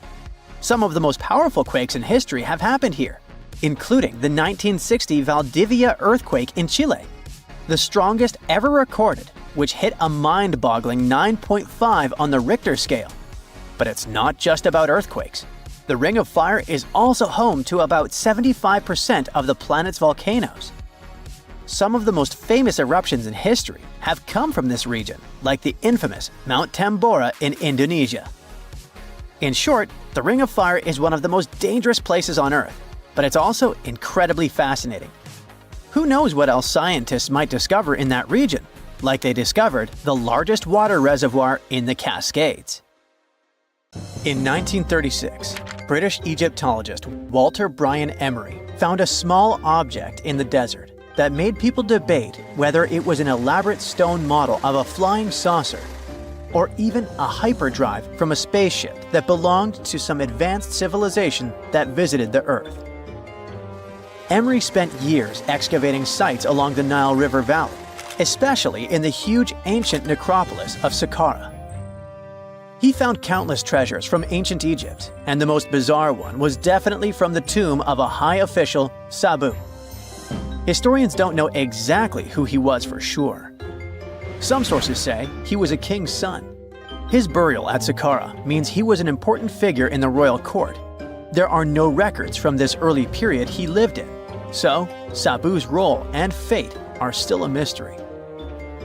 Inside his tomb, scientists found 7 funerary chambers, each filled with traditional grave goods: animal bones, flint tools, pottery, ivory objects, and stone bowls. And then there was a strange, broken artifact that became famous as the Disc of Sabu.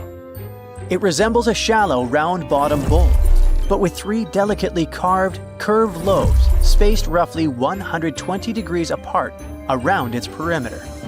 These lobes are separated by 3 holes. And at the center, there's a thin tube.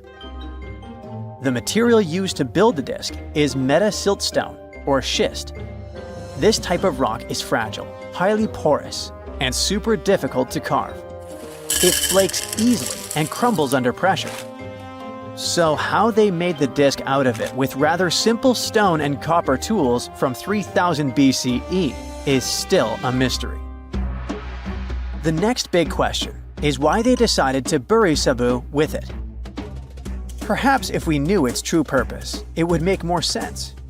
When it was first discovered, archaeologists thought it was nothing more than a vase, an incense burner, or a ceremonial decoration. But those who took a closer look from the point of view of an engineer decided it could actually be a component of a larger mechanism. An amateur historian made an exact copy of the artifact with a 3D printer, and it turned out that the disc of Sabu was an ancient impeller, a crucial part of a centrifugal pump. When they put it in a housing and span at high speeds using the small central shaft, the disc was able to displace water. When it was tested without a housing, the disc created a powerful vortex. It became clear that the curved lobes and slightly concave shape of the disc weren't random. It was probably all engineered to move water with remarkable efficiency, like a powerful pump mechanism. Ancient Egypt's entire civilization depended on irrigation. Later dynasties perfected basin irrigation and managed to control the rise and fall of the Nile to take the most from agriculture.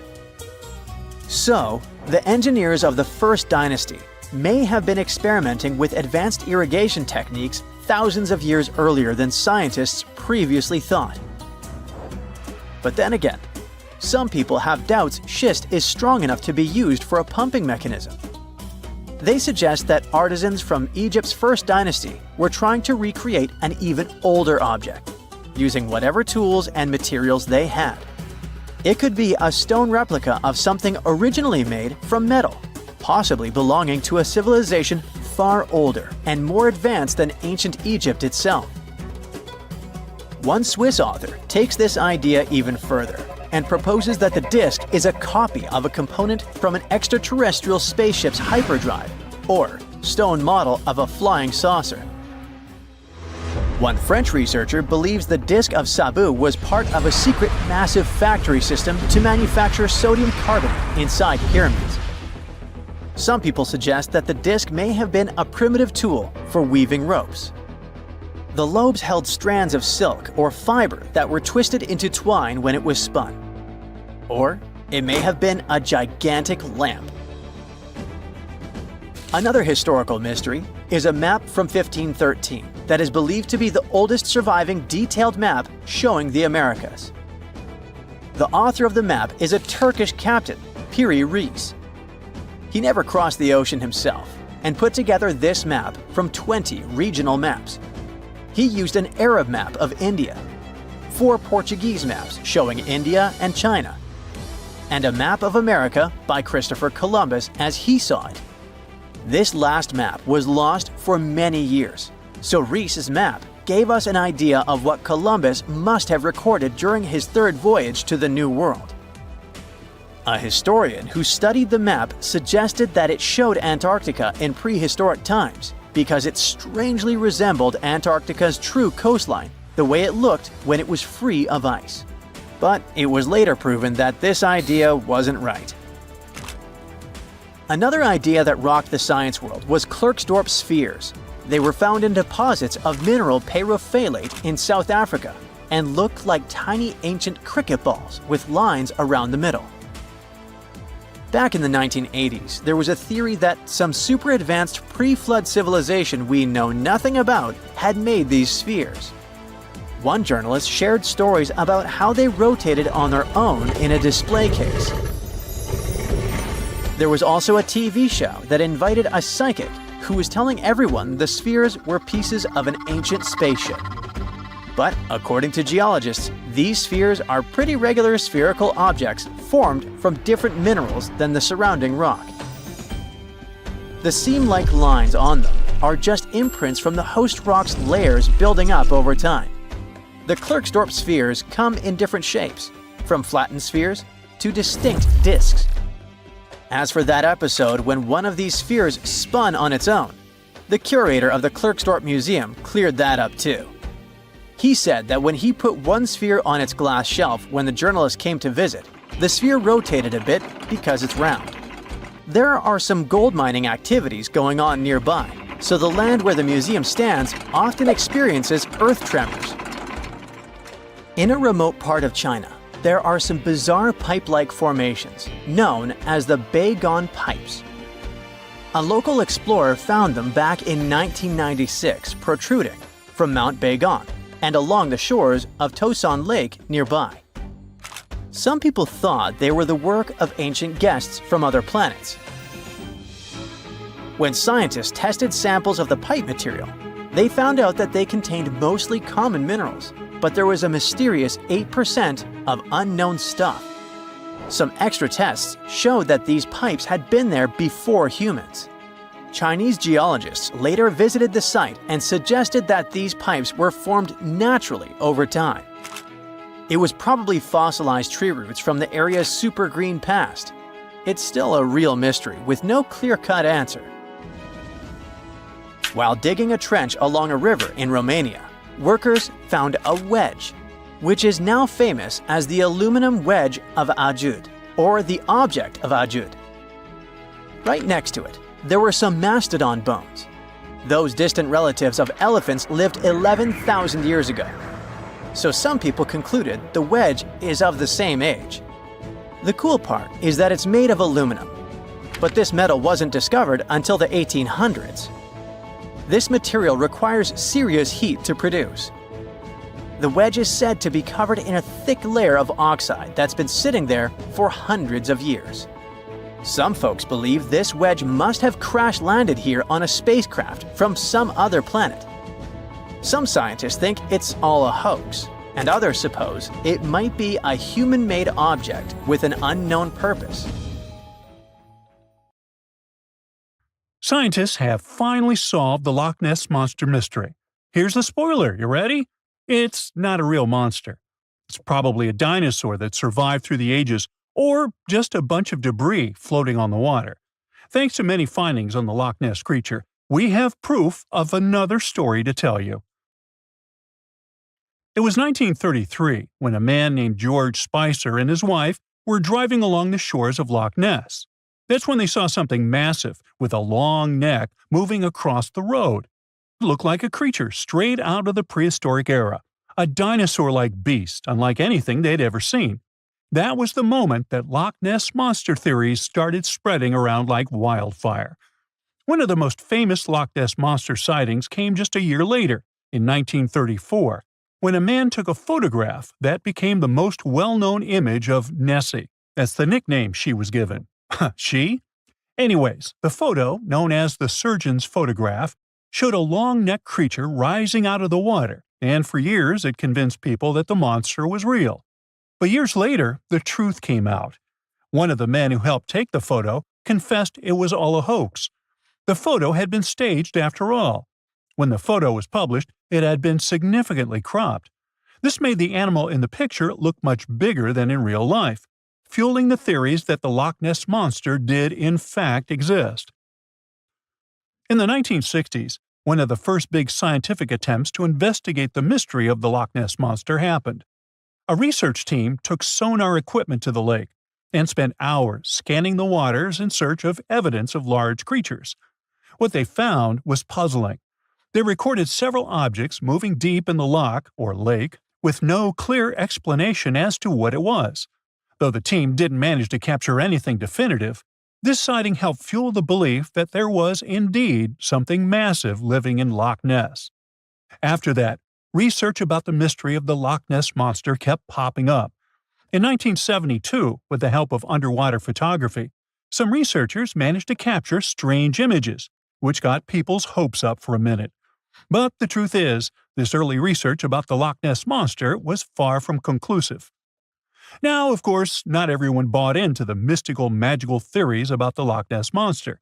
Theory 1, from a professor of zoology at Oxford University, has made it clear that the monster is a biological impossibility. Hey, my pediatrician said that about me, too.